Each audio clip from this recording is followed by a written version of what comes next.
On January 1st, 2024, while the people of the Summer Nation reveled in the New Year's holiday, three colossal spacecraft materialized approximately 380,000 kilometers from Earth. Ingram, are you certain that this planet is suitable for our habitation? Inquired a figure enveloped in the luminescence of vast displays. Indeed, Your Excellency Babel, Ingram replied. Our observation team has established a station on the satellite known as the Moon and conducted an extensive 3-month study, confirming that this planet is indeed remarkably conducive to our existence. Before them stood two beings adorned with dreadlocks and possessing horns reminiscent of shovel-nosed creatures. Yet their faces bore a strikingly human resemblance. Their limbs mirrored those of humans, though their skin was adorned with minute scales. Their enormous, pitch-black eyes, nostrils in the form of two circular apertures, and lips tinged with a dark, purplish hue revealed rows of sharp teeth. Their pointed ears twitched animatedly as they spoke. Babel remarked, "Excellent. But according to your report, the biodiversity on this planet is overwhelming, particularly a species known as humans, numbering around 5 to 6 billion, even if enslaved. That is far too many. Here's what we shall do. Contact Chief Scientist Little immediately and prepare to launch 5 million doses of the zombie virus across the entirety of Earth, along with the release of our genetically engineered beasts." Ingram, his fingers tipped with sharp claws, interjected, "However, Commander, according to Little's report, while the necrosis virus can transform many organisms into zombies, there exists a slight chance that it may enhance certain individuals." Babel chuckled. "What use is enhancement? We, the illustrious kill aliens, are invincible. A handful of enhanced individuals pose no threat. Proceed with the plan swiftly. I shall lead 2 fleets back to Kill, while you establish a base on the Moon. In 2 years, King Kill will guide our people to inhabit Earth." Ingram stood at attention, affirming, "I shall not fail in my duty." Thus, following the departure of 2 warships, one vessel activated its cloaking technology and descended to the Moon, commencing the extensive dispersal of spherical meteorites across Earth. These meteorites, approximately 50 centimeters in diameter, were encased in a thick insulating layer, containing neatly arranged glass vials radiating an eerie green luminescence. Upon impact, they would explode, releasing a myriad of green substances. In Jinghai City, Donghai Province, within a traditional courtyard, a pale yet handsome young man sat in a wheelchair, diligently engaging in rehabilitation exercises. Beads of sweat rolled down his cheeks, soaking his military green tank top. His upper body was well-defined with muscle, and his arms exhibited considerable strength. However, his legs appeared frail, suffering from severe muscle atrophy. This individual was none other than Li Chenglong. Li Chenglong, a 27-year-old man, was the son of a border soldier who, when Li was scarcely 8, tragically lost his life while assisting in the pursuit of drug traffickers. His mother, overwhelmed by grief, soon succumbed to illness. From a young age, Li Chenglong idolized his father. At the age of 17, he enlisted in the military, and by 19, due to his exceptional performance, he was specially recruited into the Xiaolong team of the Donghai base's Chenglong Special Forces. By the age of 23, he had achieved remarkable success, earning 1 first-class merit, 2 second-class merits, and 1 collective first-class merit. At 24, he took on the role of captain of the Xiaolong team and was personally received by the nation's leaders. However, last year, due to erroneous intelligence, the Xiaolong team found itself surrounded by terrorists. Although they successfully repelled the international terrorists under Li Chenglong's command, the team suffered a grievous cost of 3 fatalities and 10 injuries. In a bid to protect his comrade Yunlan, Li Chenglong was struck by a bullet, resulting in a permanent disability. In the aftermath, Li Chenglong graciously declined the administrative position offered by the base and donated nearly all of the 3 million yuan consolation fund to a local elementary school. He retained only over 300,000 yuan for himself, purchasing a modest quadrangle in Qing'an town, where he opened a small supermarket for his sister and chose to live together with her. His sister, Li Shui, diligently saved half of the supermarket's earnings each month, along with half of Li Chenglong's monthly stipend, managing to set aside over 5,000 yuan monthly. She aspired to accumulate several 100,000 yuan to take her brother to a major hospital for treatment, despite the military hospital experts having declared little hope for recovery. She remained resolute in her determination. While Li Chenglong was exercising, he suddenly heard a howling wind, followed by several fireballs streaking across the sky and crashing down, one of which exploded nearby. He immediately called his sister, urging her to return home. At the time, Li Shui was in the supermarket checking inventory and heard the explosion, contemplating going to see what had happened. Upon receiving Li Chenglong's serious call, she quickly locked the door and rushed home. Chaos erupted on the streets, with individuals enveloped in green gas first succumbing to violent vomiting, followed by bloodshed, skin rotting, and flesh oozing. Their eyes turned blood red. and they began to attack others with ferocity. Many onlookers at the explosion site were overwhelmed by these zombified beings, creating a cacophony of screams, cries, and the clattering of vehicles. Seeing the turmoil from a distance, Li Shui hastened her pace, but 2 zombies had already spotted her and were in relentless pursuit. As a girl not yet 21, she had never encountered such a gruesome scene akin to a horror film, and panic seized her. She ran toward home, crying out in fear. Meanwhile, concerned for his sister's safety, Li Chenglong pushed his wheelchair out to intercept her. At that moment, the 2 zombies were closing in on Li Shui. In her haste, she stumbled and twisted her ankle, falling to the ground. Just as the zombies were about to pounce, a wooden plank flew through the air, striking one zombie down, followed by a stone that dispatched the other. It was none other than Li Chenglong himself. Upon witnessing the fallen zombies, Li Shui turned to see her brother, who had just risen but was now hindered by the pain in his ankle, falling once again. Li Chenglong hurriedly pushed the wheelchair over, cradling his sister in his arms, ready to rush home.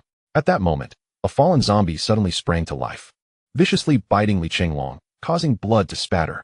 With a furious roar, he exerted all his strength to snap the creature's neck, disregarding the wound on his arm, and desperately propelled the wheelchair towards home. Upon arrival, he laid his unconscious sister on the ground and secured the door with a lock. By this time, Li Chenglong's complexion had turned pale, and he felt utterly drained, collapsing onto the wheelchair. In his dazed state, he felt as though he were trapped in a dream, engulfed in flames that scorched his entire being, reducing his sinews and bones to ashes. He longed to scream, yet no sound escaped his lips. In another dream, he found himself in a frozen hell, his body blanketed by an array of frost and snow. Time seemed to blur as he oscillated between the searing fire and the biting cold.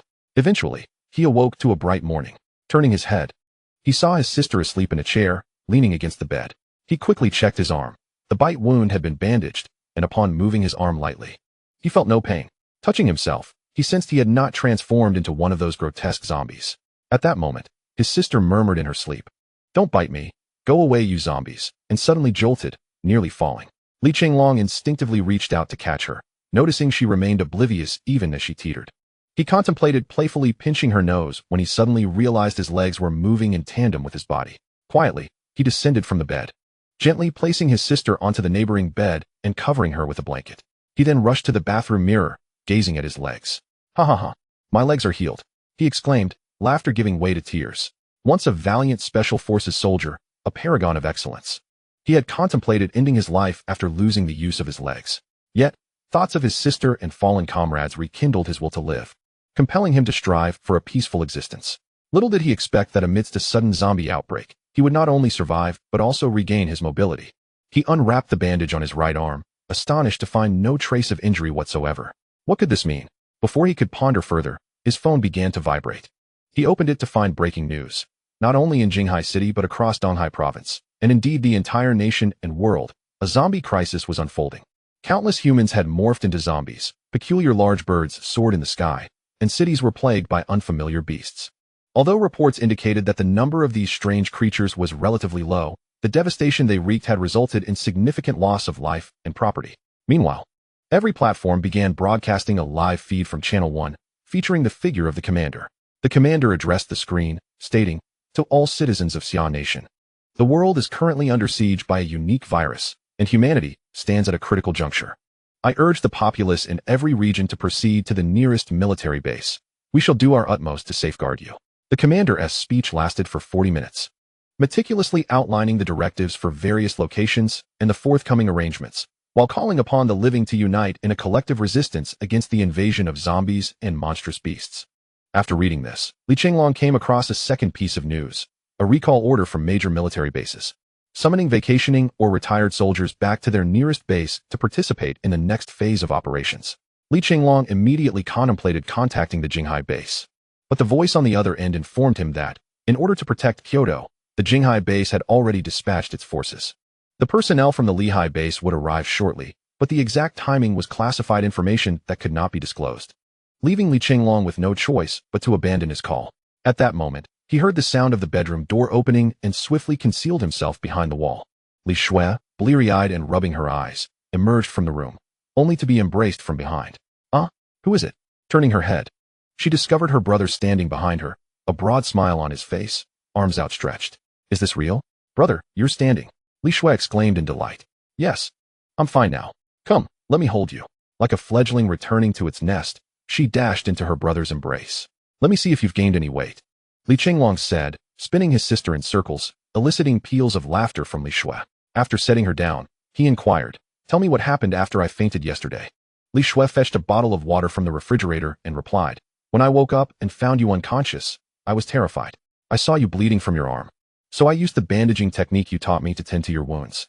I then exerted considerable effort to move you to bed and took care of you throughout the night. By the way, let me check your injury." Li Chenglong waved his arm dismissively, saying, "No need to look, it's completely healed." Li Shui approached and inspected closely, discovering indeed there were no traces left. And she couldn't help but exclaim in awe, "Brother, what shall we do next? I saw on the news last night that zombies have appeared nationwide." After a moment of contemplation, Li Chenglong replied, "Don't worry, I will step out shortly to assess the situation. First, check how much food we have at home." Li Shui walked to the kitchen and returned shortly, reporting, "We have plenty of water, as there is a well in the yard. And we still have a good amount of vegetables, but our stock of rice and flour is low." Li Chenglong stroked his chin thoughtfully. "Let us eat first. Afterward, you can give me the key to your supermarket. I'll go fetch some supplies." Li Shui, concerned for her brother's recent recovery, expressed that it was not urgent. Li Chenglong promptly performed several acrobatic moves, declaring, "With my strength, a mere handful of zombies poses no challenge." After breakfast, he donned a thicker garment and retrieved the special dagger that had been authorized by his commanding officer upon his retirement from the special forces. He often polished it, and it gleamed as if new.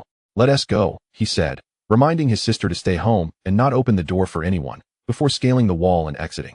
Chapter 2. Supernatural abilities. Li Chenglong leapt with agility onto the wall of his courtyard, having taken a few running strides, and reminded his sister to be cautious.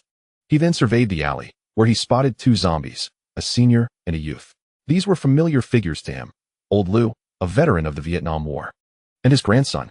Lu, robust and lively, often engaged Li Chenglong in conversations about his wartime experiences, leading to a deep bond of camaraderie between them. The two zombies, having detected Li Chenglong perched on the wall, immediately shrieked and charged towards him, arms raised but unable to reach him. Though reluctant, Li Chenglong steeled himself, and after a moment of contemplation, he jumped down, swiftly kicking the elderly zombie to the ground before crushing its skull underfoot. He then turned and dispatched the younger zombie with a decisive strike to its head. Just as Li Chenglong exhaled in relief, he suddenly felt two faint warm currents surge into his body. Alarmed, he investigated and discovered a swirling mark on his abdomen, continuously absorbing the energies. This mark resembled a coiled dragon, with energy converging towards its mouth. After several minutes of bafflement, he abandoned his attempts at understanding it. As Li Chenglong contemplated leaving, he recalled the multitude of zombies lurking outside and realized he was but one man armed with a solitary dagger, vastly outnumbered. He then decided to enter old Lu's home. Remembering Lu's prideful recounting of a military entrenching tool, a relic from his service, which he meticulously maintained in pristine condition. Creeping into the house, Li Chenglong carefully secured the courtyard gate. With his dagger in his right hand, he gently pushed open the door with his left. At that moment, an elderly zombie lunged at him from behind the door. Without hesitation, Li Chenglong pushed the door with force, toppling the zombie, and swiftly plunged his dagger into its eye socket, ending its threat. Upon closer inspection, he realized it was old Lu's wife, and a wave of sorrow washed over him. Old Lu, a retired soldier, and his wife, a factory worker, had a son, Lu Dongliang, who was the police chief of Qing'an town. Old Lu's wife often came to help Li Shui with cooking during busy times. Such a beautiful family had been so cruelly shattered. Enraged by the devastation wrought by this apocalyptic world, Li Chenglong slammed his palm onto the wooden table, shattering it into pieces. What was happening? As he examined his hands, he noticed they were enveloped in a shimmering light. In a moment of instinct, he struck the door again, creating a gaping hole. Have I awakened supernatural powers? In this apocalypse? Li Chenglong murmured to himself. At that moment, his phone rang, and upon checking, he saw it was a call from the Jinghai base. He quickly answered. A female voice inquired if he was indeed from the Donghai base. Li Chenglong confirmed his identity and provided his discharge certificate number. The voice continued, informing him that a unit from Jinghai base was en route to the city and would reach the First People's Hospital within a day. However, they would only remain for 2 days, and given the distance from Qing'an district to Jinghai, they might not be able to reach him. If he had the opportunity, he should meet them. Additionally, the United Front Department had just released combat protocols for dealing with zombies and mutants, which she promised to send him immediately. Li Chenglong hastily inquired about the whereabouts of the Donghai base. The female voice fell silent for a moment before responding. The Donghai base remains in its original location. However, It has reportedly been besieged by various otherworldly creatures and a multitude of zombies. Additionally, the base sustained damage from several spherical objects, resulting in a significant number of casualties. Chenglong gritted his teeth and expressed his gratitude for the information, stating, "If I have the opportunity, I shall certainly rendezvous with you. Please take care." The woman, in a cryptic manner, simply replied, "I await your return," before disconnecting the call. After the conversation, Chenglong received a forwarded document from the woman, originating from the United Front Work Department.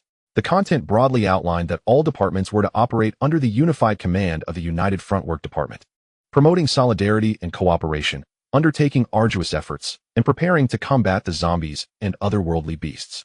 Several public announcements also caught Chenglong's attention. Major General Sun Tianlong, the spokesperson for the zombie crisis, had issued a mobilization letter to the citizens of Xia Country, detailing the locations of the 8 major military bases and 16 smaller military outposts. The letter also elucidated that the zombie virus could be transmitted through water and bodily fluids, with high concentrations capable of airborne transmission, while lower concentrations would not. To defeat the zombies, it was essential to destroy their brains, among other invaluable information for humanity. Upon reviewing the document, Chenglong finally grasped the current situation and resumed his exploration of his supernatural abilities. He meticulously examined the dragon on his abdomen, noting that it seemed to have developed 3 scales. Could it be that slaying zombies increases the number of scales? He pondered the implications of a fully developed dragon scale. Subsequently, he concentrated his energy, channeling it into his hands, which began to glow as if wielding luminous blades. He ventured outside, procuring some firewood from Grandpa Lu's stockpile, and with a swift motion, he cleaved the wood effortlessly in 2. However, this phenomenon was short-lived, as Chenglong soon felt a wave of dizziness and collapsed in the yard. Approximately an hour later, he gradually regained consciousness, feeling utterly drained. When he attempted to summon that energy, he discovered it was entirely depleted, and the 3 scales had dimmed. It dawned on him that these scales functioned much like a battery. After resting for a while, he noticed the color of the dragon's scales gradually returning, and the 3 minuscule scales became more pronounced.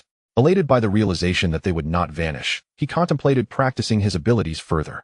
However, upon glancing at the time, he realized it was already noon and remembered that his sister was still at home, prompting him to hurry to the supermarket. The streets were in disarray, littered with wrecked vehicles and grotesquely mangled corpses. Given that Qingyan Town was a small locality, the number of zombies encountered was relatively low. Utilizing his skills as a special forces operative, Chenglong silently dispatched a dozen zombies along his path, feeling additional energy surging within him. Albeit slight, it was better than nothing.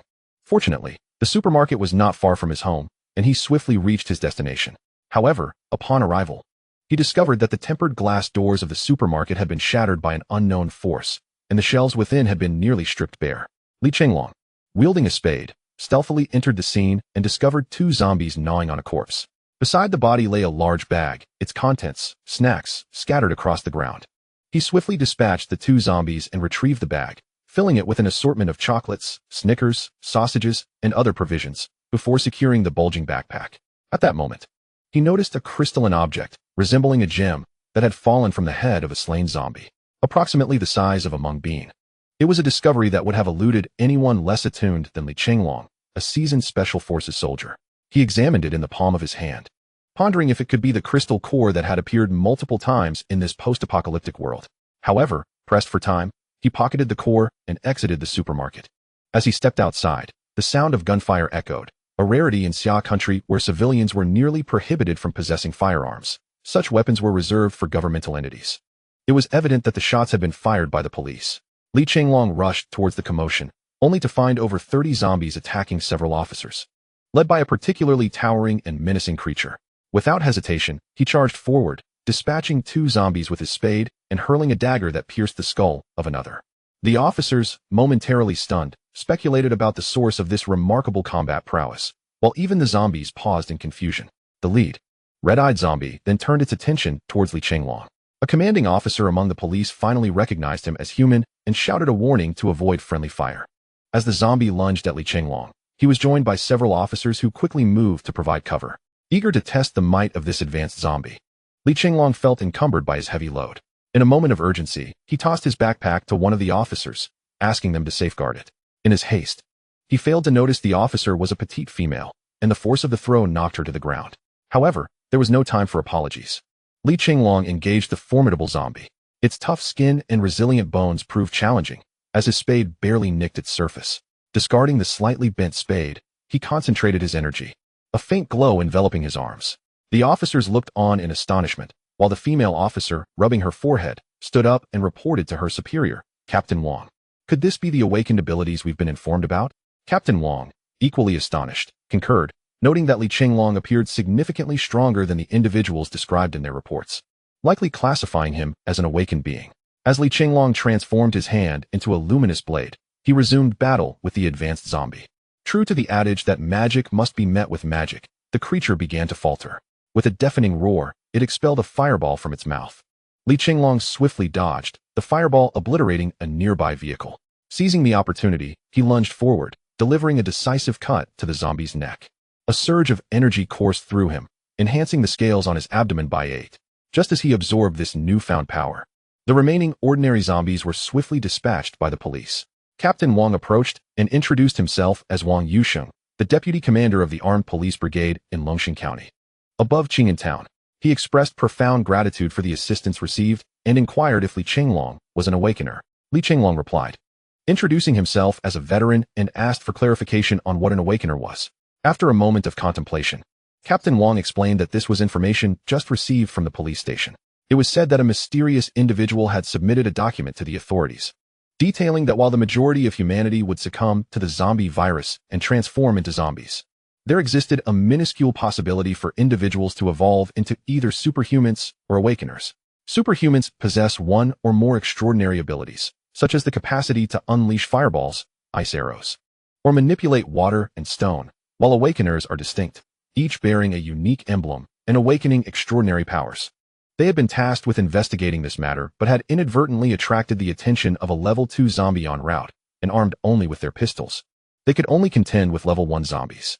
Thus, while engaging in combat, they retreated to this location. Chenglong was taken aback by the notion of zombies being classified into ranks. Captain Wong affirmed this, stating that according to the mysterious individual's information, all creatures, be it zombies, zombie beasts, aberrant creatures, superhumans, or awakeners, are categorized by levels. The zombie they had encountered was level 2, and it appeared on the verge of evolving to level 3, having presumably consumed numerous victims. After conversing for another couple of minutes, concerned that the gunfire might attract more zombies, Captain Wong hastily led his officers away. As they departed, a female officer tossed a bag to Chenglong, shot him a glare, and walked off with a huff. Chenglong shrugged, slung the bag over his shoulder, and examined the level 2 zombie for a crystal core, discovering an unexpected azure crystal core. Although he was uncertain of its current significance, he rinsed it with water, pocketed it, and made his way home. On his journey home, the female officer called again, providing Chenglong with more detailed information regarding the mysterious individual and the documents. Chenglong inquired whether they were aware of the crystal cores. The woman's voice expressed surprise, asking how he had found a crystal. According to the mysterious individual, ordinary white crystals could only be fashioned into ammunition for use against zombies, whereas superior crystals could bestow evolutionary powers upon ordinary individuals, transforming them into superhumans or even awakeners. The crystal cores are categorized into 8 colors: white, red, orange, yellow, green, azure, blue, and purple. The deeper the hue, the theoretically higher the probability of becoming a superhuman. Their base had eliminated no fewer than 20,000 zombies and several dozen aberrant creatures. Yet they had only discovered a few hundred white crystals and 5 or 6 of other varieties. Chenglong mentioned he had only found a white crystal but would be vigilant for others in the future. The woman then quietly added that they had discovered through research that level 1 superhumans could resist the common zombie virus, a piece of information not yet made public. Chenglong's pupils dilated in shock, thanked her, and ended the call. Chapter 3. Preparations for departure. As Chenglong arrived home, dusk had already descended. The last time he had to make a running leap to scale the wall, but this time, with a powerful push, he effortlessly vaulted to the top. While he marveled at his newfound prowess, he also contemplated that although the first-tier zombies could not surmount the walls of his courtyard, there was no guarantee that second- or third-tier zombies would not succeed. He began to devise a plan to leave Qing'an Town and join the troops stationed in Jinghai City. At present, the military, under the command of their leader, seemed to be executing their various missions with considerable organization. After leaping down from the wall, Chenglong noticed that the house was devoid of any light, causing a pang of anxiety in his chest. He drew his dagger and cautiously entered. Just as he stepped inside, he sensed a figure rushing towards him from behind the door. However, he He sheathed his dagger and playfully swatted the shadow on the rear. Indeed, the silhouette was none other than his sister, Li Shui. "Brother, I'm sorry. Please let me go." She laughed merrily. Li Chenglong released his sister and asked, "Why is it so late and the light's still off?" Li Shui pressed the switch and replied, "The power went out at noon. I saw online that someone mentioned the power plant was overrun and the workers have likely fled. Look, someone even captured a video with a drone." Li Chenglong took his sister's phone and opened the video. The footage revealed a power plant engulfed in thick smoke, with sporadic explosions and over 100 zombies milling about. Among them were 2 towering figures, clearly high-tier zombies. There were even 2 creatures resembling Komodo dragons, yet measuring 7 to 8 meters in length, presumably the so-called aberrant beasts. Li Chenglong set the phone down and remarked, "The internet might go down too. Let us eat quickly." After dinner, he promised his sister a gift. Li Shui, excited by the prospect of a present, chimed in, "Fortunately, we still have gas at home. I cooked an eggplant, stir-fried some peppers and meat, and steamed rice." The siblings swiftly finished their meal, after which Li Chenglong retrieved a candle from the house, lit it, and said to his sister, "The situation is dire. Even if we do not starve here, we risk being trapped. Today, I discovered that the zombies have begun evolving and mutating. This place cannot protect us. Thus, tonight we must gather our belongings. Let us not take too much, as it will hinder our escape.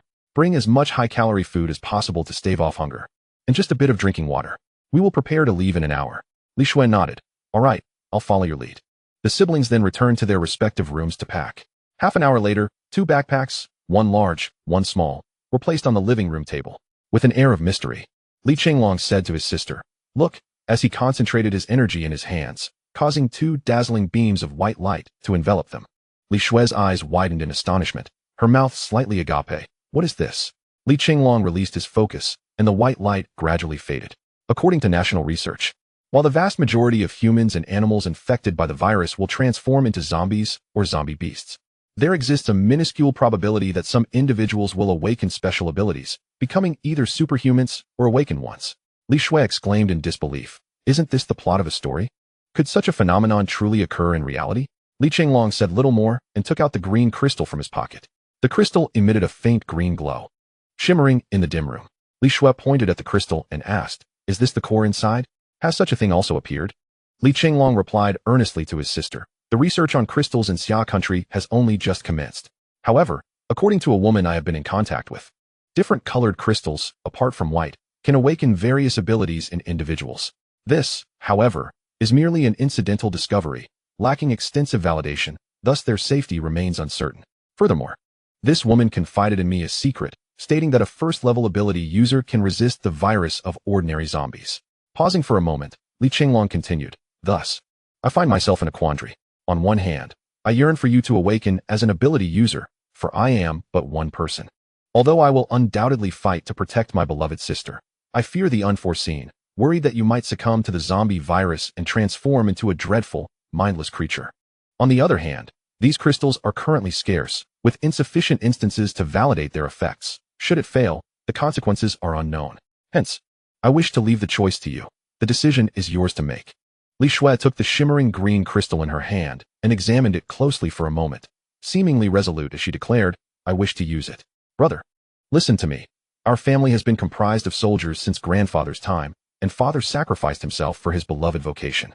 Therefore, I do not want to be just an ordinary person who burdens you, nor do I wish to lose you. I also wish to prove myself. Since our father's sacrifice and our mother's passing due to illness, it has been you who has cared for me until now. I want to show you that I have grown up, no longer just a little girl trailing behind you. Just tell me how to use this crystal." Seeing his sister's determination, Li Chenglong gently ruffled Li Shui's hair and said, "According to that woman, you only need to ingest it." Without a moment's hesitation, Li Shui rinsed the crystal with water and swallowed it. "Brother, if I fail and turn into a zombie, you must kill me," she said.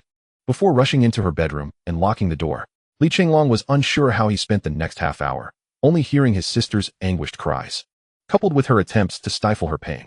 "Rest assured, based on my observations, she will be fine," a small boy's voice suddenly echoed in Li Chenglong's mind. "Who are you?" Li Chenglong inquired. The boy's voice responded, "I am the ability you are awakening. Close your eyes and concentrate, and you will be able to see me." Upon hearing this, Li Chenglong focused his mind and discovered a small dragon soaring in the sea of consciousness. The little dragon then transformed into a child adorned with 2 tiny horns, clad in a red robe. The child spoke, "I am Longling. Our spirit entities are unique abilities possessed only by awakeners, entirely different from ordinary ability users. Li Chenglong asked, what is the distinction between awakeners and ability users? What capabilities do your spirit entities possess, and what can you accomplish? Longling contemplated for a moment and remarked, those with supernatural abilities tend to strengthen in a singular capacity. Some may possess extraordinary speed, others immense strength, and some may enhance their defensive capabilities. There are also more advanced individuals who can breathe fire or water, among other talents. However, awakeners are entirely different. They first awaken their spiritual bodies and unlock the sea of consciousness, which stores the energy acquired from vanquishing zombies and other creatures. In contrast to those with supernatural abilities, awakeners experience growth across all physical attributes and gain a variety of unique abilities, which you will come to understand in due course. He paused briefly before continuing. Our spiritual bodies not only assist the master in absorbing spiritual energy, but also guide them towards further awakening. Once you reach a certain stage in your awakening, we can manifest into physical forms to aid you in battle. For instance, upon reaching maturity, I can transform into a 5-clawed golden dragon, capable of dispatching hordes of zombies with a mere swipe of my claw. Li Chenglong expressed skepticism. Then why did you not appear this morning and only show yourself now? Longling rolled his eyes and replied, to awaken a spiritual body, one must be an awakener and personally slay 100 zombies. Both conditions are essential. After several hours, we will awaken. Just as Li Chenglong was about to inquire further, the door to Li Shue's room swung open. As soon as the door opened, Li Chenglong rushed to check on his sister. He noticed that her hair was damp with sweat and her clothes were somewhat disheveled, yet her complexion appeared quite healthy. Li Shue, how are you feeling? He asked. She shook her head and replied, I'm fine. In fact, I feel rather good. Li Chenglong promptly helped her to the sofa and handed her a bottle of water. Then turned to Longling and asked, can you determine whether my sister is an awakener or a supernatural being? Longling asserted, she is undoubtedly an awakener. For our spiritual bodies possess a slight mutual sensitivity, and look at the pattern on her arm. It is the mark of an awakener. Did you not also have a dragon pattern? Li Chenglong turned away and lifted his shirt to check his abdomen, only to discover that the pattern had vanished. Why has my pattern disappeared? He queried. Longling explained, that pattern serves as a kind of activation button for an awakener. Once awakened, the pattern fades, and the manifestation reflects the nature of the spiritual body. Li Chenglong carefully examined Li Shue's arm and was astonished to find that the pattern resembled a mermaid. After finishing her water, Li Shue noticed her brother staring at her arm. What are you looking at? Is there something on my arm? Upon realizing the mermaid pattern, she exclaimed, brother, what is this? Li Chenglong proceeded to share the details about spiritual bodies with Li Shue, who listened in wonder. Seeing that his sister had regained her composure, Li Chenglong said, under normal circumstances, you would need to slay zombies to awaken further, and we should wait before setting out. However, I fear that delays may lead to unforeseen dangers, as a horde of zombies could overwhelm us. Moreover, the people at the Jinghai base will only stay for a few days, and we must join them. But fear not, even if you have not fully awakened. Your current abilities far exceed those of ordinary individuals. Li Shue nodded and replied, then let us depart shortly. I will take a shower and change my clothes, and we will set off immediately. After she finished speaking, she busied herself. While Li Chenglong sought guidance from Longling on how to harness the abilities of the Sea of Spirit and ascend to a higher level of awakening. Half an hour later, Li Shue emerged from the bathroom, and Li Chenglong noticed that his sister's once flowing locks had been transformed into a chic bob. What do you think? I wanted to avoid any hassle, so I had it cut, Li Shue said with a smile.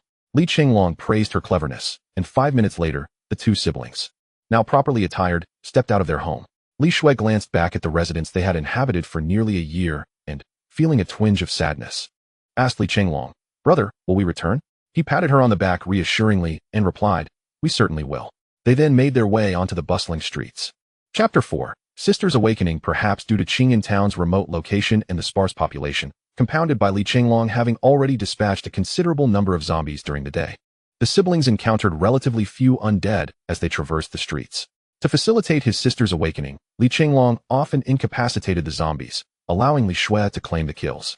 Influenced by their grandfather and father, Li Shue had practiced military boxing since childhood, and later, Li Chenglong imparted to her the combat techniques of special forces. Thus, her resilience and fighting prowess far exceeded that of an average individual. The previous day's tears had merely stemmed from the shock of an unexpected zombie encounter, which proved overwhelming. After engaging in combat for a while, Li Chenglong estimated that his sister's awakening points were nearly sufficient, so he suggested they take a break on the rooftop of a nearby single-story building to rest and hydrate. Li Shue, feeling fatigued, agreed. Li Chenglong communicated with Longling within the Sea of Spirit, inquiring, "How do I know when I will level up?" Longling replied, "If you attune yourself to the Sea of Spirit, you will sense 2 towering battle spires, each comprising 6 levels. Each level corresponds to a rank. When your experience points are maxed out, the current level of the tower will illuminate completely, unlocking the next level. However, this is merely the initial phase. As long as you have sufficient experience, you can light up the towers. Once you reach level 5 and aim for level 6, specific conditions will need to be fulfilled for advancement, but that is still some time away. Additionally, let me clarify, once awakened, a awakener directly attains level 2, while a supernatural being awakens at level 1. Li Chenglong silently sensed the Sea of Spirit and indeed discovered 2 gleaming metallic towers. His first level was illuminated, but the second level only glimmered faintly at its base, with some numerical symbols hovering above. He inquired further, "What do those numbers signify?" Longling yawned and explained, "Those numbers represent your current attributes. Generally, humans possess 4 attributes: Constitution, Strength, Agility, and Spirit. For instance, your current stats might be Constitution 35, Strength 30, Agility 32, and Spirit 30, while a healthy individual would have numbers ranging from 5 to 6. The bar resembling a progress meter indicates your current energy level. Each time you expend energy, it depletes this bar. If it runs out, you will enter a weakened state, which is perilous. The energy bar gradually replenishes over time or can be restored using crystals, with its length correlating to your level." Li Chenglong silently memorized these values, pondering the lofty words of the awakened. However, he lamented, "I possess no combat skills at present. I can merely concentrate my strength in my arms to wield them like a blade of light. Dragon Spirit, could you impart some skills to me?" The Dragon Spirit replied, "You must diligently probe into the combat tower. Each level should bestow upon you certain abilities, but this quest is solely yours to undertake."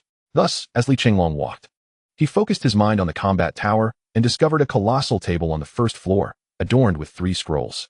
The first scroll was titled Balanced Development, which, as the name suggests, ensured that all attributes would develop evenly, preventing any particular attribute from becoming disproportionately weak. The second scroll was Light Orb, which allowed the wielder to concentrate their power in their hands to unleash light orbs. A level 1 awakened could release 4 orbs at once, while a level 2 awakened could release 8, with the skill reaching a maximum of 7 levels. The third skill was Mastery of Cold Weapons, enabling proficient use of an array of weapons, including swords, spears, halberds, axes, and hooks. Upon witnessing these, Li Chenglong was elated and learned all 3 skills, feeling 3 surges of energy coursing through his body, enriching his mental reservoir with newfound knowledge. Just as he intended to delve further into the second level, he suddenly heard the sound of gunfire. "Brother, it seems the gunshots are coming from the direction of the Chenglong police station," Li Shui remarked after listening intently. Without hesitation, Li Chenglong retrieved his engineer's shovel and declared, "Let us investigate." The two strode purposefully towards the police station. At that moment, the Chenglong police station had been besieged by a horde of zombies. Deputy Captain Wang, alongside his remaining 3 team members and 2 police officers, was firing at the encroaching zombies from the courtyard, desperately trying to prevent them from breaching the gates. Yet, with each gunshot, the zombies only seemed to multiply. The female officer, having exhausted the ammunition in her 92-style handgun, swiftly reloaded and said to Deputy Captain Wang, "Captain, we can no longer sustain this. Our bullets are running low, and the zombies are increasing in number." Deputy Captain Wang replied, "I anticipated this, but look at that door. It is about to be breached. If they get in, we are all doomed." Just as the zombies were on the verge of toppling the door, a loud voice erupted from behind the horde, shouting, "Explosive light sphere." 8 luminous orbs ascended into the air, only to plummet back to the ground, resulting in a series of explosions that created a small gap in the zombie throng. A man and a woman emerged, skillfully dispatching the zombies as they charged forward.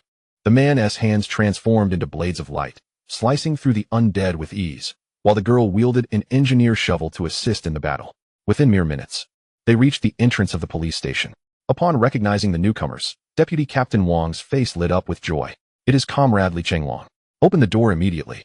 You all provide cover." 2 police officers rushed to open the door while the others provided cover fire. The Li siblings swiftly entered, and Li Chenglong instructed, "Cease fire. We must not attract more zombies. Retreat inside first." Gathering his energy, he exclaimed, "Triple explosive light sphere." Instantly, 3 batches of 8 orbs shot into the air, crashing down to annihilate dozens of zombies, temporarily alleviating the crisis at the police station. At that moment, everyone, except for Li Shui, was astonished by Li Chenglong's display of power. "Don't just stand there. Quickly find something to block the door," Li Chenglong shouted, drenched in sweat. At that moment, a police officer reacted swiftly, driving up to brace against the door. Team Leader Wang commanded everyone to enter the house and rest. Upon entering, he disregarded the zombie blood on Li Chenglong and rushed over to grasp his hands firmly. I am profoundly grateful for your assistance. If it weren't for you, we would have perished here. Li Chenglong smiled faintly, choosing not to elaborate. Deputy Team Leader Wang released Li Chenglong's hands and said, "Allow me to introduce you properly." As our last hurried farewell left much unsaid. This tall individual is my brother, Wang Shuang. The slender one is Feng Li. This female team member is Yun Qian. And these two officers are Zhao Xian and Qian Hu. Acknowledging Li Chenglong's military background, they all saluted. Li Chenglong, suppressing his smile, returned the gesture with a precise military salute. I am Li Chenglong, a veteran of the Donghai base. This is my sister, Li Shui. The others nodded in acknowledgement of Li Shui. Deputy Team Leader Wang instructed a few members to prepare a meal, ideally heating some water to help everyone clean the blood from their bodies, as the water supply had also ceased at noon, and the station's resources were limited. Just as everyone busied themselves, a sudden steam enveloped the room. Brother, I think I am about to undergo the true awakening you spoke of, Li Shui exclaimed, only to faint immediately afterward. Li Chenglong hurriedly inquired of a police officer, "Is there a clean place where my sister can rest for a while?" The officer replied, "We have a guest room for leaders on the 3rd floor. I will take you there."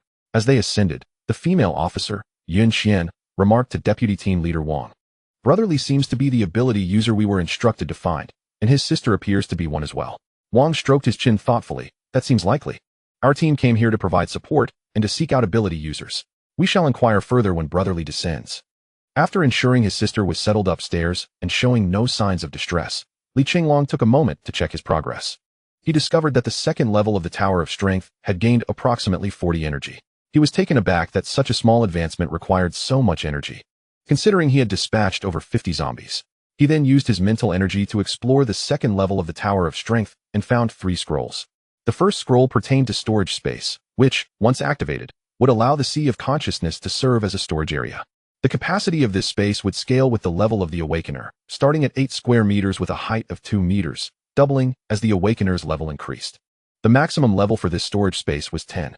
The 2nd scroll conferred mastery over firearms. Any hot weapon, after a brief period of practice, would be mastered. The 3rd scroll was for concentrated strike, enabling the user to channel 1/3 of their current energy into a single point for a powerful release. Li Chenglong was pleasantly surprised by the formidable abilities he had acquired at the 2nd level, and just then, Li Shui stirred from her brief slumber. Li Chenglong quickly inquired, "How do you feel? Is there any discomfort? Have you awakened any spirit?" Li Shui gathered a stream of water with her hands, which shot forth and instantly shattered the vase on the table. She then laughed. "It seems I have awakened the element of water, and there's a mermaid swimming in my mind, although she doesn't converse with me as you described." Li Chenglong hastily communicated with the dragon spirit, asking, "What is happening?" The dragon spirit replied, "In truth, entities like me, who have awakened intelligence, are quite rare. Li Shui likely has not awakened, yet her abilities are formidable. Mermaids within spirit entities rank as A class. You previously mentioned that you classify crystals into white, red, orange, yellow, green, cyan, blue, and purple. Similarly, spirit entities are also categorized into 6 ranks from SS to D, of which I currently belong to the S class." After pondering for a moment, Li Chenglong asked, "I have always been curious about your origins." The dragon spirit remained silent for a long while before stating, "At this moment, you need not know. Strive to grow stronger. Humanity's time is limited." Li Chenglong wished to ask further questions, but no matter how he communicated, the dragon spirit remained unresponsive. "Well, I suppose I shall take one step at a time," he thought. He then imparted to Li Shui the knowledge he had acquired about the Tower of Martial Power, energy values, learning supernatural abilities, and the Sea of Consciousness, leaving her to gradually assimilate this knowledge as he descended the stairs. Chapter 5. The night before departure, as Li Chenglong descended the stairs, he contemplated how to grow stronger more swiftly, soon noticing several individuals gathered in the office hall. Deputy Captain Wang, upon seeing Li Chenglong, grasped his arm and pulled him along with Yun Qian into the director's office. "Brotherly, let us speak candidly. Are you the supernatural being we have been searching for?" Li Chenglong knew that his earlier display of abilities could not be concealed. However, he had no intention of hiding it and replied, "I was accidentally bitten by a zombie, yet I did not transform into one. Instead, I evolved into a supernatural being. As did my sister." Deputy Captain Wang and Yun Qian exchanged glances before nodding in agreement. "We came to investigate supernatural beings, and encountering you today feels like the completion of our mission." We plan to depart for Jinghai City at 1 o'clock in the morning under the cover of darkness. We wonder if you and your sister would be interested in joining us. If you decline, we will not insist, but we must report your situation. And we hope you can understand." Without hesitation, Li Chenglong responded, "With zombies rampant, and various zombie beasts and supernatural creatures likely to attack us, it stands to reason that the greater the number of people, the stronger our collective power. Let us journey together." Deputy Captain Wang was overjoyed and promptly produced a satellite phone to make a call. It was then that Li Chenglong recalled the woman who mentioned she would contact him. But he had never received a call thereafter. Upon checking his phone, he discovered it was dead. With the power grid down, charging it was impossible. He then thought to test the functionality of his storage space. With a mere thought, his phone materialized within the storage space of his sea of consciousness. Meanwhile, Deputy Captain Wang had successfully dialed a number, and a familiar female voice echoed from the phone. Li Chenglong realized, "This is the very woman who called me previously." Upon observing Captain Wang still engaged in a phone call, Li Chenglong inquired of the female officer beside him, "Who are you trying to contact?" Li Chenglong was inherently handsome, and despite having sustained an injury that left him disabled for a year, his steadfast commitment to rehabilitation had endowed him with a striking physique. Following his awakening, the enhancement of his abilities further transformed his form, rendering him even more imposing. The earlier incident where he had employed his extraordinary powers to save someone had left the female officer captivated by his presence. "Are you all right?" Li Chenglong waved his hand in front of her eyes. The officer, named Yun Xian, snapped back to reality, her cheeks flushing crimson. "Oh, our captain is in contact with a unit from the Jinghai base for support. I heard they are scheduled to arrive at the Jinghai City First People's Hospital tonight as planned. It is said that this unit possesses formidable combat capabilities, and a few personnel from the Donghai base have joined them, seeking someone named Jin Zhanlong." "Who are they looking for?" "Jin Zhanlong," Li Chenglong inquired hastily. Noticing the change in his demeanor, the officer replied, "I only learned of this from the captain this afternoon. He instructed us to keep an eye out for this individual." Li Chenglong's eyes glistened with emotion as he fell into reminiscence. Jin Zhanlong was the name he had adopted upon joining the Xiaolong squad. Li Chenglong was his name as an ordinary soldier. For the sake of confidentiality, the organization had mandated that each member assume a new identity upon entering the Xiaolong squad. Given that his mother's surname was Jin and his father's name was Li Zhan, he had chosen the moniker Jin Zhanlong. Only those within the Xiaolong squad, the Chenglong unit, and a few high-ranking officials at the Donghai base would recognize this name. After his injury and subsequent retirement, for reasons of confidentiality and personal safety, his records had been sealed by the Chenglong unit. Thus, the only name accessible to outsiders was Li Chenglong, along with a few fictitious military records. "Brotherly, the people from Jinghai base wish to speak with you," Vice Captain Wang announced, holding a satellite phone. Li Chenglong, pulled from his reverie, took a deep breath to compose himself before answering the call, at which point Vice Captain Wang had already escorted Yun Qian out of the office. "You're still alive, Captain? We've missed you," a familiar female voice greeted him, tinged with emotion. Li Chenglong stood at attention, stating, "Xiaolong squad of the Chenglong Special Forces, Donghai base, ID ZGL 1111. Jin Zhanlong, please identify your unit." There was a 3-second silence on the other end, followed by several voices. "Xiaolong squad, ID ZGL 1115, Yun Lan, ID ZGL 1117, Lu Jian, ID ZGL 1121, Wu Gang, ID ZGL 1122, Zheng Aigua." Then, the sound of a struggle for the phone ensued, followed by several male voices crying out in pain, "Stop, stop. How can we ordinary folks compete with Sister Yin?" It appeared that Yun Lan had successfully seized the phone. "Captain, we have so much to tell you. When our Xiaolong squad faced defeat, several brothers fell in battle. If you hadn't shielded me from a bullet back then, I, Yun Lan, would have long been with my brothers. However, upon our return to the homeland, we received the devastating news of Captain Han's grievous sacrifice. Not a single member of our squad believed it. All insisted on visiting you, even if it was merely to pay respects at your grave. Yet, the commander vehemently refused, even resorting to military regulations to impose penalties on several individuals.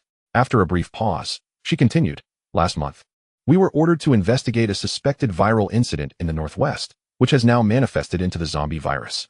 Unfortunately, due to insufficient intelligence at the onset, several team members fell victim to infection while assisting the afflicted, resulting in the loss of Captain Han and a few others. After being infected, Captain Han revealed everything to us, stating that you were still alive but had retired, and due to the classified nature of the information, your whereabouts remained unknown." At this moment, Yun Lan's voice quivered with emotion as she recounted, "After returning, I, along with a few others, sought the commander for answers. However, even she could not provide specifics. Our investigation into the records revealed that there was no detailed documentation of your last known location. Only a possibility that you had gone to Jinghai. Thus, we applied to join the rescue team at the Jinghai base and arrived here. I meticulously reviewed various retirement records and finally located a person named Chenglong, whose timeline and details aligned perfectly. I even managed to find your phone number. Yunlan spoke fervently, but with each passing word, Chenglong's heart grew heavier, and he couldn't help but ask, trembling, how many of our squad members remain? Yunlan paused momentarily before responding. There should be 13, but only 5 are present. We lost 4 last month, and 3 more perished on the journey to Jinghai. Chenglong slammed his fist on the table, shattering it in the process. Taking a deep breath, he inquired, you mentioned that the viral mission commenced a month ago. How could that be? Wasn't this virus only supposed to have erupted recently? Yunlan replied, indeed, it had existed for a month already. Our Phantom Dragon team was among the first special forces to handle this task, but being the pioneers came with its drawbacks. The lack of comprehensive data led to substantial losses. The initial scale was quite small, but suddenly, it escalated into a global outbreak. Chenglong contemplated for a moment before asking, what is the current situation on your end? The situation is dire, now, including the Jinghai base and the locals. We number just over 100, and we are currently sheltering several hundred survivors. Captain, you must come quickly. We are preparing to evacuate the day after tomorrow. Or else the zombies will gather in increasing numbers. They seem to sense the presence of the living, and where there are more humans. There are also more zombies and zombie beasts. Chenglong nodded. We are essentially done here. We plan to set off shortly, and will definitely rendezvous with you by tomorrow afternoon at the latest. Captain, with your leadership, we shall fear nothing. Yunlan remarked with a smile. By the way, do you have any leads on the mysterious individual who informed you about the properties of the crystal and the slim chance of the zombie virus awakening individuals? Chenglong inquired further. We are uncertain about that as well, but this information was initially received by the communication satellite of the Donghai base. And some speculate it could be a transmission from extraterrestrials, Yunlan responded. Chenglong wished to converse further with Yunlan when a knock at the door interrupted them. It was Yunxian. Brotherly, it's time to eat. After dinner, we need to rest for a while before we set off. Chenglong ultimately stated, inform them to exercise caution. I shall arrive by tomorrow. He then terminated the call. Chenglong summoned his sister and a few others to partake in a modest dinner, after which they commenced packing their belongings. Deputy Leader Wang approached Chenglong, inquiring, how shall we proceed? The vehicle we arrived in has been rendered inoperative by the zombies, and this police station possesses only 2 aging patrol cars.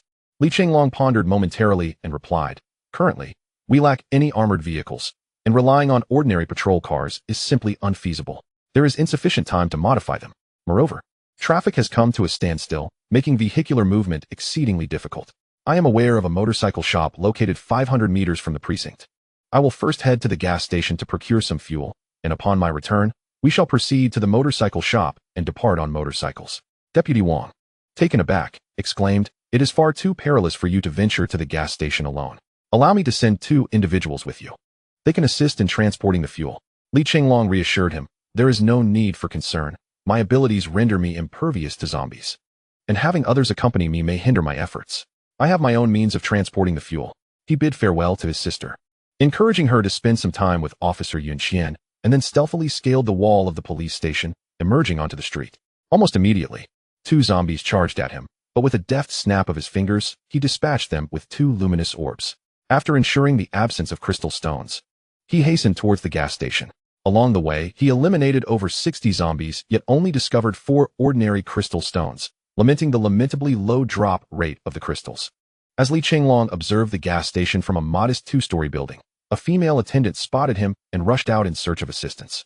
However, at that moment, a creature nearly 3 meters tall, with a blood-red exterior resembling a flayed frog, leapt forth, swallowing the woman whole in a single gulp.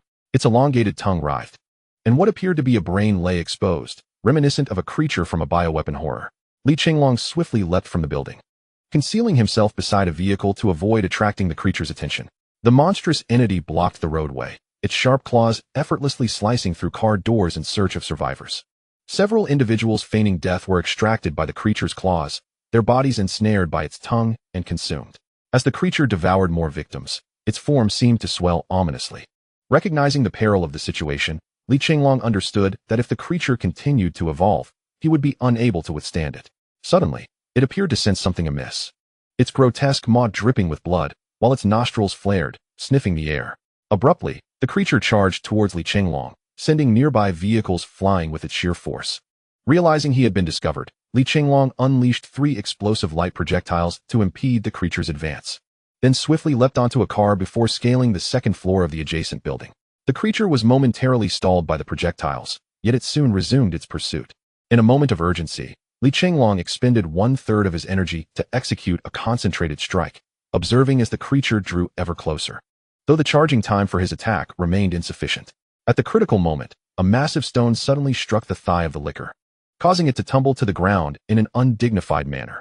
Seizing the opportunity, Chenglong unleashed a concentrated strike, his index and middle fingers radiating with brilliance. As a beam of laser energy erupted forth, shattering the licker's skull. Instantly, Chenglong's body shimmered with light, and the second tower of strength glowed with a dazzling golden hue, breaking through the gates of the third tower of strength. Chenglong sensed that his physical state had fully recovered, and upon inspection, he discovered his attributes: Constitution 60, Strength 55, Agility 55, and Spirit 54, indicating a substantial increase in his overall capabilities. "I've reached level 3, Chenglong murmured. At that moment, Chenglong turned to regard the individual who had hurled the massive stone. Initially, he expected a towering figure of immense strength, but instead, he found a short yet vigorous middle-aged man. "I am immensely grateful for your assistance. My name is Chenglong. May I inquire your name?" The middle-aged man smiled and replied, "It is only right to assist those in need, especially against such an abhorrent creature as the licker. I see you are headed to a gas station. I too am on that path. Shall we go together?" With that, the two began their journey towards the gas station. During their conversation, Chenglong learned that the man's name was Lin Rui, a former truck driver who had unfortunately been bitten by a zombie upon returning from a trip the previous day. Remarkably, he had awakened as a wielder of extraordinary strength, capable of lifting and throwing several hundred pounds. Upon discovering that Chenglong was a soldier, he recounted, "Years ago, after a car accident, it was a group of soldiers who rescued me from the mangled wreckage. I am sincerely grateful." Chenglong responded, "It is our duty." As they fought off zombies while running, they arrived at the gas station in under 2 minutes. Lin Rui first inquired if Chenglong wanted any food, to which Chenglong replied that he only needed gasoline, nothing else. Lin Rui then filled a large bag with snacks and essentials from the gas station's convenience store before assisting Chenglong in transferring gasoline from the fuel tanker into barrels. In no time, they completed their tasks, and Chenglong activated his spatial ability, storing several filled gasoline barrels in his storage space. Lin Rui marveled at this, but refrained from further comment, as he too had awakened his own powers. "Brother, would you care to join us? We are preparing to rendezvous with the forces of Jinghai City. Traveling with us will ensure your safety," Chenglong proposed. Lin Rui smiled and replied, "My elderly mother is bedridden at home, and I cannot leave her behind."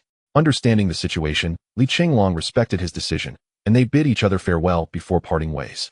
Chapter 6. Departure. As Chenglong made his way back, he communicated with Longling, inquiring, "What level was that liquor?" It appeared quite formidable. Longling, reveling in the spirit sea, casually stated, "The liquor must be at least level 3, but it seems it has only recently undergone its transformation, with its attributes still quite low. Otherwise, even with your strength and that of the power wielder, you would truly have struggled against it. By the way, I must inform you that you forgot to collect the liquor's crystal." Remembering this oversight, Chenglong promptly returned to the grotesque liquor, and after a brief search, he discovered a yellow crystal. Why is it only yellow?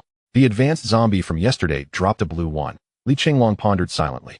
The dragon spirit transformed into the guise of a child. The higher the grade of the crystal, the more challenging it is to obtain. Yesterday's occurrence was merely a stroke of luck. Typically, the drop rate for level 6 blue crystals from zombies or zombie beasts is only 1 in 10. The probability for level 2 zombies is perhaps 1 in 10,000. It was then that Chenglong began to grasp the initial understanding of crystal drop rates. "By the way, I have another question regarding the awakening of crystals. Does it carry a risk of failure?" he inquired. The dragon spirit, holding a crystal that Chenglong had stored in his spatial compartment, responded, "Yes, the higher the grade of the crystal, the greater the risk. For instance, purple crystals have an 88 success rate, blue crystals 77, green crystals 66, and the probability decreases sequentially. With level 1 white crystals unable to transform one into a supernatural being or an awakened individual."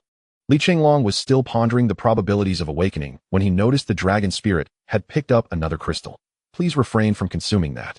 It took me considerable effort to gather over 50 crystals. If you keep eating them at this rate, they'll be gone in no time." The dragon spirit pouted, "I need to consume 10 crystals a day, and as I grow, my demand will only increase until I reach the 5th level of spirit form. Your sister needs the same. She currently lacks a spatial compartment, so do not forget to ensure she consumes 10 crystals daily to facilitate her rapid growth. Li Chenglong reflected. It seems I must slay more zombies in the future. Initially, he intended to return to the police station before procuring a motorcycle. But now that his spatial compartment had expanded slightly to 446, he could first store the motorcycle and then return. Thus, he made his way to the motorcycle shop.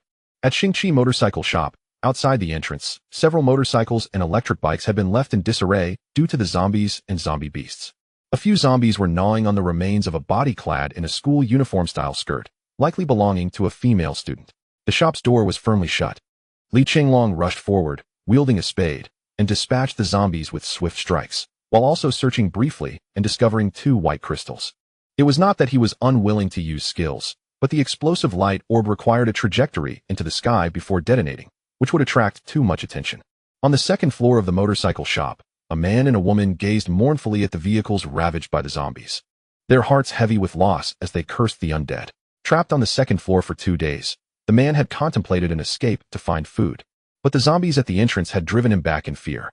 Just as despair began to envelop them, they spotted a figure charging forward, swiftly defeating several zombies and seemingly intent on breaking through the shuttered door. The couple immediately opened the window to call for help. Li Chenglong, noticing the presence of survivors, cautioned, "Do not shout. You will only attract more zombies. First, unlock the door." The couple complied, falling silent. A minute later, the shutter door began to creak open. "Thank heavens, we thought we were destined to perish here. Do you have any food? We've gone 2 days without eating." Li Chenglong pretended to rummage through his small backpack, actually communicating with his spatial compartment, and produced 2 bottles of water, 2 loaves of bread, and a pack of crackers. The couple eagerly seized the provisions, devouring them ravenously. Li Chenglong surveyed the shop, declaring, "I require 4 fuel motorcycles, preferably with a larger displacement." The owner, having finished his bread and regained some strength, immediately revealed his commercial instincts. "To acquire the bikes, you must present the funds." The proprietress chimed in, "Indeed, without money, there shall be none." Li Chenglong furrowed his brow, contemplating the absurdity of focusing on finances in such dire times. Nonetheless, he retrieved his sister's functional mobile phone and inquired about the price of the 4 domineering motorcycles. Upon realizing that this individual was genuinely willing to pay, the owner beamed, saying, "You possess keen insight. These domineering motorcycles are newly released, boasting robust power and quality materials. Moreover, the brand is a partner in the lunar landing project. If you are sincere, they are priced at 12,000 each, non-negotiable." Li Chenglong understood that while the motorcycles were indeed impressive, 12,000 was the upper limit. Yet he refrained from voicing his thoughts. He took a test ride and found it satisfactory, subsequently scanning the payment with his phone. The several tens of thousands he spent were remnants of his relocation funds and savings from his sister's daily expenses, totaling over 60,000. Li Shui had consistently insisted on saving 200,000 before taking her brother to a major hospital for treatment. "You cannot transport 4 motorcycles back amidst all these zombies." "I certainly cannot assist you," the owner remarked, handing Li Chenglong the keys. Li Chenglong glanced at his watch, responding, "I have my methods. However, I must apologize in advance." And with a swift motion, he rendered the owner unconscious. The female proprietor, fearing for her life, was about to scream when she too was subdued by Li Chenglong. With a grand gesture, he stored the 4 motorcycles within his spatial inventory, along with a stylish women's motorcycle endorsed by Li Bing, and a considerable number of helmets and riding suits. With 10 minutes remaining until assembly time, Li Chenglong wasted no time and dashed towards the Qing'an Town police station. Inside the station, a few individuals were as restless as ants on a hot skillet, while only Li Shui remained calmly seated on the sofa. Yin Qian asked, "Shui, are you not worried about your brother?" Li Shui brushed her bangs aside, replying, "Not at all. My brother is the strongest person in the world and will surely return safely." She recalled his days in the Xiaolong squad, but realized she had spoken too much and fell silent. Just then, a noise echoed from the courtyard. Li Chenglong had returned. Deputy Captain Wang hurried out to greet him, noticing that Li Chenglong had brought nothing. "Li brother, it is all right if you failed. We will devise another plan," he said. Li Chenglong smiled. "Captain Wang, please have everyone gather their belongings. I have a few words to share." 2 minutes later, 8 individuals assembled in the office hall, including Li Chenglong. Deputy Captain Wang remarked, "Li brother, I just heard your sister mention that you are from the special forces. The forthcoming operation is perilous, so we request that you lead us." Li Chenglong accepted the responsibility, saying, "I appreciate your trust. As long as everyone follows my commands, I will ensure we reach the rendezvous safely. Moreover, I hope that what transpires next remains confidential. A tree that stands out will inevitably be felled. My strength is still quite limited, and while I may not mind exposing my abilities, I fear for your safety should you be implicated. Deputy Captain Wang spoke earnestly. Captain Li, what you say is unnecessary. You have saved us twice. This matter remains confidential. Li Chenglong nodded in agreement. He then produced 4 motorcycles and 2 barrels of gasoline, astonishing everyone except for Li Shui, though no one voiced their surprise. Li Chenglong began to organize their efforts. Wang Yusheng, distribute the vehicles and keys. Yun Xian and Li Shui, account for the weapons and ammunition. And allocate 1 walkie-talkie to each individual. Wang Shuang, Feng Li, Zhao Xian, and Qian Hu, aside from packing some essential supplies into their backpacks, were instructed to pile the remaining supplies together, which I shall store using my spatial storage. The group responded in unison. Understood. He called Li Shui over, entrusted her with over 20 crystals, and advised the team to don their motorcycle gear. Wang Yusheng inquired, what about our tactical vests? Li Chenglong pondered briefly. Let us wear them over the riding attire. We cannot discard our tactical vests. 5 minutes later, having completed their preparations, Li Shui, now clad in motorcycle gear, stepped forward to report. Reporting to the captain, we currently possess 92 handguns, 6 in total, with 130 rounds of ammunition. For rifles of type 191, with 204 rounds, 2 submachine guns of type 05, with over 400 bullets, and 2 grenades. Li Chenglong was taken aback by the scarcity of ammunition, but there was no alternative. He immediately declared, each of you will still carry a handgun. I will take the 191 rifles. Wang Yusheng, Wang Shuang, Feng Li, Zhao Xian, and Qian Hu, each of you take a submachine gun of type 05. Li Shui, your abilities are sufficient for self-defense. Occasionally utilize your water-based abilities to assist. Your second-level awakening will suffice for your protection. Yin Xian, you too shall focus on self-defense. Several nodded in agreement. All right, prepare to depart. Li Chenglong announced with conviction. Li Shui gathered her strength, conjuring a large water sphere in her palms, and hurled it toward the police station's main entrance. With a resounding crash, the door fell. Li Chenglong, securing his helmet, mounted his motorcycle with Li Shui and surged forward, closely followed by the other 3 motorcycles. It was now 1 in the morning, and the roar of the motorcycles was particularly pronounced. Many survivors, hidden in rooms or tall buildings, could not help but feel a tinge of envy and curiosity about the individuals brave enough to break through the encirclement of zombies. Due to the motorcycle's rapid speed, ordinary zombies could not keep pace. When confronted with a significant number of zombies blocking their path, Li Chenglong and his sister unleashed their abilities from a distance, blasting them away to clear a route.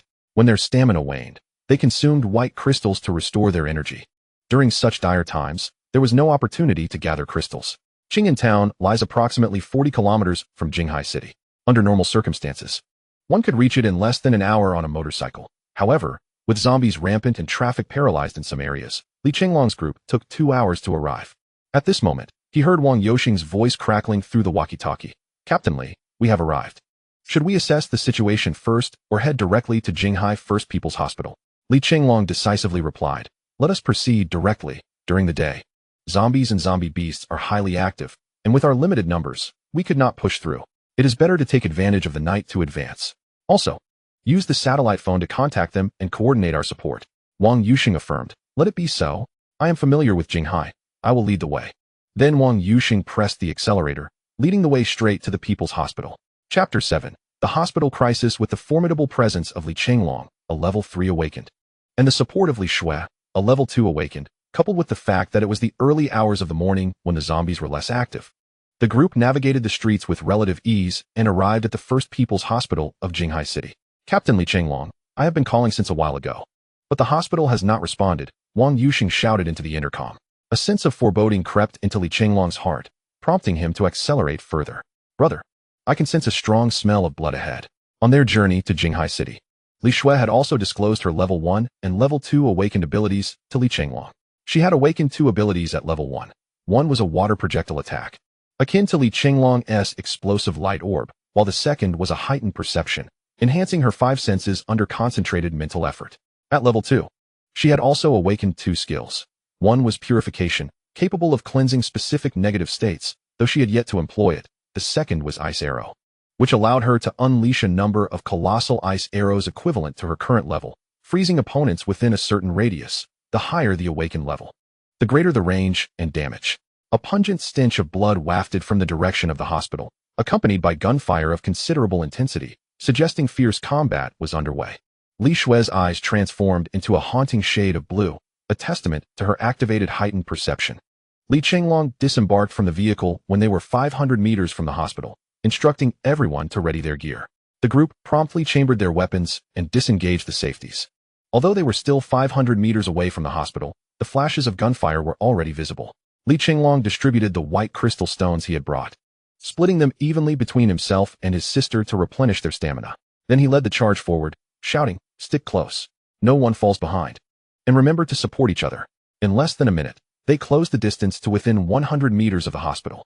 With a series of rapid shots from his QBZ-191, Li Chenglong felled several zombies before tossing his nearly empty rifle to Yun Qian. "Li Xue, unleash a double shot of ice arrows," Li Chenglong commanded. Li Xue concentrated for 5 seconds, releasing 2 ice arrows from the swirling vortex she had summoned. After another 5 seconds, she shot out 2 more arrows, instantly freezing an area of approximately 20 square meters filled with adversaries.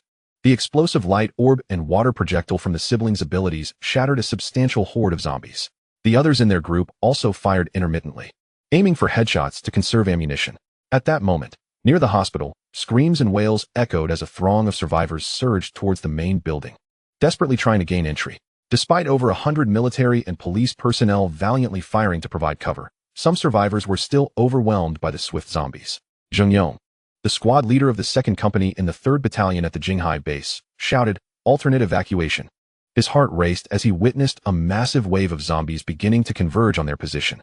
Just that evening, there had been scarcely any zombies, and the 2nd Company had fortified the hospital's walls and gates, leading him to believe that the night would not bring an influx of the undead. However, inexplicably, 2 colossal tier 3 Titan zombies suddenly emerged, leading countless other zombies towards the hospital. How could it be that only a few days had passed, and already so many advanced zombies had appeared? Zheng Yong's eyes burned with fury. Over 100 soldiers formed a dual-layered fire net. The Type 95 rifles and machine guns from the small outpost erupted in a cacophony of gunfire. The torrential rain of bullets swiftly decimated the advancing horde of ordinary zombies, leaving at least 400 to 500 corpses scattered across the small square in front of the hospital. Yet, the arrival of the 2 tier 3 zombies shifted the tides of battle. These Titan zombies, known for their formidable defense and substantial health, rendered ordinary bullets nearly ineffective against them. Several soldiers, unable to retreat in time, were swiftly overwhelmed and dragged into the throng of zombies. A moment later, an explosion resounded.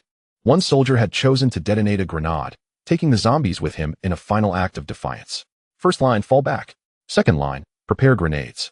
Fire on a 3-second delay. After the first line's grenades explode, launch the second batch 5 seconds later, Zheng Yong commanded. Instantly, dozens of grenades were hurled into the fray, creating explosive blossoms amidst the zombie tide. Countless ordinary zombies were obliterated, with even some tier 2 zombies meeting their demise in the chaos. Just as Zheng Yong began to breathe a sigh of relief, several tier 2 zombies conjured fireballs in their maws, launching them towards the second line's position. Upon impact, the fireballs erupted into countless fragments, adhering to any soldier they touched like an unquenchable adhesive. Many soldiers watched helplessly as their comrades fell victim, but there was no time for sorrow or anger. More zombies surged forward, capitalizing on the dwindling firepower of the second line. Suddenly, 8 streaks of fire rained down from the sky, igniting the zombies below. Within 30 seconds, they were reduced to charred remains. Captain Zheng, Wei arrived. Yun Lan, her complexion pale, charged forward with her squad and a dozen soldiers from the hospital building. "We've eliminated the zombies at the back entrance, leaving a few brothers to guard it, and rushed over immediately," she explained as she ran. Zheng Yong's eyes reddened with relief. "It's good that you're here. Thank you for your hard work." Although Yun Lan's arrival slightly alleviated the dire situation on the battlefield, the sight of nearly 1,000 zombies, including several high-level ones, instilled a sense of despair among the troops.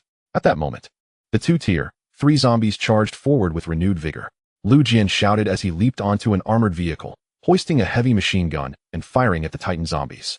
Countless bullets penetrated their bodies, merely slowing their advance. Suddenly, a large bird swooped into the area. Lu Jian, distracted by the Titan zombies, failed to notice the bird's swift approach until it seized him in its talons. "Take this, abominable creature."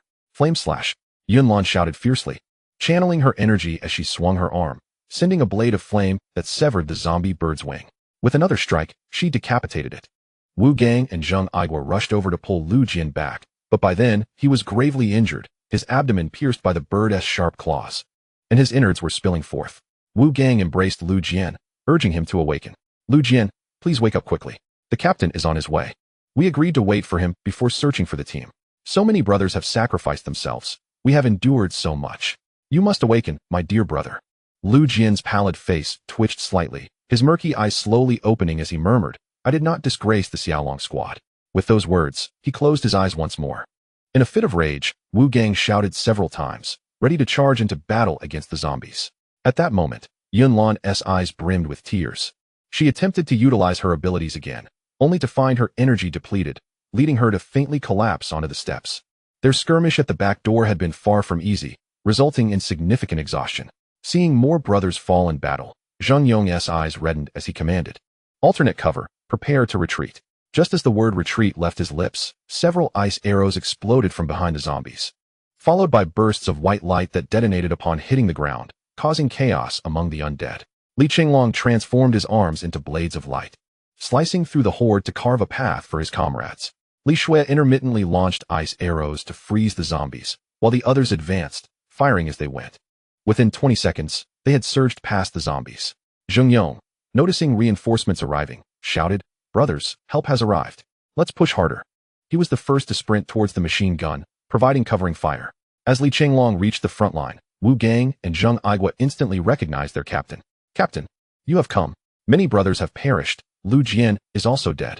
Upon seeing Lu Jian's lifeless form, Chenglong's eyes ignited with fury. At that moment, his spiritual realm surged, and the three-tiered tower of power radiated a brilliant light. Yunlan rushed over and embraced Chenglong, weeping. You finally arrived. I feared I would never see you again. Her cries grew louder. Chenglong gently patted her back and handed her several crystal stones. Focus on recovering. Now that I am here, everything will be all right. Yunlan nodded, clutching the crystals as she retreated to regain her strength. Long Ling emerged from the third tier of the power tower, wielding a 3-foot-long sword. This sword is known as the Dragon Emperor's Sword, a legacy of our lineage. Though you are only at tier 3 and unable to harness even 1% of its true power, with my assistance, you can wield a fraction of its might. He tossed Chenglong a scroll, the Eye of Truth, which reveals the status and attributes of both enemies and allies, though it cannot discern those 2 levels above oneself. With that, Long Ling transformed into a brilliant golden light, merging into the Dragon Emperor's Sword. This is what you owe me, settle it later. Instantly, the Dragon Emperor's Sword in Chenglong's spiritual realm emitted a dazzling golden light, exuding an imposing aura. Chenglong felt a sharp pain in his right eye. And 3 seconds later, it turned blood red, the pupil morphing into a vertical golden slit. He then summoned the Dragon Emperor's Sword from his spiritual realm, its radiance illuminating the night, making the hospital appear as bright as day. Under the brilliance of the sword, the horde of zombies halted in their tracks. Stand back. Chenglong's voice, though soft, resonated clearly with everyone present. Having uttered those words, he consumed the remaining white crystal stones in one swift motion. The soldiers, momentarily stunned, nevertheless obeyed the command and retreated. Li Shui, eager to assist, was pulled back by Yunlan. With a horizontal slash of the Star Dragon Blade, Chenglong unleashed a brilliant arc of light that surged towards the horde of zombies. The creatures in front were cleaved in twain, and under the overwhelming force of the Dragon Emperor's Sword, the zombies seemed to be purified, losing all semblance of vitality even though their brains remained intact. After a flurry of strikes, only 2 third-tier Titan zombies remained on the battlefield. Chenglong, sword in hand, advanced steadily towards the remaining Titans. Sensing imminent danger, the 2 zombies attempted to flee. With a burst of speed, Chenglong executed the fiery dragon slash. As the zombies scrambled for their lives, chunks of flesh began to fall away, soon leaving behind nothing but a pile of zombie remains. Meanwhile, several hundred survivors on the upper floor witnessed this spectacle and erupted into cheers. Long live. We are saved. Ha! A young boy exclaimed to his mother. That brother is so powerful. I want to fight zombies like him. His mother, gazing at the multitude of zombie corpses below, replied, We'll talk about that when you grow up. A few nurses commented, That man is so handsome and strong. If only I could be his girlfriend, life would be secure. A nearby man scoffed, That depends on whether you have a chance. In this era, there are plenty of good women around. Eliciting a chorus of eye rolls from the nurses. As the 2 Titan zombies fell, the Dragon Emperor's sword gradually dimmed, returning to the depths of Chenglong's spiritual sea. At that moment, Yunlan, Li Shui, Zheng Yong, and Wu Gang rushed over, finding Chenglong motionless. Yunlan approached, intending to shake him awake. when suddenly Li Chenglong toppled over, landing in her arms. Battle Dragon. Brother. Captain. Li. The group exclaimed in a flurry of concern. Yunlan checked Li Chenglong's pulse and said, the captain must have exhausted himself. We should take him to the hospital for some rest, and perhaps procure some nutrients. With that, she hoisted Li Chenglong onto her back and hurried towards the hospital, discreetly whispering a few words to Zheng Yong, who promptly began making arrangements. Chapter 8. The Cafeteria Incident at noon. On the 8th floor of the hospital, Li Chenglong gradually regained consciousness, feeling an overwhelming ache throughout his body and a sharp pain in his right eye, reflecting on the previous day's exertions that allowed him to vanquish so many zombies. He felt a pang of fear. He was still too weak. Determined, he focused his mind and entered his spiritual sea, noticing that the third level of the Tower of Martial Might was nearly filled to capacity. He attempted to communicate with the dragon spirit, but found it unresponsive. The Dragon Emperor's sword had lost its luster, quietly hovering above the spiritual sea. Recalling the dragon spirit's final words from the previous day, Li Chenglong felt a rising anxiety. Suddenly, Yunlan's voice broke through, you need not call out. The dragon spirit has entered a deep slumber due to excessive exhaustion and will not awaken for the time being. Turning his head, Li Chenglong saw Yunlan leaning over him, her large eyes fixed intently upon him. Captain, you have finally awakened. Had it not been for Xiao Feng's assurance that you would certainly recover, I would have been at a loss. Li Chenglong sat up, concern etched across his face. You mentioned Xiao Feng. Who is she? Are you aware of the dragon spirit situation? Yunlan opened her right palm, conjuring a fiery phoenix that briefly illuminated her hand before vanishing. With a smile, she continued, I too have awakened my spirit, and I did so half a month ago. A month ago, under Captain Hanyang's command, we endeavored to address the biovirus incident. However, our preparations were insufficient, and our intelligence was lacking, resulting in the sacrifice of several comrades. I was infected during that ordeal, yet after enduring a night of fever, I did not transform into a zombie. It was only later, upon receiving a message from a mysterious individual, that I realized this was the awakening process. After a brief pause, she elaborated, yesterday, on our way here, we eliminated numerous zombies. And I suddenly heard a voice in my mind, a little girl who can transform into a phoenix. She taught me how to harness my abilities. She informed me that you too have awakened your spirit, but due to the excessive consumption of energy during the battle at dawn, your spirit requires some time to recuperate. So you need not worry. Li Chenglong scrutinized Yunlan, realization dawning upon him. No wonder I sensed the presence of another awakened individual, along with a hint of thermal energy. As I neared the hospital, it turns out our team flower, Miss Yunlan, has awakened. Yunlan rolled her eyes in response. Your sister, along with Zheng Yong and Wang Yusheng, have all been quite worried about you. However, given the recent battle, they are currently occupied. Allow me to fetch them shortly. A weight settled in Li Chenglong's heart. What is our current situation? Yunlan's expression grew serious. Not very promising. Zheng Yong's second company at the Jinghai base currently has just over 60 personnel. Our Xiaolong division, including you, consists of 4 members, while the Jinghai Armed Police's criminal investigation team, and some from the precinct add up to about 30. In total, we have merely around 100 combatants. What about the number of survivors? Li Chenglong inquired further. Yunlan pondered for a moment before responding. This morning's count revealed 422 individuals, predominantly middle-aged and young adults, with a fair number of children, though the elderly are rather few. Sensing the conversation's gravity, Li Chenglong shifted topics. In our squad, there's someone named Yun Qian. She isn't your sister, is she? Yunlan promptly replied, of course not. You know that our Xiaolong division often adopts new names. My true name is Qi Wan, but you may continue to call me Yunlan. By the way, shall we refer to you as Captain Jin Zhanlong or Li Chenglong? After a moment of contemplation, Li Chenglong decided, Li Chenglong will suffice. Given that only 4 of us remain in the Xiaolong division, we are essentially a name without substance. I shall revert to my original name. Yunlan nodded in agreement. Remembering the true sight skill he had learned the previous night, which allowed one to discern the attributes of both foes and allies, as well as their weaknesses, he turned to Yunlan. Yunlan, level 3 awakened, Constitution 50, Strength 50, Agility 57, Spirit 60, currently possesses skills, Meteor Fire Rain level 3, Flame, level 2. Balance Development level 3, Phoenix Power level 1, and is an S-Class Phoenix Spirit awakened. The protagonist possesses a physique of 60, Strength of 55, Agility of 55, and Spirit of 54, complemented by skills such as level 3 Burst Light Bomb, level 3 Balance Development, Mastery in both cold and hot weapons, level 3 Storage Space, level 2 Energy Strike, level 1 Dragon Emperor Sword, and the Eye of Truth. He is an S-Class True Dragon Spirit awakened. It seems that there are indeed differences among the various awakened individuals, Li Chenglong mused silently. Yunlan, noticing Li Chenglong lost in thought, suddenly shouted, startling him back to reality. Come on, let us go downstairs and take a look. He then led Yunlan down the stairs, where they encountered Li Shui ascending with a lunchbox. Upon seeing her brother, she promptly handed the lunchbox to Yunxian and rushed into Li Chenglong's embrace. Brother, you're finally awake. I was so worried about you. Please don't do this again. Li Chenglong gently patted Li Shui's back, saying, if you all grow up quickly, I won't have to struggle so much every time. Li Shui replied, I've also reached level 3. Next time, I'll definitely be able to help you. Earlier that morning, while clearing away the remnants of the zombies, Li Shui had successfully advanced to level 3. Indeed, my sister is remarkable, Li Chenglong chuckled, activating the Eye of Truth to observe her. Li Shui, level 3 awakened, physique 45, strength 47, agility 42, spirit 55. She currently possesses skills such as level 3 rapid water bomb, enhanced perception, purifying power, level 2 extreme cold ice arrow, level 1 energy recovery, and level 1 ice shield. An A-class mermaid's spirit awakened. It turns out my sister is quite the support, Li Chenglong thought, affectionately ruffling her hair. Li Shui, blushing, quickly brushed his hand away, declaring, I'm really powerful now.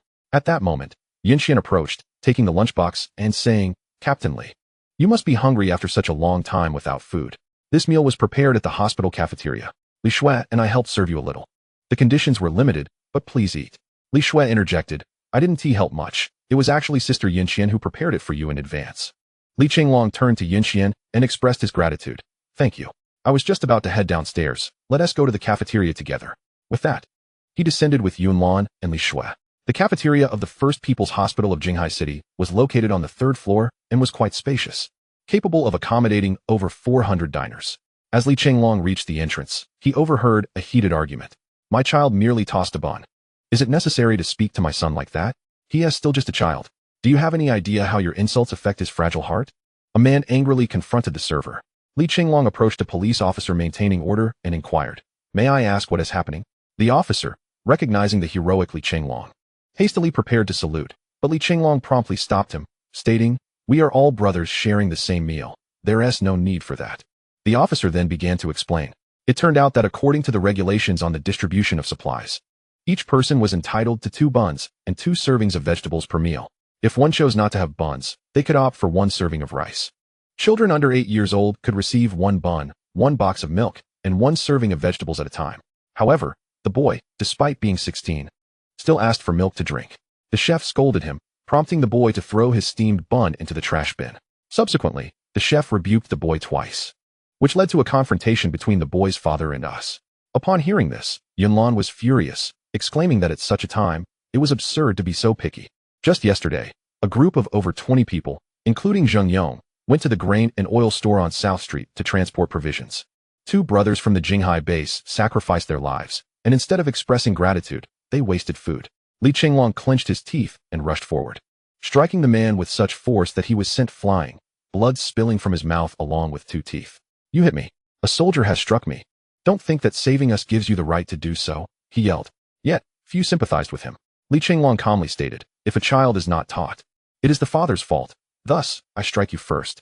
He then addressed the boy, saying, 16 and still a child? I was already sweating it out in the training grounds at 17. If you do not wish to eat, very well, Yunlan, assign someone to watch him. When he finally consumes that bun, then he may have his meal. For the next 7 days, his rations shall be halved. Li Chenglong retrieved the bun from the trash and placed it on the table. Then, accompanied by Yunlan, Li Shui, Wu Gang, Zheng Aigua, and Yunxian, they began their meal together. The 16-year-old boy seemed utterly terrified, weeping loudly, yet no one offered him solace. Instead, many looked on with disdain and whispered among themselves. The middle-aged man, now covered in dirt, rose from the ground and escorted the boy to eat. Meanwhile, a police officer was seen carrying the bun he had retrieved from the trash. At that moment, a dozen weary soldiers approached to receive their rations. Upon their arrival, the servers immediately began to serve them, providing each soldier with 3 buns, 2 dishes, and a portion of soup. This sparked another round of whispers, with some questioning why they received more than the rest. Before Li Chenglong could speak, Yunlan erupted in anger, directing her fury at one of the youths. Shut your foul mouth. Do you even know who they are? They are the ones searching for supplies. Every grain of rice and every vegetable you consume has been procured through their arduous efforts. Just yesterday, in their quest to gather food for you at the grain and oil store, we lost 2 brothers, not on the front lines, but in the service of helping you. We soldiers have hearts and souls. We too are flesh and blood, born and raised by our parents. As she spoke, tears streamed down her face. Li Chenglong placed his bun on the man's table and requested Yunlan to summon the leader of the supply team, stating, "Captain, from this afternoon onward, he shall be considered one of yours. Does he not envy the portions you receive? I will give him mine, but should he dare to flee in battle, he shall be treated as a deserter." The young man was instantly drenched in cold sweat, collapsing to the ground. The leader of the supply search team observed the youth's cowardice and remarked, "Captain Li, with someone like him on our team, we might as well have a dog. You all take your time eating. We'll rest after our meal before tackling the next task." With that, he returned to the food line. After Li Chenglong and a few others finished their meal, they went to the water basin to wash their lunchboxes. Just as they were about to seek out Zheng Yong for any tasks, Zheng Yong entered the cafeteria with a grave expression. Chapter 9. Rescuing People on January 4th, 2024, the fourth day of the full outbreak of the zombie virus. Within the base established by the Killian aliens on the moon, my friend Lytel inquired, "How is the situation on Blue Star?" Ingram replied to another extraterrestrial clad in a white robe. Lytel blinked his three large eyes and responded, "The situation is even better than I anticipated. Based on the results from the preliminary viral experiments conducted last month on Blue Star, I have now enhanced the virus. According to my observations, if the virus is deployed on Blue Star, it will eliminate over 70 of its life forms in less than a year." Ingram lifted 2 cups filled with a green liquid, handing one to Lytel. "Excellent. Here's to the success of our colonization plan. Cheers."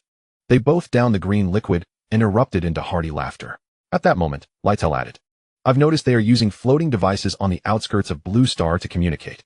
If they manage to organize themselves, it could jeopardize our plans." Ingram dismissed the concern, saying, "I will deploy some drones disguised as meteor showers to disrupt their communications." Lytel cautioned, "We must be careful. We cannot let those Blue Star creatures know of our existence just yet." With that, they exited the conference room. Meanwhile, a shadow flickered momentarily at the vent before vanishing. Having just finished their meal, Li Chenglong and Yunlan were approached by Zheng Yong, who wore a serious expression. "The reconnaissance team we dispatched has returned. They reported that the number of zombies in the vicinity is steadily increasing, but it remains within acceptable limits. However, according to their drone surveillance, the route to the Jinghai base is severely congested. In our current state, we cannot proceed. Furthermore, since noon, our satellite phone has ceased to function, severing our communication with the outside." At that moment, another soldier arrived to report, "The second supply search team has returned." Zheng Yong pressed, "But what? Speak." "There are no outsiders here." Li Chenglong interjected, "There are too many people here, and if the news is bad, it could incite panic. We should move to another location." Zheng Yong agreed, and, along with a few others, proceeded to the inspection room on the 5th floor. It was only then that the soldier spoke. "Our second supply search team encountered an attack by a monstrous creature at the Homeland shopping mall. It was slightly larger than a tiger and moved with remarkable speed, resulting in the loss of 2 police officers. Furthermore, during our emergency evacuation, 2 members of our base were inadvertently scratched by zombies and are currently being temporarily housed in the conference room on the 2nd floor. Zheng Yong's teeth clicked as he said, "Let me meet these 2 brothers," and he led the soldier outside. Li Chenglong turned to Yunlan and remarked, "Since the Xia nation was aware of the virus's potential to transform individuals into abilities carriers nearly a month ago, they must have informed all major bases. Do you have any idea how many ability carriers are among us?" Yunlan opened her notebook and wrote, "Originally, there should have been 12 ability carriers. Including the captain and Sister Schwer, there were 3 awakeners. However, 4 ability carriers perished during the battle at dawn against the zombies, leaving us with only 8. Li Chenglong then stated, "I will communicate with Zheng Yong shortly to gather the ability carriers. I have some matters to discuss. Furthermore, I believe there are certainly ability carriers among the over 400 civilians, but my current level is too low for the true I to conduct such a wide-ranging scan. Wu Gang and Zheng Aigua, please explain the situation to those survivors, outlining the pros and cons, and strive to persuade them to join us. Yinxian, assist in documenting everything." The 3 nodded and departed. Li Chenglong glanced at the time and said, "Schwer, come with me. Time is of the essence. Perhaps you can save those 2. Yunlan's eyes brightened. "Is it truly possible to save them?" As they walked, Li Chenglong replied, "Schwer has awakened a skill called purification, which can cleanse all negative states from a target. I believe it might help those 2. Upon arriving at a conference room on the 2nd floor, they found many tables had been removed, leaving only a dozen chairs and a long table. Li Chenglong knocked on the door, and Zheng Yong gestured for him to enter. Inside, he saw 2 soldiers seated on adjacent chairs, one with a hand injury and the other with an arm wound, though they had been simply bandaged. Blood was seeping through. Zheng Yong spoke with deep regret. "As your commander, I feel powerless, allowing my subordinates to scavenge for supplies and suffer injuries. Yet, I am unable to save you. The two soldiers smiled faintly. Commander, what are you saying? When has our second company ever been cowardly? We are merely disheartened that we did not fall in battle against the zombies, but rather due to a search mission. As they spoke, tears welled in their eyes. Li Chenglong quickly approached Zheng Yong to explain the situation. Zheng Yong looked at Li Shui and said, if that is the case, you are our second company's benefactors, having saved us once again. At her brother's signal, Li Shui stepped forward, gradually gathering her energy. After several seconds, two streams of pale blue light enveloped the two soldiers. They curiously observed the blue glow emanating from their bodies, feeling a warm sensation as the intense pain and itching gradually faded, and the numb wounds and darkened arms began to restore. 5 minutes later, the blue light slowly dissipated, leaving them feeling invigorated, their discomfort completely erased. However, since Li Shui possessed purifying power rather than healing power, their wounds remained unhealed. Wiping the sweat from her forehead, she turned to Zheng Yong and said, Commander Zheng, the virus has been completely eradicated. Li Chenglong activated his true eye and confirmed that the virus had indeed been eliminated. As Zheng Yong observed his two soldiers regaining their color, he felt an immense joy. He remarked, you two should express your gratitude to this young lady. The two men, overwhelmed with emotion, hurriedly thanked Li Shui, nearly falling to their knees in reverence. Li Shui had never encountered such fervent appreciation before, and a faint blush appeared on her cheeks. Yun Lan, witnessing this scene, although herself an awakened individual, was astonished by Li Shui's abilities. Li Chenglong examined their wounds once more, noting, though the injuries are not fully healed, with the aid of purification power, your wounds should mend rapidly. Hurry and find a doctor for further bandaging. The two men expressed their gratitude once again and exited. At that moment, the doorway of the conference room was crowded with military personnel alerted by the news, initially intending to bid farewell to their comrades. They instead witnessed the miraculous recovery facilitated by Li Shui, erupting into cheers. Zheng Yong, with a serious demeanor, commanded, return to your posts immediately. Do not let the presence of Li Shui instill complacency. Exercise utmost caution. The crowd then dispersed. Captain Zheng, I have a request, Li Chenglong stated. Zheng Yong responded earnestly. Are you slapping my face? Between us, there is no need for such formalities. Moreover, I heard from Wu Gang that you have already achieved the rank of colonel at a young age in the Xiaolong squad, while I am but a captain. Truly, youth is filled with extraordinary talent. Li Chenglong continued, I have learned that we currently have 8 awakened individuals. Logically, our number of awakened should not be insignificant. Yet our combat effectiveness remains quite limited.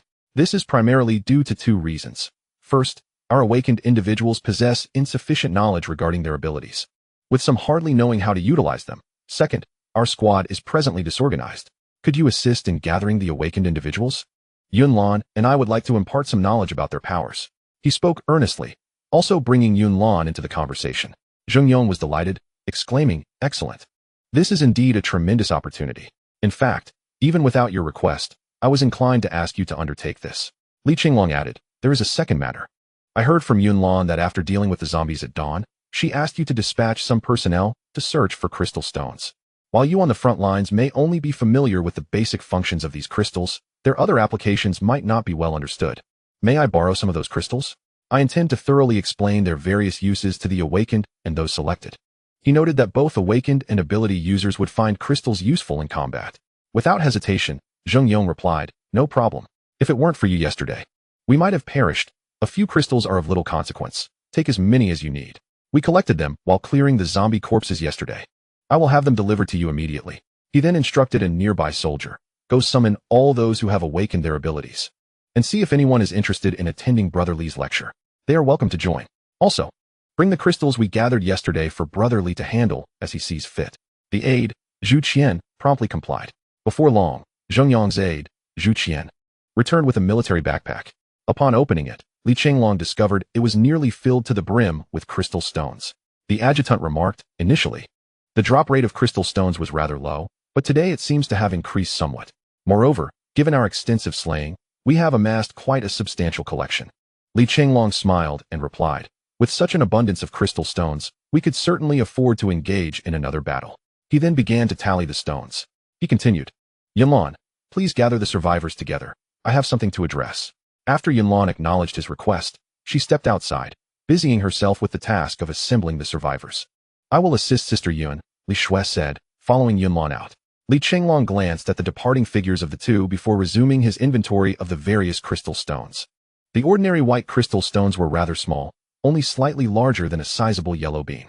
The red crystal stones were a bit larger, while the finest he had encountered thus far was the blue crystal stone intended for his sister, roughly the size of a longan fruit.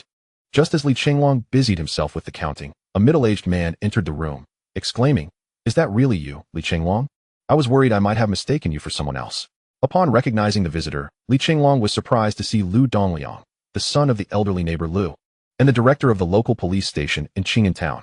Just last night at the station, he had inquired of Yun Qian about Lu Dongliang's absence, to which she had replied that he was attending a meeting in the city and was currently unreachable. It was unexpected to encounter him here. He approached Lu Dongliang and shook his hand.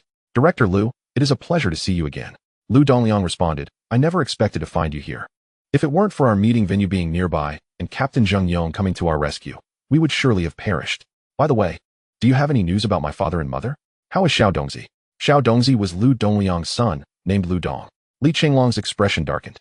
"Both your parents and Dongzi have been infected. I visited your home and believe that it was during your mother's trip to buy groceries that she encountered a zombie, subsequently infecting your father, and ultimately." Hearing this, Lu Dongliang's vision blurred, and he collapsed. Li Chenglong acted swiftly, stepping forward to support Director Lu. "Director Lu, the deceased cannot be revived. You must find solace in your own life and avenge them by slaying zombies." With a bitter smile, Lu Dongliang slowly exited the room. Li Chenglong watched as the weight of grief seemed to age him by a decade. Soon, the corridor echoed with Lu Dongliang's anguished cries. At that moment, Yunlan returned, stating, "Everything is ready. I have gathered everyone in the small auditorium on the 6th floor. You may proceed." What transpired with Director Lu? Li Chenglong recounted the unfortunate circumstances surrounding Lu's family, and Yunlan's eyes reddened in sympathy. Li Chenglong grasped Yunlan's hand.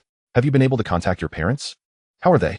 Yunlan bit her lip, replying, "Both my parents are with the East Sea Military District. I spoke to them on the phone yesterday, but I have been unable to reach them this morning. However, I believe they are safe." Li Chenglong squeezed her hand reassuringly. "Yes, they will be fine. Now, let us go." With that, he slung the bag containing the crystal stones over his shoulder and exited the conference room alongside Yunlan. Li Chenglong walked alongside Yunlan and remarked, "I have just tallied the crystals sent by Captain Zheng. 2 green crystals, 3 yellow crystals, 10 orange crystals, 15 red crystals, and 342 ordinary white crystals." Yunlan expressed her astonishment. "Is there really so many? Moreover, there are 2 green ones. Xiao Feng informed me that the higher the color grade, the lower the drop rate." Li Chenglong pondered for a moment and replied, "Zhengyang's adjutant mentioned that the drop rate seems to have increased. We should discuss how to utilize these higher-grade crystals shortly." Yunlan gazed at the crystals and said, "Even the green crystals have only a 55% chance of successfully awakening someone. You aren't considering using them on people, are you?" Li Chenglong responded gravely, "In extraordinary times, extraordinary measures are required. Although a crystal can only be used once per individual, and failure renders one incapacitated, successful awakening guarantees at least the emergence of a superhuman. Not only will they be immune to zombie viruses of the same level, but they will also gain extraordinary powers. I believe there will be those willing to take the risk." Yunlan contemplated this in silence, and then said, "You asked Wu Gang, Zheng Aigua, and Yun Xian to assess whether there are any superhumans among the survivors. The results show there are 10 superhumans, but none have awakened." Li Chenglong nodded in acknowledgement, not surprised by the absence of awakened individuals. After all, according to Longling, among 100 people, only 1 or 2 might become superhumans, and among 10,000, there might be at most 1 awakened person. 5 minutes later, the two arrived at the entrance of the small auditorium. Li Chenglong took a moment to collect his thoughts before entering. Chapter 10. The meeting. At this moment, the small auditorium of the hospital was filled to capacity. With over 400 survivors and 100 soldiers and police officers in attendance, aside from those necessary to maintain security, the survivors whispered among themselves, uncertain of what was to come, yet sensing that something significant was about to unfold. Zheng Yong was the first to step to the front of the stage. "Ladies and gentlemen, please be quiet. In light of the increasingly dire circumstances, our senior officials have reached a consensus. We must reform the current chaotic management model. This is not only to enhance the management of you, the survivors, but also to better organize our soldiers and police. Furthermore, to ensure our survival, we are prepared to disclose some intelligence we possess. I now invite Colonel Li Chenglong, commander of the Xiaolong team from the former Donghai bases, Qianlong Special Forces, to the stage. Please give him a warm welcome." Li Chenglong approached the podium. "Firstly, I would like to establish 2 rules. First, anyone who is not present at this meeting aside from on-duty military personnel, and those unable to attend due to injury or illness, will be excluded from our larger team. Second, please maintain silence in the hall. As zombies roam freely, we cannot afford to be too loud. However, what I am about to convey is of utmost importance. So I urge everyone to listen attentively. You have 15 minutes to notify those who are absent. After 15 minutes, the doors will close, and those who have not arrived will be deemed to have forfeited their rights. Upon completing his statement, Chenglong glanced at his watch and gathered with Yunlan, Zhengyong, and Wang Yusheng. The audience below erupted in animated discussion before some hurriedly exited, presumably to summon others. Zhengyong remarked, "The satellite phone is out of service. Could it be that the communication satellite has malfunctioned? If so, we will be unable to contact the Jinghai base." Chenglong responded, "Given the current situation, attempting to reach the Jinghai base with such a small group is nearly insurmountable. We lack transportation and adequate protection, and we must traverse over 300 kilometers. Not to mention the multitude of zombies, mutant beasts, and other creatures that may lie in our path. We can only proceed step by step. First, we must strengthen ourselves." Zhengyong added, "I just discussed this with Deputy Captain Wang, and we have decided that you, Captain Li, should lead us. Your strength is unparalleled, and as a member of the elite Xiaolong forces, you will undoubtedly guide us effectively." I also spoke with most of the members of the second company, and they concurred. Chenglong was about to decline when Deputy Captain Wang Yusheng interjected, "Brother Li, please do not hesitate. In these dire times, we can only rely on you. We implore you to lead us to survival." At that moment, Yunlan chimed in, "Yes, Brother Long, please agree. Our Xiaolong forces are no more. You must assemble an even stronger unit." Chenglong, not one to shy away, replied, "Since everyone has faith in me, I shall undertake this responsibility. However, my strength alone is limited. I ask for your assistance as we confront the zombies together." Zhengyong and Wang Yusheng nodded in agreement. Chenglong turned to Yunlan and asked, "What did you just call me?" Yunlan playfully smiled, "Brother Long, how does that sound? Calling you Brother Li feels too cloying. Captain sounds too formal, and Big Brother Li is not quite right." Chenglong quickly responded, "That cannot be the case. It makes me sound like a leader of some sort. Back when we were surrounded, you were shot while protecting me. We thought we were doomed. And I promised you that if we survived, I would marry you. But later, when I emerged from the hospital and learned of your sacrifice, I searched for you in vain. Even the records at the base were lost. Do you know how I have endured this past year?" Yunlan, squeezing Chenglong's arm, spoke softly. He reminisced about those harrowing days, recalling the certainty of impending sacrifice that prompted his vow. But gazing into Yunlan's reddened eyes, glistening with tears, he declared, "Let us strive to survive together. Once we have defeated these monsters and society is stable, I shall marry you." Yunlan beamed, "It's a promise. No backing out. Just don't let yourself be distracted by too many girls when that time comes." Chenglong replied earnestly, "A man's word is his bond. Once spoken, it cannot be retracted." Just as they were conversing, the bell of the small auditorium rang. Chenglong glanced at his watch. Time was up. He instructed the guard at the door to close the auditorium's main entrance. At that moment, a few individuals were seen running breathlessly toward them, causing the guard to hesitate. Chenglong, with a serious demeanor, commanded, "Close the door immediately. If we cannot adhere to orders, then we cannot discuss what lies ahead." The guard, hearing his words, disregarded the shouts of those outside and locked the door. Chenglong stepped onto the stage. "Here gathered are the majority of our team. While we will extend protection to those outside in the future, no preferential treatment will be afforded. Now, let us commence our meeting. I kindly request everyone to maintain silence." The attendees, witnessing the door closing, realized that Chenglong was a man of his word, and they fell silent. Chenglong collected his thoughts. "I have always believed in the adage that those who help themselves are aided by heaven. It is perilous for an individual to entrust their life entirely to others. Hence, we must impart knowledge regarding the zombie virus, zombies, and various related subjects. It is imperative that you commit this information to memory, as it pertains to your survival. First, let Officer Yunlan introduce the intricacies of the zombie virus, zombies, zombie beasts, and other aberrant creatures." Yunlan approached the podium, exuding confidence as she saluted. Her piercing phoenix eyes sparkled, and her unadorned beauty was both dignified and graceful. Standing at a height of 175 meters, her figure appeared even more elongated in her combat attire, and her awakened essence radiated an ethereal quality, eliciting gasps from the audience. Some men exclaimed, "Goodness, has a fairy descended upon us?" which prompted laughter throughout the gathering. With a slight squint of her eyes, Yunlan conjured a small fireball that flew toward a lewd, whistling man, causing him to yelp in fright. This display promptly silenced the crowd. Yunlan began, The earliest documented discovery of the zombie virus was recorded in Oceania 62 days ago, while our nation, Xia, noted its first case in Meng province 30 days prior. Through our preliminary research, we have determined that this virus affects nearly all forms of life, predominantly with negative consequences. Though there are some positive outcomes. For instance, many superhumans have emerged as a result of mutations caused by the infection, and certain animals have transformed into fearsome aberrations due to the virus. After allowing a moment for the audience to absorb this information, Yunlan continued. However, the majority will transform into zombies and zombie beasts. The virus can be transmitted through bodily fluids and water, but exposure to high concentrations of the virus in the air can also lead to infection. Thus, one must exercise caution regarding water safety and guard against zombie attacks. According to the documents from the command center, zombies, zombie beasts, aberrations, and our superhumans are categorized into 12 levels. Aside from superhumans, zombies and zombie beasts exhibit variations in eye color, appearance, and abilities based on their level, though our research is still incomplete.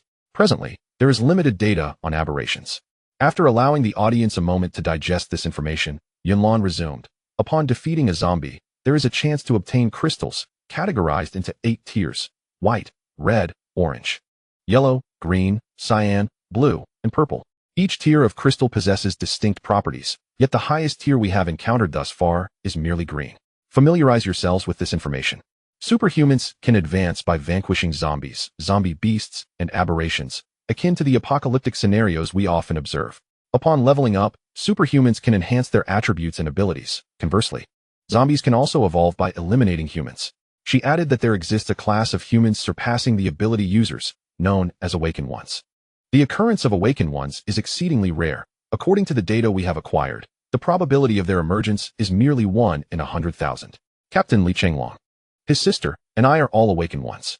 Upon hearing this revelation, several hundred survivors began to murmur among themselves. Realizing why Captain Li and his team were so formidable, it is because they are awakened. A young adolescent expressed his envy, while a girl adorned with striking tattoos exclaimed, "Captain Li is so strong and handsome. I want to marry you and bear your children." A middle-aged man remarked, "If only I could become an ability user, then I could protect myself." Many listeners nodded in agreement. A few middle school students shouted, "Sister Schwer, Sister Yunlan, we are your fans. Please look this way. May we take a photo together?" The discussion persisted for 5 minutes, but Yunlan could no longer wait. She infused her voice with a surge of mental power, commanding, "Silence, let me finish." Although her voice was not loud, it resonated within the minds of everyone present, and the uproar gradually subsided. Yunlan continued, "According to our information, ability users of the same level can resist zombies of equivalent rank. For instance, if you are a level 1 ability user, you will not be infected by a standard zombie. However, should a level 2 zombie attack you, infection is inevitable. Furthermore, crystal stones can be utilized to manufacture ammunition effective against zombies and serums that counteract zombie infections. Unfortunately, our current conditions do not allow us to produce these items. We can, however, formulate the serum. We have already enlisted the help of the esteemed director in Qingyuan of the First People's Hospital, who is renowned in the field of infectious diseases, along with several of his students to assist in this endeavor.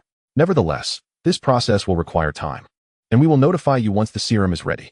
This announcement stirred a wave of excitement among the survivors, intensifying the discussions. The notion that ability users could be immune to the zombie virus and that a serum might be developed was undoubtedly a monumental revelation for both ability users and ordinary survivors alike. Many hands shot up with questions, but Yunlan interjected, "I can roughly anticipate your inquiries. I will now invite Captain Li Chenglong to address your concerns." With that, she stepped down and took a seat beside Li Shui. Captain Li approached the podium, stating, "I am aware of your questions, but please allow me to finish my remarks first. You will soon comprehend everything." He continued, "I just heard from Commander Zheng that our search team rescued over 50 more survivors this afternoon, bringing our total number of survivors nearly to 500. Meanwhile, the combined total of our soldiers, armed police, criminal police, and civil police is only a little over 100. Under normal circumstances, 100 individuals would be sufficient to protect 500 of you. However, we are now in an apocalyptic scenario, and each day we must dispatch survivor search teams, resource retrieval teams, and construct defensive fortifications, all of which require personnel. Thus, we are currently facing a significant shortage of manpower. Therefore, if there are those willing to support and join these teams, you are welcome to sign up here before you leave. We will ensure your utmost protection." Li Chenglong paused momentarily before continuing. "The second purpose is to enhance your self-defense capabilities. I will appoint Wu Gang and Zheng Aigua to instruct you in various combat techniques and agility. Those interested may gather in the parking lot behind the hospital at 8 a.m. and 2 p.m. daily. We have cleared an area ample enough to accommodate 200 individuals. The 2 instructors will be responsible for imparting their knowledge. All are welcome to join the learning process. He paused again and added, furthermore, those possessing skills in car repair, nursing, masonry, and other crafts may also register with Officer Yunxian shortly. We will implement a system of rewards based on effort. Those who exert more shall reap greater benefits, while those who contribute less shall receive minimal sustenance and resources. Each individual's labor will be rewarded with points that can be exchanged for various rare items. In the event that a serum becomes available, those with higher points will be prioritized for distribution. However, individuals under the age of 10 and over 65 are exempt from this requirement, as we will provide them with special support and resources unless they choose to assist voluntarily. Before the survivors could engage in discussion, Li Chenglong swiftly interjected. Many may question our motives for these measures.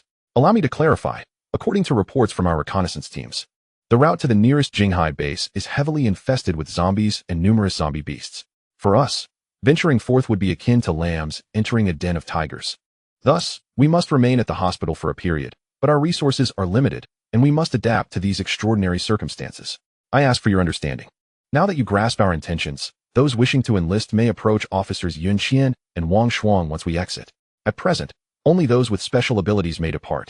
Upon finishing his remarks, Li Chenglong took a seat at the front table alongside Yun Lan, Li Shui, and Zheng Yong, awaiting the survivors' exit. After 10 minutes, only 8 military personnel and 10 special ability users remained. Li Chenglong instructed the 18 individuals to gather and activated the true eye to scan them, discovering 5 with strength awakenings, 4 with speed awakenings, 2 with fire abilities, 3 with wind abilities, and 2 each with water and earth abilities. Li Chenglong addressed the 10 special ability users. I intend to unite you into a specialized team for focused training and education in the knowledge pertinent to your powers. However, once you join this team, departure will not be permitted without consequence. Should this be unacceptable to you, you may leave now. The special ability users exchanged glances. Yet none chose to depart. Li Chenglong smiled. Since you place your trust in me, I shall cultivate your abilities. While I cannot promise you will become invincible, I assure you that you will be better equipped to protect yourselves. He then began to impart the knowledge regarding special abilities that Long Ling had shared with him. An hour later, Li Chenglong announced a temporary adjournment. As everyone departed, Yun Lan approached and linked her arm with Li Chenglong's, inquiring about the special ability users. Observing this, Li Shui also moved closer, wrapping her arm around Li Chenglong's other side, pouting at Yun Lan. Yun Lan giggled heartily, playfully pinching Li Shui, and the two instantly erupted into joyous laughter. Li Chenglong, facing Zheng Yong, felt a bit embarrassed, but soon recollected his thoughts. Comrade Zheng, could you gather all the military personnel together? We need to convene a brief meeting. It is now evening, and the zombies should be less active. We must hold this meeting swiftly, as I have an important matter to discuss. Zheng Yong nodded, saying, from now on, please refrain from calling me Comrade Zheng. I am 5 years your senior. If you do not mind, simply refer to me as Lao Zheng. I shall personally make the arrangements. Let us convene on the 4th floor in 5 minutes. The conference room can accommodate 100 individuals, which should suffice. Li Chenglong replied, very well, Lao Zheng. Let us proceed as you suggested. Zheng Yong promptly departed with his aide. Observing Yun Lan and Li Shui still engaged in their playful antics, Li Chenglong approached and playfully smacked each of them on their backsides before leading them towards the conference room. Chapter 11. Awakening of Comrades. Zheng Yong worked efficiently, quickly notifying all military personnel via the intercom to assemble. Within 5 minutes, the conference room in the hospital was filled to capacity. As curiosity swirled regarding the purpose of this gathering, Li Chenglong, Zheng Yong, and Wang Yuxing entered. With time pressing, Li Chenglong wasted no words. Our team is currently disorganized, comprising soldiers, criminal investigators, and civil police. To facilitate our command and minimize unnecessary casualties, Comrade Zheng Yong, Deputy Team Leader Wang Yuxing, and I have deliberated and decided to reorganize our existing 100 personnel. Excluding the 8 with special abilities, we shall form a patrol team of 10, overseen by Lu Dongliang, responsible for maintaining daily order. A search team for supplies and survivors will consist of 22 members, led by Yun Lan and myself, with half of the special abilities personnel joining this team. Furthermore, a guard team of 50 individuals will be tasked with safeguarding this hospital, operating on a rotating shift of 25 every 8 hours. This team will be managed by Zheng Yong and Wang Yuxing, with the remaining half of the special abilities personnel reinforcing our defenses. 10 logistics personnel will be designated from the original second company, responsible for the organization, inventory, and distribution of supplies, including equipment maintenance.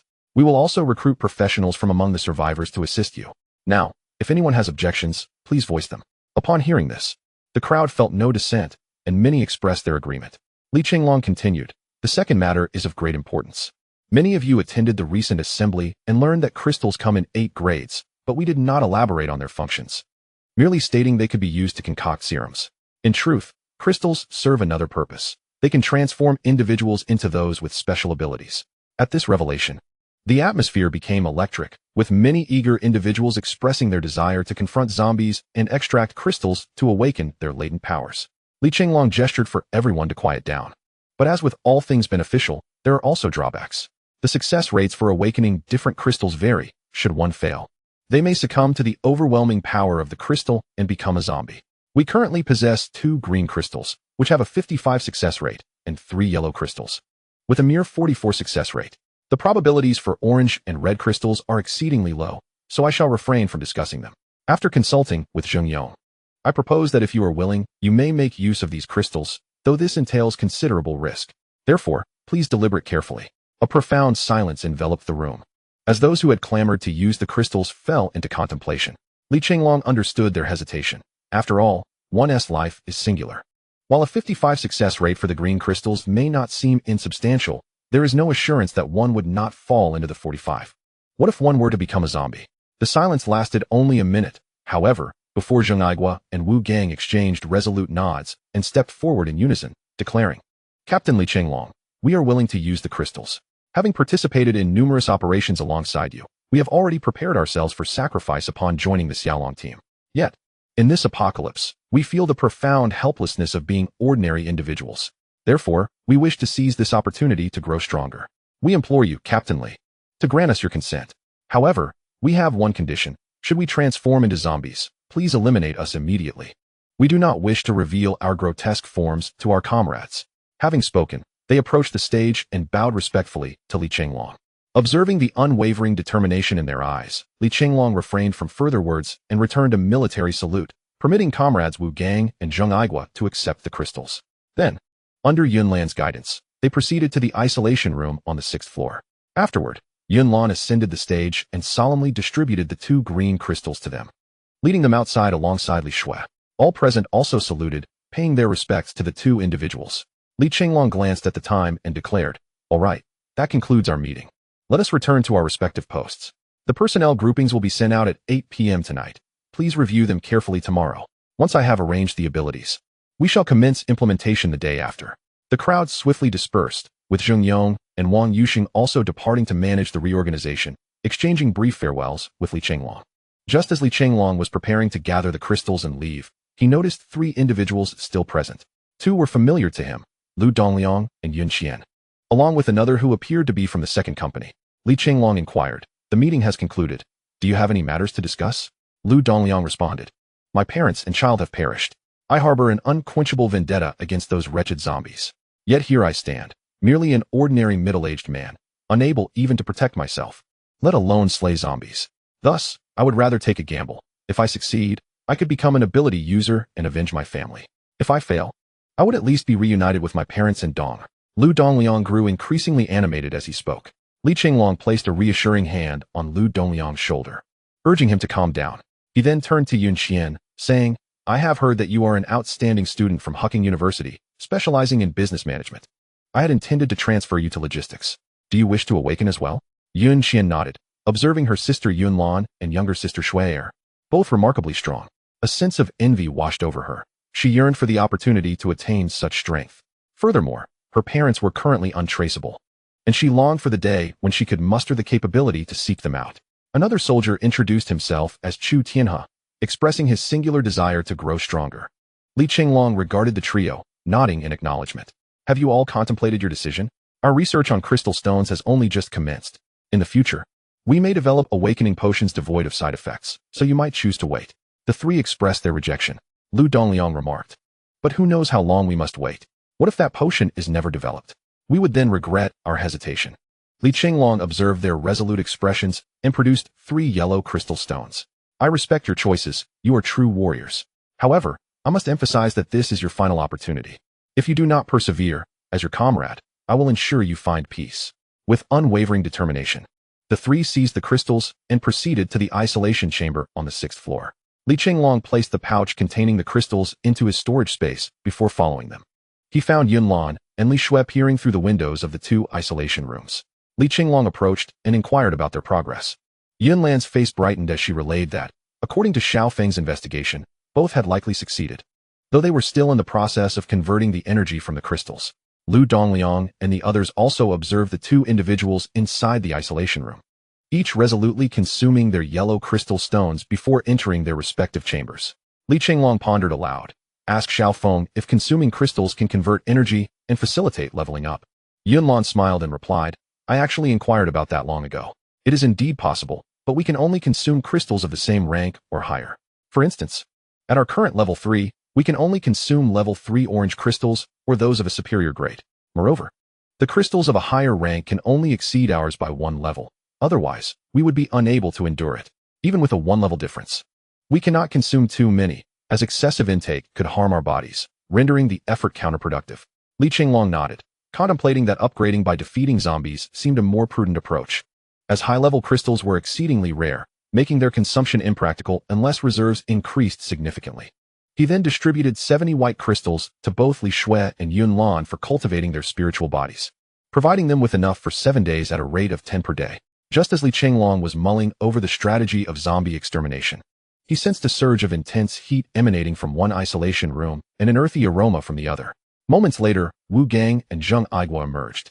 Li Chenglong activated his true eye to assess them. Wu Gang, a level 1 dual-element fire and wind abilities user, possessed a physique of 20, strength of 15, agility of 17, and spirit of 18.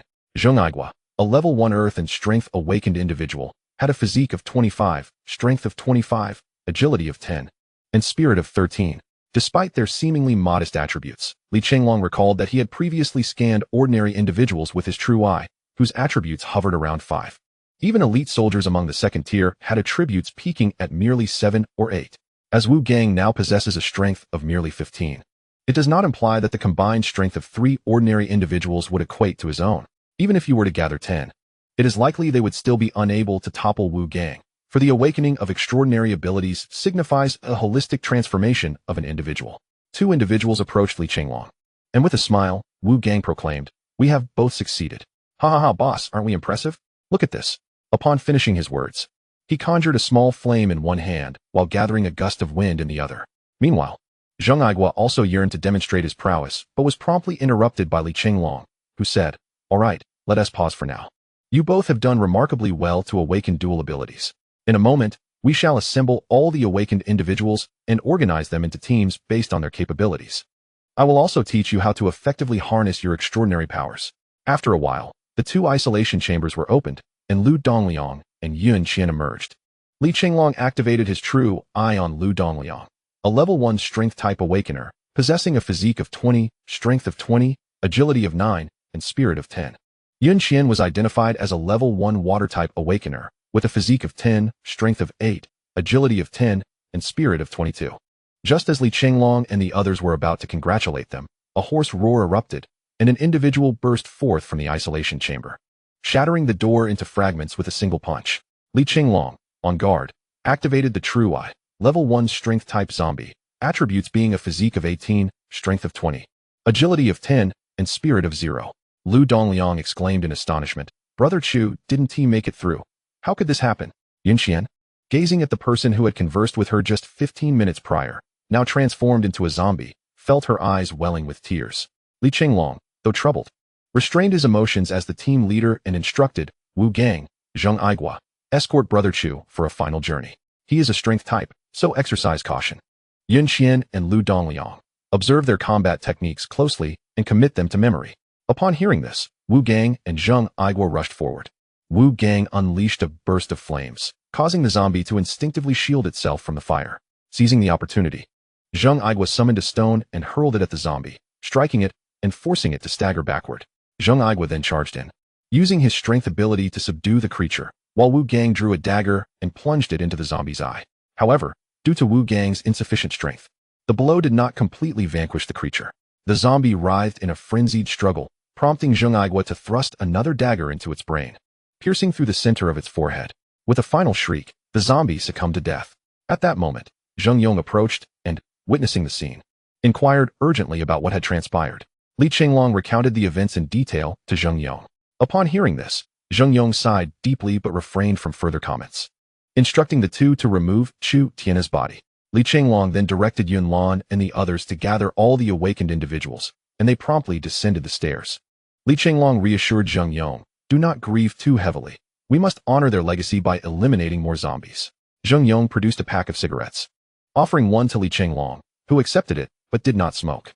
Old Zheng exhaled several smoke rings. After such a lengthy period, I have long since come to terms with it, yet the sacrifice of our brothers still brings sorrow. We currently possess 100 capable warriors and over 500 survivors, while countless zombies lurk outside. Where does our path lie? Li Chenglong pondered deeply for a moment before raising his head. Thus, we must strive to strengthen ourselves and expand our capabilities, for our own sake and in honor of our fallen comrades. Zheng Yong nodded in agreement. Before long, Li Shui approached Li Chenglong, informing him that all the awakened individuals had gathered together. "Let us proceed," she suggested. Following Li Shui, Li Chenglong made his way to the fourth-floor conference room. Presently, including several newly awakened individuals, there were only 22 of them, even with the 3 awakened individuals. The total was merely 25. Upon entering, Li Chenglong surveyed the room, filled with those who had awakened special abilities. Earlier, I introduced the concept of awakened individuals in the small auditorium and shared some knowledge I possessed. I trust that you have gained a preliminary understanding of your abilities. However, this is far from sufficient. Just moments ago, one of our comrades transformed into a mutated zombie, and it took the combined efforts of Wu Gang and Zheng Aigua to bring him down. They were trained individuals, yet many among you were once ordinary people without combat skills. Therefore, for your own sake, you must learn to effectively utilize your abilities and acquire combat techniques. The 20 or so individuals present nodded in agreement. Here is the plan. Let us divide the 22 individuals, excluding myself, Yun Lan, and Li Shui, into 2 groups. One group will consist of ordinary awakened individuals, those with strength and speed abilities, who will join my team, where I shall instruct you. The elemental types, fire, water, earth, will be overseen by Yun Lan, with Li Shui assisting her. Li Chenglong continued, adding, "Furthermore, you must all learn combat techniques. Wu Gang and Zheng Aigua will conduct combat classes every morning and afternoon in the parking lot at the back. Regardless of others, your attendance is mandatory. Now, as dinner approaches, let us break into these 2 groups for lessons. If you cannot remember, write it down. Such knowledge could save your lives in crucial moments." After Li Chenglong concluded, he and Yun Lan each led a group, imparting various combat and ability control skills. The audience listened with rapt attention, lingering over the session until dinner time. Chapter 12. Training soldiers. After announcing the dismissal, Li Chenglong departed the conference room with Yun Lan and Li Shui, making their way to the hospital cafeteria. This time, the order in the cafeteria was noticeably improved compared to the last visit. In truth, considering the supplies in Li Chenglong's storage space, even if the 3 of them were to dine, they could sustain themselves for quite some time. However, he was primarily there to observe if any new developments had arisen. He assessed his storage space, currently at level 3, with a maximum of 10 levels. Measuring 8 meters in length, 4 meters in width, and 9 meters in height, a substantial area indeed. Yet, it contained merely a few 100-liter barrels of gasoline, 2 large backpacks of food, and 4 motorcycles. Li Chenglong resolved that after a day of training tomorrow, they would embark the day after to scavenge for supplies while swiftly eliminating zombies to gain experience. Wu Gang and Zheng Aigua shared a meal, seated alongside Yun Qian and Lu Dongliang, a few other individuals with extraordinary abilities, as they deliberated on the training scheduled for the following day. Meanwhile, Li Chenglong sat with Yun Lan and Li Shui. Li Shui playfully winked at Yun Lan, who reciprocated the gesture, leaving Li Chenglong perplexed about their antics. "What are you 2 up to? Hurry up and eat," he urged. Li Shui then addressed her brother. "Brother, I heard I have a sister-in-law now? Such significant news. And you didn't inform me." Li Chenglong fixed his gaze on Yun Lan, who bashfully lowered her head. It was an inevitable development. Li Chenglong then stated gravely, "I have agreed to be with you, Sister Yun Lan, but not at this moment. Right now, we are grappling with our survival. Discussing the future is premature. The reason I have not shared this matter with you, Shui, is due to the current circumstances." Li Shui nodded, "I understand. Sister Yun has informed me of your situation, and I wholeheartedly support your relationship." Li Chenglong nodded in return, but chose not to pursue the topic further. He turned to Yun Lan and said, "Our group of 22 extraordinary individuals possesses varying levels of ability. We have ordinary people, police officers, and military personnel among us. Therefore, during training, you must exercise caution, setting appropriate expectations. Some individuals cannot be held to excessively high standards, while others should not be underestimated either. This evening, I plan to take all 25 of us outside. As the saying goes, seeing something 1,000 times is not as effective as experiencing it firsthand. No amount of discussion will compare to taking them out to witness true combat with extraordinary abilities. Furthermore, we fought just a few hours ago, and there are currently no zombies in the vicinity to pose a threat. Yunlan nodded. All right, I will follow your lead, but we must not venture too far. If high-level zombies were to ambush the hospital while we are away, it would be a grave miscalculation. With that, the group swiftly finished their meal and notified Wu Gang and the others to gather after dinner. 20 minutes later, the 25 individuals stood before the hospital entrance, each equipped with a military dagger. Those with strength-based abilities were also given a fire axe, while others with lesser attributes, such as wind element awakeners, were provided with a baseball bat in addition to their dagger. The hospital entrance had already been fortified multiple times by the 2nd Battalion, resembling a fortress. Yunlan stepped forward and addressed Captain Li Chenglong. All extraordinary personnel have assembled. 25 were expected, and 25 are present. Please give your orders. Li Chenglong surveyed the group and commanded, let's depart. Immediately, several soldiers joined forces to open the heavy door, and Li Chenglong led the group outside. As they walked, Li Chenglong explained, our objectives for this outing are twofold. First, to foster teamwork, and second, to enhance your combat awareness and skills. We will traverse a circular path with the hospital as our center, maintaining a radius of 2 kilometers. After considering the terrain, Vice Captain Yun and I have calculated the total distance to be approximately 12 kilometers. It is currently 7 in the evening. We aim to return to the hospital by 8:30. Li Chenglong and Yun Lan each led a team, progressing side by side. Initially, they encountered a smattering of zombies, which the extraordinary individuals among the 8 survivors and another military officer engaged collaboratively to eliminate. In order to cultivate their courage, one of the speed awakened, named Chu Kursin, succumbed to fear and fled when a horde of zombies charged towards them. This reckless action nearly cost her teammate his life, as he was almost bitten by a zombie. Though he would not be infected, a bite would require several days for recovery. Fortunately, Wu Gang swiftly drew his dagger and dispatched the zombie. Li Chenglong chose to remain silent, recognizing that this was merely the beginning and understanding her plight. However, Yun Lan could no longer tolerate the situation. She admonished Chu Kursin, expressing that they were a team and she should not only consider her own safety, but also that of her teammates. She warned that her escape could lead to a collapse of their formation, as a 1,000-mile dam can be breached by an ant's nest. She urged her to grow stronger, even if only for her own sake. Chu Kursin, feeling unjustly accused, began to cry, lamenting that she had not intended to flee, as the zombies were simply too terrifying. Yun Lan frowned at Li Chenglong, who gestured for the group to proceed. At that moment, it was winter in Xia Country, and Jinghai City, located in the north, was particularly frigid. The group quickened their pace to complete their mission, engaging and eliminating ordinary zombies along the way. After approximately 20 minutes, they arrived at the entrance of a shopping mall. Upon seeing it, Li Chenglong recalled the resource-seeking team that had encountered a mutated beast earlier that day. Based on their description, it seemed the creature was a mutated cat. He turned to Yun Lan and suggested they visit the mall together the following day to see if they could locate the large feline. As he was eager to level up, finding the pace against ordinary zombies rather slow, Yun Lan agreed, stating that all 3 of them needed to level up quickly, as the number of capable awakened individuals was limited, and they would need to rely on their strength should formidable zombies appear. After only a 2-minute rest, Li Chenglong signaled for the group to set off once more. Suddenly, a loud shattering sound echoed as a massive orange figure leapt through the glass from the 2nd floor of the mall, landing gracefully on the ground. Li Chenglong and Yun Lan rushed forward, signaling the others to slowly retreat. The enormous cat, lacking a tail, measured nearly 3 meters in length and stood at least 1.5 meters tall, its greedy eyes fixed upon the group, emitting a series of menacing meows. As if preparing to pounce, Li Chenglong utilized his true sight to scan the creature, a level 3 mutated cat, with a physique of 40, strength of 40, agility of 50, and spirit of 35. This domestic cat had mutated due to viral infection, its deadly skills being biting and clawing.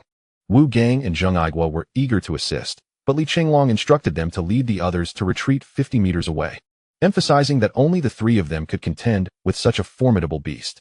Nevertheless, he encouraged them to observe their teamwork. Just as he finished speaking, the cat lunged forward. Li Shui took the initiative, summoning 2 ice arrows that shot forth like streaks of light. The cat emitted a couple of meows and deftly leaped twice to evade the projectiles. However, as it landed, Yunlan had already unleashed a fiery slash towards its position.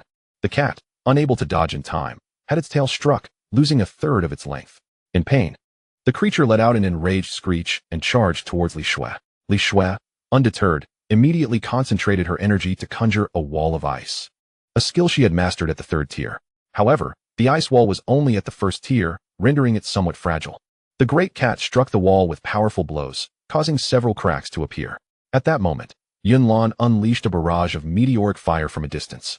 Although the great cat nimbly evaded some of the flames, the extensive area of the firestorm resulted in several patches of its fur being scorched. Nevertheless, the great cat's defenses were remarkably high. Neither Li Shui's swift water bullets nor Yunlan's meteoric firestorm inflicted any fatal damage. The flame slash, too, was rendered ineffective as its blade energy traveled too slowly, allowing the great cat to escape. While the two engaged in combat with the great cat, they were also preparing their own strikes. A brilliant white light began to emanate from the index and middle fingers of Li Chenglong, signifying the gathering of energy for a powerful attack. The great cat, sensing impending danger, readied to flee, but Li Shui's icy arrows and Yunlan's firestorm obstructed its path. Concentrated strike, Li Chenglong shouted, as a dazzling beam of white light shot forth from his fingers, almost instantaneously piercing through the great cat's body. With a pained cry, the great cat stumbled a few steps before collapsing to the ground. Seizing the opportunity, Yunlan executed a flame slash, dispatching the still-breathing beast. At this moment, however, Li Chenglong remained motionless, for his spiritual sea was tumultuous, relentlessly battering against the tower of force. The tower radiated with brilliant white light, suddenly unleashing a beam that shattered the 4th layer's gate. Li Chenglong scanned his data. Li Chenglong, S-Class True Dragon Spirit Body, 4th Tier Awakener, Constitution 93, Strength 90. Agility 90, Spirit 89.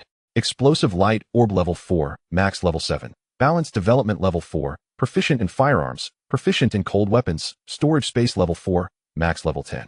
Concentrated Strike Level 3, Max Level 6. Dragon Emperor Sword Level 2, Eye of Truth. Following the fierce battle in the hospital, Li Chenglong had already accumulated considerable energy.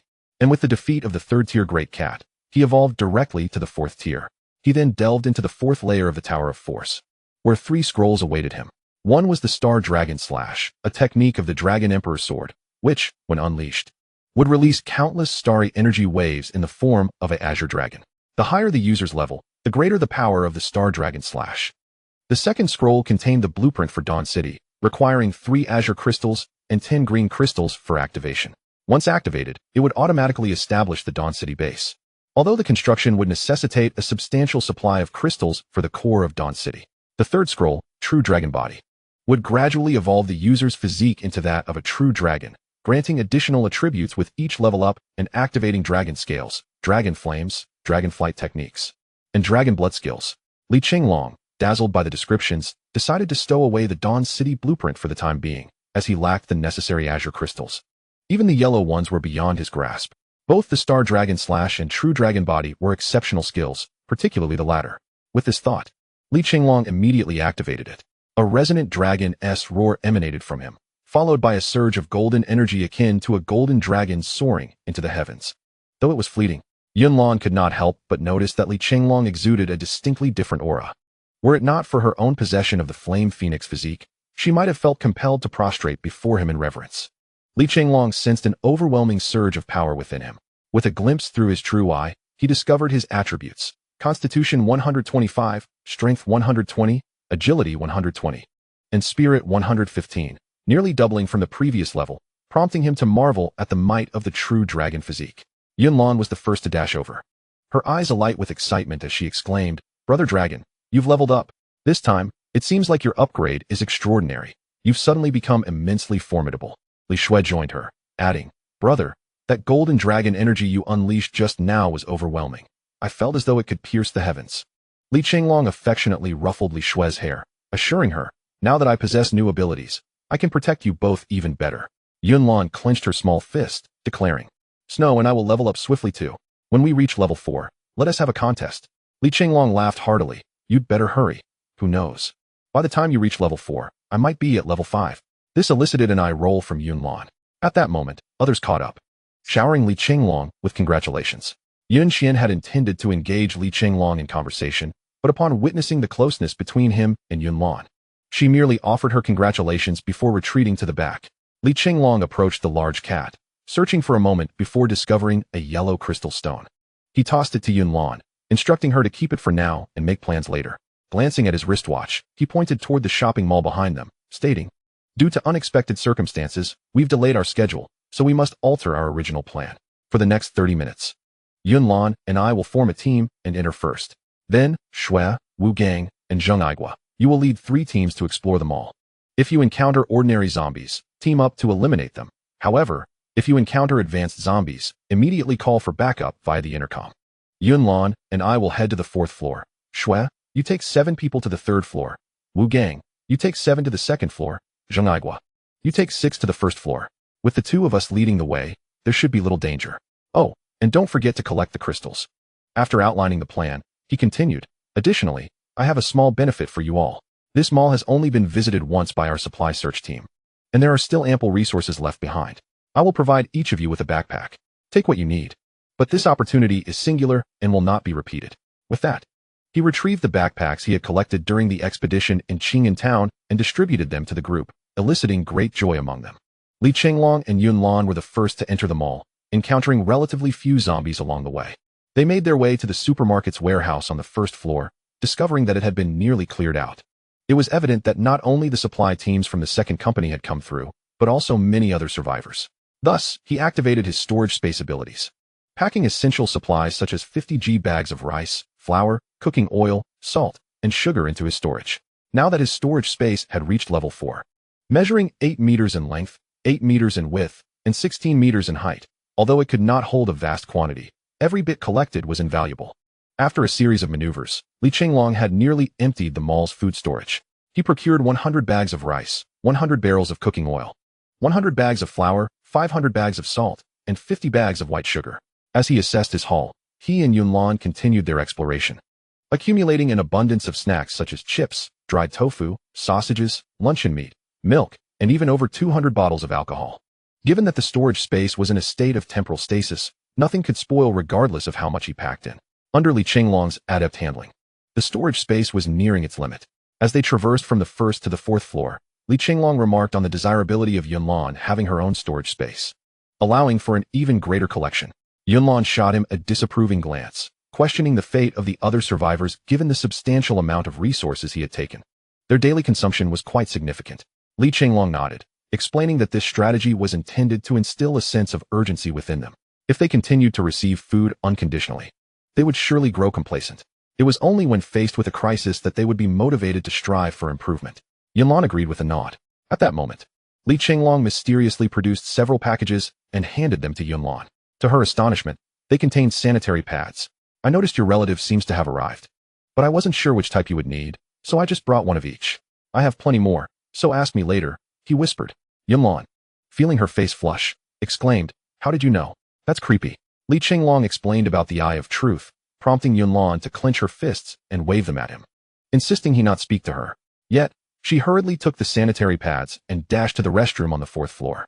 Seizing the opportunity, Li Chenglong wandered around the 4th floor clothing store, collecting hundreds of various garments to add to the storage space.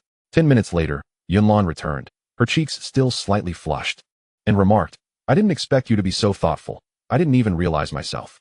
Li Chenglong chuckled and lifted her, spinning her around, which elicited a fit of giggles from her.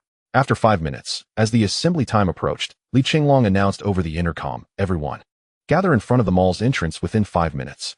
Latecomers will perform 50 push-ups and will not join our training tomorrow." With that, he took Yunlan's hand and made their way downstairs. Upon reaching the entrance plaza, Li Chenglong found that the other members had already arrived, each with their backpacks filled to the brim and faces beaming with joy. He stepped forward and requested each member to report on their achievements in the zombie clearing mission. "I'll begin. I am Li Chenglong, having slain 68 zombies and obtained 20 white crystals." Yunlan then stepped forward, stating, "I am Yunlan, having killed 50 zombies and acquired 17 white crystals." The others followed suit, reporting their accomplishments. In total, the 25 members had dispatched over 500 zombies and collected 176 crystals. Li Chenglong addressed the group as level 1 ability users. "You can upgrade by consuming white crystals. However, this will no longer be effective at level 2. You may then submit them to us, but rest assured, you will not do so without compensation. Various rewards will be provided." That evening, The group was encouraged to attempt an upgrade, particularly those who had engaged in considerable zombie slaying, as their experience should be sufficient. However, they were advised to find a spacious location for the upgrade, ensuring that the hospital remained intact. After a brief pause, Chenglong instructed everyone to proceed with a jog towards the First People's Hospital, warning that any lagging behind would result in a deduction of half the items in their backpacks. With that, he and Yunlan took the lead in running, albeit at a pace considerate of the slower-powered individuals among them. 15 minutes later, all 25 members returned to the hospital without a single casualty. Chenglong signaled for a dispersal, and he, along with Yunlan and a few others, ascended to their designated rooms. Chapter 13. On the right track upon their return to the hospital, Chenglong and his companions exchanged brief greetings with Zheng Yong before retreating to their assigned quarters. The First People's Hospital in Jinghai City comprised 3 main buildings. At the front stood a newly constructed 17-story multifunctional hospital, while the rear housed an aging 6-story structure. To the left, there was a 4-story office building, resulting in a substantial total area. Thus, there were ample rooms to accommodate not only the 600 individuals present, but even up to 6,000. Furthermore, the hospital benefited from 2 self-dug wells, ensuring a consistent water supply. Once in his room, Chenglong swiftly washed himself in the bathroom, changed into clean clothes, and even laundered his dirty garments. Half an hour later, a thought struck him, prompting him to knock on the adjacent door of Li Shui and Yunlan. Yunlan, I have some extra clothes. I just realized that you and Shui might not have any to change into. If it's convenient, you are welcome to choose a few items. Yunlan lifted the curtain and feigned annoyance, saying, Come in, but don't look around too much. Upon entering, Chenglong noticed that they had lit a candle in their room, so he retrieved a rechargeable desk lamp from his storage space and placed it on the cabinet. As he turned on the lamp, the room was illuminated. At that moment, Li Shui emerged from the bathroom, playfully remarking, Brother, what brings you here so late? Are you hoping for me to make space for you and sister-in-law? Yunlan playfully pinched Li Shui's waist, exclaiming, What nonsense are you talking about? The two then resumed their playful banter. Chenglong felt a wave of embarrassment and quickly retrieved a variety of clothing from his storage space: down jackets, thermal underwear, women's lingerie, outerwear, pants, and more. After gathering the items, he announced, All right, take your time selecting. I shall take my leave now. Do remember to pull the curtain closed. Yunlan smiled and asked, Aren't you going to stay and watch? Chenglong replied earnestly, What kind of question is that? We assemble at 7 in the morning. Do not oversleep. Change into your clothes and rest well. With that, he exited the room. As he stepped out, he could hear the laughter of the two as they sifted through the clothes, causing him to shake his head in amusement as he returned to his own room. Once back, Chenglong took out the yellow crystal that Yunlan had previously collected. This yellow crystal was a level 4 crystal, perfectly suited for his own level, making it eligible for consumption. However, considering that Yunlan was on the brink of reaching level 4, he pondered that consuming this crystal might enable her to upgrade immediately. Meanwhile, Li Shui still had a considerable distance to cover before reaching her upgrade threshold, so he decided to set that matter aside for the time being. Chenglong pondered for a moment, then decided to stow away the crystal. Glancing at his watch, he noted it was precisely 9:20 in the evening. He then approached the adjoining room and knocked gently on the door. Who is it? Li Shui inquired. Chenglong replied, Shui, could you check if Sister Yunlan is awake? I have something to discuss with her. At that moment, the curtain was drawn aside, and Yunlan emerged to open the door. Chenglong presented the yellow crystal, saying, You are on the verge of an upgrade. I wish for you to utilize this crystal tonight, as everyone is asleep, making the upgrade less conspicuous. Yunlan glanced back toward Li Shui's direction. What about Shui? She also needs to upgrade. Chenglong responded, I have considered that. Currently, Shui hasn't even reached half of the required experience. Thus, I believe it is prudent to allow you to upgrade first. If our team possesses 2 level 4 members, it will significantly bolster our strength and minimize our losses. Yunlan hesitated, but Li Shui stepped forward and embraced Yunlan from behind, saying, Sister Yun, do not worry about me. I still have time before I can upgrade. Besides, it would bring me joy to see you and my brother grow stronger. At last, Yunlan resolved, Very well. But let us assist Li Shui more tomorrow, enabling her to gain additional experience for a swift upgrade. Chenglong then advised Shui to rest well and stay safe before leading Yunlan downstairs. As they descended, Yunlan inquired, I recall that the batch of crystals provided by Commander Zheng included 10 orange crystals. Why not use those for Shui? Chenglong replied, The time is not yet right. Although Shui has learned many military combat techniques from both her grandfather and me, her mindset and skills require further refinement. I do not wish for her to upgrade too quickly, acquiring a level without genuine combat capability. Moreover, even if I were to give all 10 crystals to Li Shui, it would not guarantee her upgrade. Therefore, I prefer to wait until her experience increases before providing her with these crystals. I trust she will comprehend my intentions. Yunlan nodded. You are indeed thoughtful. Tomorrow, I shall take Schwerer for her upgrade. Li Chenglong continued slowly. Schwerer is only 21 this year. Our father sacrificed himself early, and our mother succumbed to illness due to overwhelming grief shortly thereafter. I was 8, and she was merely 2, so she has never truly experienced parental love. Despite her occasionally carefree demeanor, she is a sensitive girl who often shoulders burdens alone and is reluctant to share her feelings with me. I can offer her some paternal affection, but I am powerless regarding maternal love. You are 2 years younger than me and 4 years older than her. Please assist me in caring for her, especially since there are aspects that I, as a man, may not be able to fulfill. Upon hearing this, Yunlan's eyes glistened with tears as she embraced Li Chenglong from behind, whispering, I will certainly do my best. You can count on me. Let us work together to protect Schwerer. Li Chenglong clasped Yunlan's hand, saying, I appreciate your kindness. It is getting late. Let us be on our way.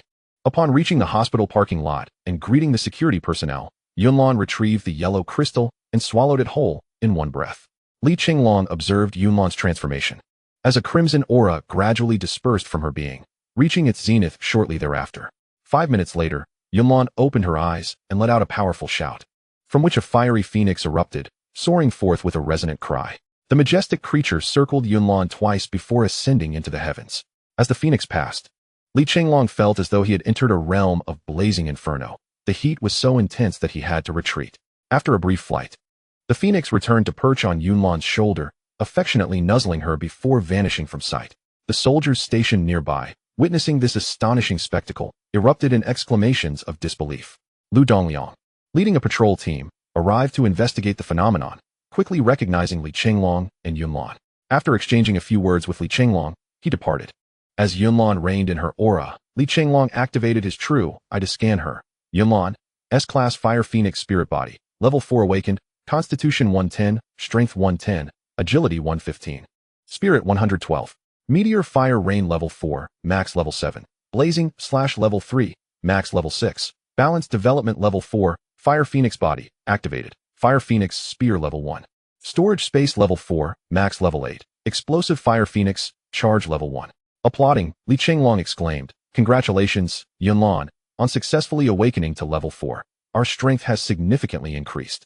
Yunlan smiled, recalling what the little phoenix had told her about the substantial enhancement following her awakening of the Fire Phoenix body at Level 3. Initially skeptical, she now felt the undeniable difference. As she spoke, she waved her fist, reveling in her newfound power. Li Chenglong remarked, Now that you've awakened your storage space, I shall bring you the women's clothing and hygiene products upon our return. Just as Yunlan was about to question how he knew this, she recalled the capabilities of Li Chenglong's true eye.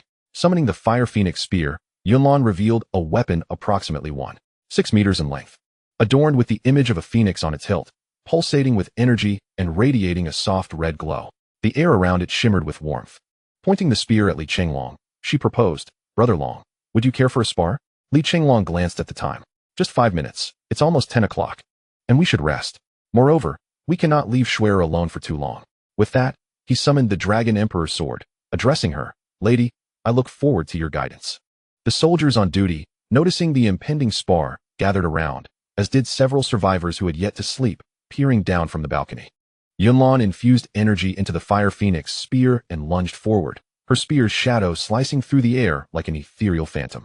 Wherever the spear passed, the faint sound of a phoenix's cry could be heard. Li Chenglong countered with the Dragon Emperor's sword, skillfully deflecting each strike. After exchanging blows for 50 rounds, it appeared neither had gained the upper hand. Realizing that a decisive victory was unlikely in such a short time, Yunlan retreated several steps and, gathering her strength, shouted, Explosive Fire Phoenix Charge. Instantly, a wave of energy shaped like a phoenix surged forth from the tip of the spear, hurtling toward Li Chenglong. The ground, paved with cement bricks, shattered beneath its path. Li Chenglong, gripping his sword with both hands, responded, Star Dragon Slash.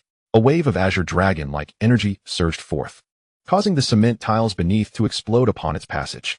The energy waves from the Star Dragon Slash and the explosive flame phoenix collided, unleashing a resplendent radiance that illuminated the parking lot as if it were midday, despite it being 10 o'clock at night. Yet, in mere seconds, the flame phoenix could no longer withstand the force and shattered into oblivion.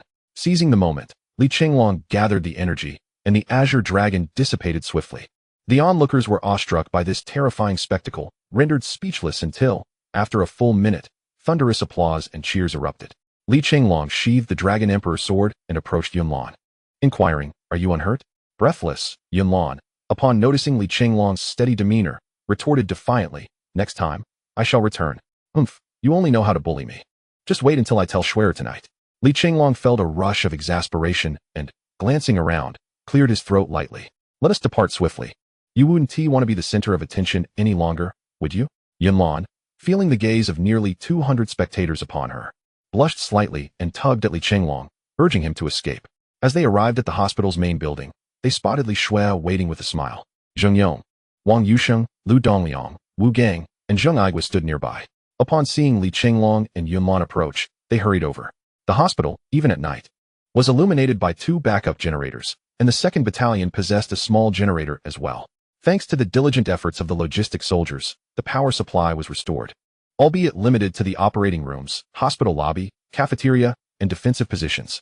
Even the accommodations for Zheng Yong and the others could only manage candles or flashlights. Li Shui rushed over and embraced Yunlan. "Sister Lan, congratulations on successfully breaking through to level 4. Yunlan jested. "Weren't you supposed to be guarding the dormitory? Why are you here?" Li Shui replied. "Your commotion was too great to ignore.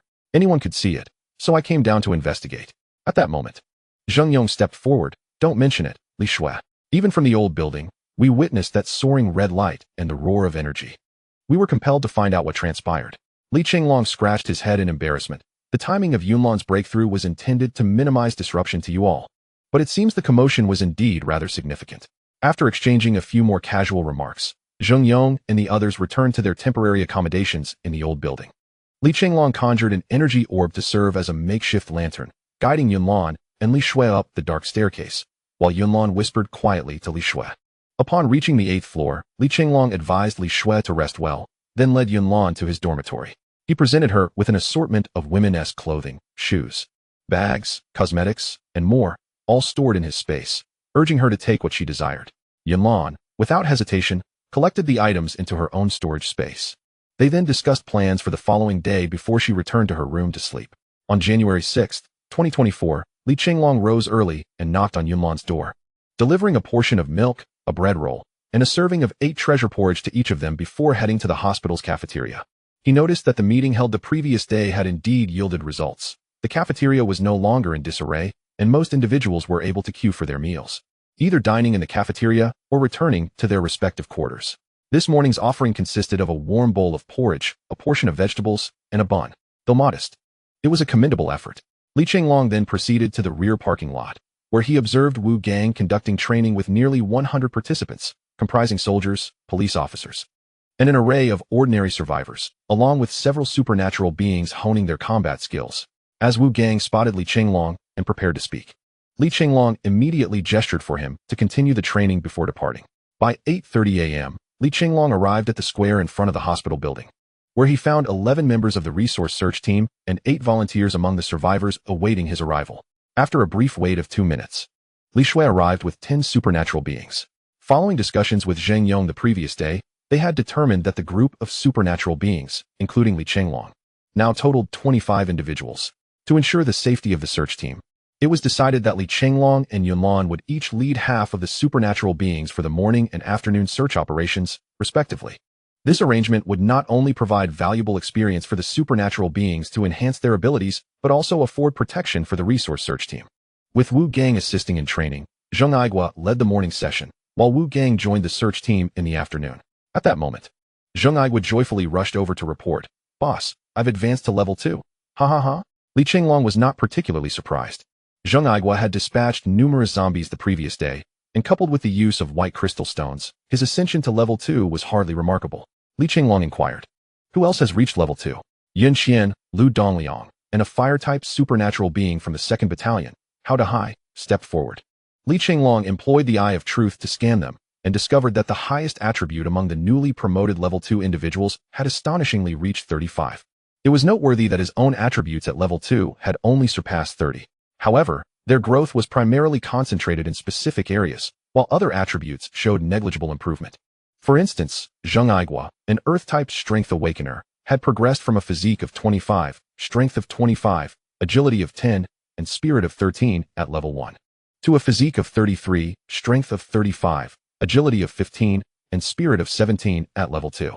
Pleased with the 4 supernatural beings who had awakened to level 2, Chenglong addressed the others, saying, "Do not lose heart if you have not leveled up yet. As long as you continue to slay zombies, you will eventually advance. I will do my utmost to assist you." He then led the supernatural beings and the resource search team out of the hospital. The resource search team currently possessed a few electric tricycles and a small box truck, moving cautiously for safety. Due to the limited number of vehicles, their capacity for transporting supplies was restricted, and with resources in the vicinity dwindling, they often found themselves venturing farther afield. Chenglong and Captain Zhao of the resource search team deliberated and ultimately decided to revisit the shopping mall that Chenglong had explored the previous day. And they set off slowly. Chapter 14. The Beasts after a span of 7 or 8 uneventful days. The inclusion of more supernatural beings allowed the resource search team to venture farther with each expedition, transporting an increasing amount of goods, while the number of survivors gradually rose. Under the leadership of Chenglong and Yunlan, the original 22 supernatural beings steadily progressed to level 2. Moreover, in light of the comprehensive training initiative, numerous survivors expressed a desire to enlist in the military. However, both Chenglong and Zheng believed that the strength of the military lay not in numbers, but in skill, thus enforcing stringent selection criteria. Nonetheless, the size of the military swelled from a mere 100 to over 200 personnel. At 7 in the morning, Chenglong was seated with Yunlan, Li Shui, and Zheng sharing breakfast. Yunqian approached with a notebook and announced, "Captain Li, Commander Zheng. According to last night's comprehensive statistics, we currently have a total of 1,025 survivors, with the garrison comprising 207 members, and the supernatural beings, including Captain Li, totaling 30. The designation garrison was collectively determined by Chenglong, Zheng and Wang Yuxing for the sake of streamlined management. Additionally, as the resource search team ventured further, 5 more supernatural beings emerged from the survivors to join Chenglong's ranks. Upon hearing Yunqian's report, Chenglong remarked, "Yunqian, you have done exceptionally well. You must not have eaten yet. Please sit down and have something." With a smile, Yunqian joined the breakfast gathering. The group enjoyed their meal amidst laughter and conversation, after which Chenglong led the team of supernatural beings, including Li Shui, along with the resource search team on their expedition. As the number of supernatural beings increased, Chenglong resolved to divide the 30 individuals into 3 groups once Li Shui achieved her upgrade. One group would accompany the search team in the morning, another in the afternoon, and the third would join the night patrol to ensure the hospital's safety. The leaders of these groups would tentatively be Li Shui, Yunlan, and himself, with Chenglong taking charge of a team primarily composed of the 2nd Battalion, responsible for the more arduous night shifts. In truth, it had mostly been Yunlan leading Li Shui on their outings, while Chenglong assigned Wu Gang and a few of the more capable supernatural beings to accompany them, while he took along those who were comparatively weaker. However, today Li Shui informed him that she was on the verge of a breakthrough, prompting Chenglong to present her with the remaining 4 orange crystals, ensuring she was in the best condition for her advancement. The additional 6 orange crystals and the remaining red crystals had already been distributed as rewards over the past week. After discussions with Yunlan and Zheng, they decided to incentivize the supernatural beings by awarding a red or orange crystal to those who performed the best or demonstrated the most effort. Although Chenglong had contemplated seeking out higher-level zombies to acquire superior crystals, he was uncertain of the circumstances in recent days. While he had slain a few level 2 zombies, and even a level 3 licker, none had yielded crystals of red quality or above, a stroke of misfortune indeed. The objective of the current resource search team was a wholesale market located 8 kilometers away, and along the way, they encountered relatively few zombies. Although many members of the supply search team felt a tinge of anxiety, the supernatural beings found themselves rather bored. This time, Chenglong led a team of abilities that did not include formidable figures like Wu Gang and Zheng Aigua, nor did it feature Lu Dongliang. Instead, it comprised individuals such as Yunqian and Hao Dahai. While they were somewhat less powerful, the presence of a level 4 in their midst ensured their safety without any concern. After an hour, the group finally arrived at the wholesale market. Chenglong instructed the 4 supernatural beings to guard the vehicles transporting supplies, while he and Li Shui ventured inside with the remaining members to clear away any zombies or potential beasts. The supernatural beings paired up to facilitate cooperation and minimize losses. Chenglong activated his true eye to scan the area, sensing a formidable energy emanating from deep within the market. Cautioning his companions over the intercom, he and Li Shui proceeded toward the source of the energy. Upon reaching the fresh produce section, they were taken aback to find a 3-meter-tall rooster greedily devouring pieces of pork. The meat, having been left out for several days, was somewhat stale, yet the rooster paid it no mind, swallowing large portions with ease. Li Chenglong activated his true eye again, a level 3 mutated beast, the colorful rooster. With attributes of 45 in constitution, 50 in strength, 37 in agility, and 20 in spirit, boasting special abilities of a massive beak and sharp claws. The rooster's attributes were impressive. Li Chenglong murmured to himself before quietly pulling Li Shui aside, instructing her, "I shall take the lead in offense. You focus on restraining its movements, and you can claim the head for yourself. This will surely elevate you to level 4. Li Shui nodded, gathering energy in her hands while reciting an incantation. Soon, 2 ice arrows shot forth, striking the unsuspecting rooster's legs, which were quickly encased in ice as it continued its feast. The rooster let out a series of furious clucks, flapping its wings vigorously as it began to break free from the icy grasp. Just then, another ice wall descended, disorienting the creature further. Blood began to trickle from its comb as its anger escalated. 2 more ice arrows were launched, but the rooster, now airborne, evaded them with a powerful flap of its wings. It ascended high, spotting Li Chenglong and Li Shui, and lunged towards them with its beak extended. Explosive light bomb. Li Chenglong unleashed several waves of light projectiles to impede the rooster's advance, igniting its feathers in the process. The colorful rooster, enraged by the damage to its beautiful plumage, charged forward. Li Chenglong swiftly pulled Li Shui aside as the rooster failed to halt its momentum, crashing into a concrete wall. Star Dragon Slash. Seizing the opportunity while the rooster was dazed, Li Chenglong drew the Dragon Emperor sword and executed his attack. A wave of azure dragon-shaped energy surged toward the colorful rooster. Just as it regained its senses and attempted to defend with its wings, it grossly overestimated their defensive capabilities. The sword's energy sliced through its wing, causing blood to spurt forth.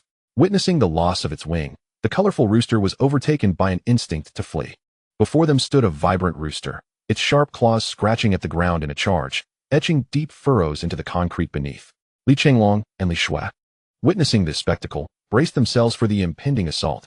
However, the flamboyant rooster, devoid of any sense of honor, abruptly veered left and fled midway. Seizing this unexpected opportunity, Li Chenglong dashed forward with all his might, severing one of the rooster's claws with a decisive strike. With the loss of its claw, the colorful rooster was rendered immobile. Li Chenglong then plunged his sword into the creature's heart, commanding, "Shui, finish it." Li Shui, already poised for action, unleashed a rapid sphere of water, bringing an end to the flamboyant rooster's life. At that moment, the sea of her spirit began to churn. The third tier of her power tower flickered with a resplendent blue. A surge of aquamarine light shattered the gates of the 4th tier, and a silhouette of a mermaid gradually coalesced behind Li Shui, dispersing into the surroundings. The nearby fish tanks, filled with shrimp and crabs, exploded spectacularly. Although the transformation resulting from Li Shui's advancement lacked the grandeur of Li Chenglong and Yunlan's displays, it was nonetheless quite magnificent. In contrast, the upgrades of ordinary ability users were often subtle. For instance, just days prior, How to High, a fire element user, experienced a mere intense warmth when he advanced to the 2nd level. Li Chenglong activated his true eye. Li Shui, A-class mermaid level 4 awakened, constitution 85, strength 80, agility 87, spirit 95, exceptional perception, purification power, level 3 frigid ice arrow, max level 6, level 2 energy recovery, level 2 ice shield, level 1 Chenglong staff, level 1 healing. Curiosity piqued, Li Chenglong wondered why the rapid water bullet had vanished. At that moment, Li Shui had regained her composure, having returned from her elevated state. He approached her swiftly, inquiring, "How do you feel?" Li Shui opened her palm, revealing a stream of water that morphed into various forms: a person, an elephant, and then a small dog. After a brief moment, she retracted the water and remarked, "I feel splendid." Li Chenglong voiced his concern. "I recall you had a skill called Rapid Water Bullet at level 1, yet it seems to have disappeared. What happened?" Pausing for a moment, Li Shui explained, "During my upgrade, I was notified that I had too many skills and had to forfeit one. Not wanting to relinquish a new skill, I deemed the Rapid Water Bullet, with its minimal damage, somewhat superfluous. I chose to embrace my role as a support instead." Li Chenglong was taken aback by the limitation on skills, contemplating which one he might have to relinquish when he reached level 5. Just as he pondered this, other ability users and search team members, drawn by the sounds of battle, hurried over. They were taken aback to find a colossal rooster sprawled on the ground, blood pooling from its wings, legs, and breast. How to High pointed at the massive creature, exclaiming, "That chicken must weigh over 2,000 pounds. Captain, you all managed to defeat it so easily, truly impressive." Yun Qian activated her second-level perception ability, sensing that Li Shui had undergone a remarkable transformation compared to her former self. With delight, she exclaimed, "Li Shui, have you leveled up?" Li Shui responded with a sweet smile, revealing that, with the assistance of her brother and everyone else, she had successfully ascended. The group collectively congratulated her. As Li Chenglong glanced at the time, he instructed, "How to high. Please summon a few awakened individuals with strength abilities to assist in moving this rooster onto the truck." How to high, taken aback, asked, "Can this rooster be consumed?" Li Chenglong, initially unaware that some exotic beasts were edible, recalled that Yun Lan had informed him a couple of days prior. She had mentioned that Xiao Feng stated that exotic beasts differ from zombie beasts. Many of them are indeed consumable. Moreover, the flesh of these creatures contains energy that benefits both ability users and awakened individuals. The meat from high-level exotic beasts might even awaken ordinary people into ability users. This revelation left Li Chenglong feeling regretful. He lamented not thinking to take back the large cat he had slain that day. He sensed the absence of Long Ling, realizing that many insights remained elusive without her. Channeling his mental energy, he perceived that Long Ling's transformed golden dragon was still in slumber, with no indication of when it might awaken. With a smile, Li Chenglong shared the benefits of exotic beast meat with the group. Many, upon hearing this, immediately surrounded the rooster, with some eager to have a fire ability user roast a piece for tasting. Li Chenglong remarked that the meat of exotic beasts was still quite precious. While this rooster weighed at least 2,000 gene, after accounting for inedible parts, there was still over 1,000 gene remaining. The total number of people at the hospital exceeded 1,200. If distributed evenly, that would amount to roughly a pound per person. Coincidentally, our point system has been in effect for 6 or 7 days, so upon our return, we will tally the points and distribute the chicken meat accordingly, ensuring that each of you receives your share. Li Shui stepped forward, stating, "Brother, you stipulated that children and seniors over 65 are exempt from the point system. How will they be accommodated?" Li Chenglong replied, "Once the food is prepared, each of them can have half a gene. Too much wouldn't be appropriate." Li Shui nodded in agreement, fully supporting this decision. At that moment, a member of the resource search team reported that they had successfully loaded everything they could and were ready to return. Li Chenglong ordered everyone to remain vigilant as they prepared to head back to the hospital. Yun Qian approached, informing him that their haul included over 2,000 gene of various meats, more than 1,500 gene of fruits and vegetables, 153 bags of rice, 100 barrels of cooking oil, 200 bags of flour, and dozens of sacks of assorted dried goods. Li Chenglong was pleasantly surprised by the abundance of their bounty, remarking that venturing further afield yielded richer rewards. Upon our return, we shall revise our strategy for resource procurement. The search team will only venture out once daily, from 8:30 in the morning until 6 in the evening. The two groups will rotate daily instead of in the morning and afternoon. This adjustment will enhance our resource acquisition. Pausing for a moment, he continued, "Yun Qian, I have discussed with Zheng Yong and decided to assign you to manage logistics. Do not worry that this role may hinder your advancement. We will compensate you with crystals of equal rank to ensure you do not fall behind your peers. However, it is imperative that you meticulously manage these supplies, for they represent our lifeline. Should any instances of embezzlement or abuse of power arise, do not hesitate to inform me. I shall ensure that those responsible face severe consequences." Upon hearing such unwavering trust from Li Chenglong, Yun Qian solemnly vowed never to betray his expectations. Given the fruitful outcomes of the day, the atmosphere was filled with laughter and camaraderie as they journeyed back. As soon as they returned to the hospital, news of the retrieval of the powerful beast, the rooster, circulated swiftly. Yun Lan, Zheng Yong, Wang Yusheng, and representatives from the survivors, such as Wu Suqiang and Lu Qingqing, greeted them warmly. After communicating with them, Li Chenglong first announced the benefits of the rooster's meat and then instructed the kitchen to begin preparing the chicken, to be distributed according to a point system. This left many who typically slacked off lamenting their oversight, yet there was little they could do. With the security patrols in place, any attempts to pilfer from others would invite severe punishment. Upon learning of Li Shui's successful upgrade, Yun Lan congratulated her heartily before urging her to engage in a sparring session with Li Chenglong. However, due to the raucous nature of their previous training, Li Chenglong declined, suggesting they could find another opportunity. Yun Lan teased him, asserting that he must be afraid. Unfazed, Li Chenglong proceeded to collaborate with Yun Qian on the points tally, leaving behind the playful Yun Lan and Li Shui. Chapter 15. Yun Lan and Li Shui versus Li Chenglong. After an hour of diligent work, Li Chenglong, Yun Qian, and 3 members of the logistics team finally completed the tally. At that moment, the head of the cooking team approached, reporting, "Captain Li, the rooster has been successfully slaughtered. We have removed all inedible parts, yielding a total of 1,000 pounds of pure chicken meat, and over 800 pounds of bones, along with 200 pounds comprising chicken hearts, livers, intestines, and gizzards. Li Chenglong nodded appreciatively, saying, "Thank you for your hard work. However, I must ask for your assistance once more. It is now 2 p.m. Please begin preparing the dishes. Let us make potato stew with chicken, which will facilitate distribution later. Be sure to prepare 3 variations: spicy, mildly spicy, and non-spicy, to cater to everyone's preferences. Additionally, please make a chicken broth from the carcasses.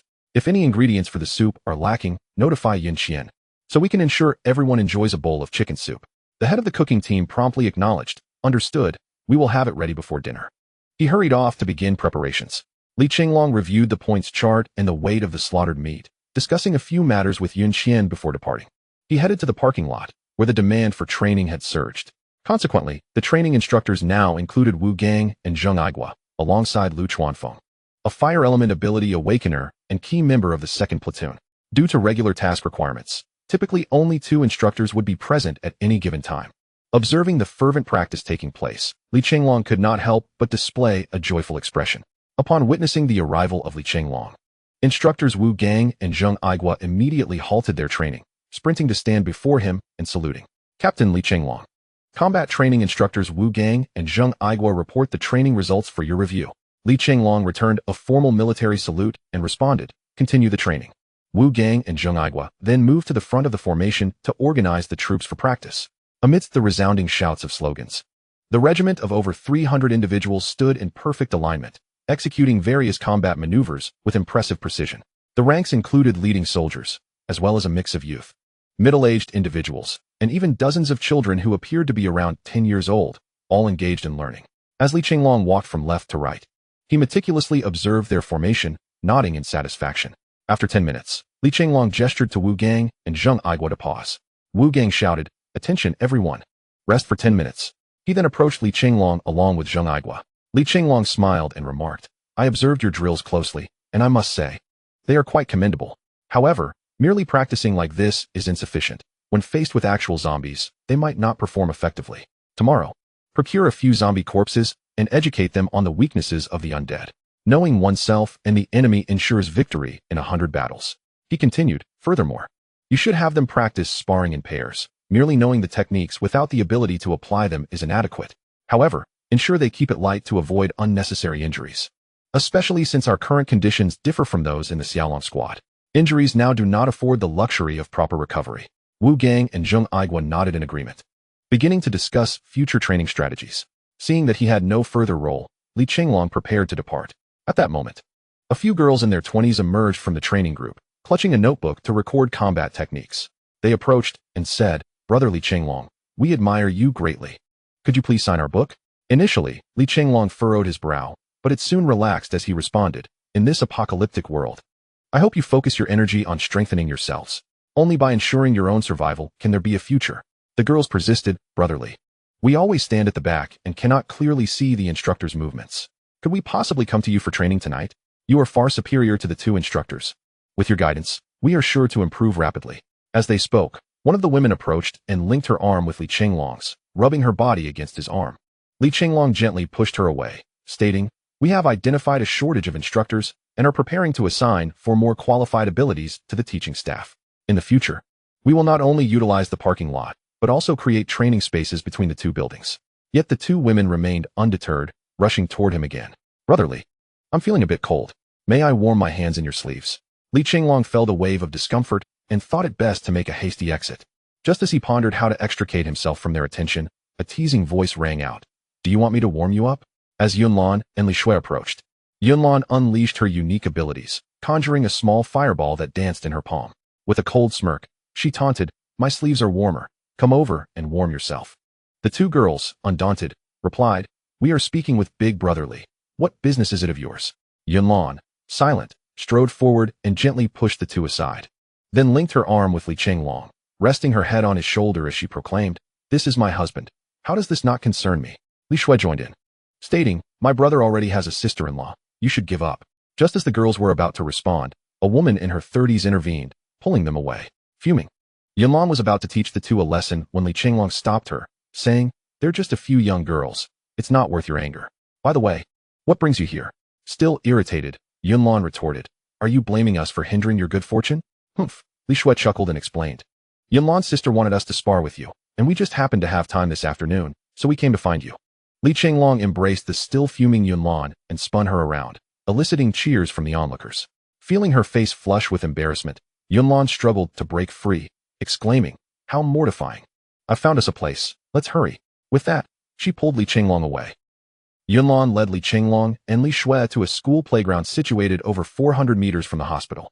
By now, a considerable crowd had gathered. Aside from the necessary guardians of abilities and soldiers, nearly everyone had arrived, including some survivors who had heard the news.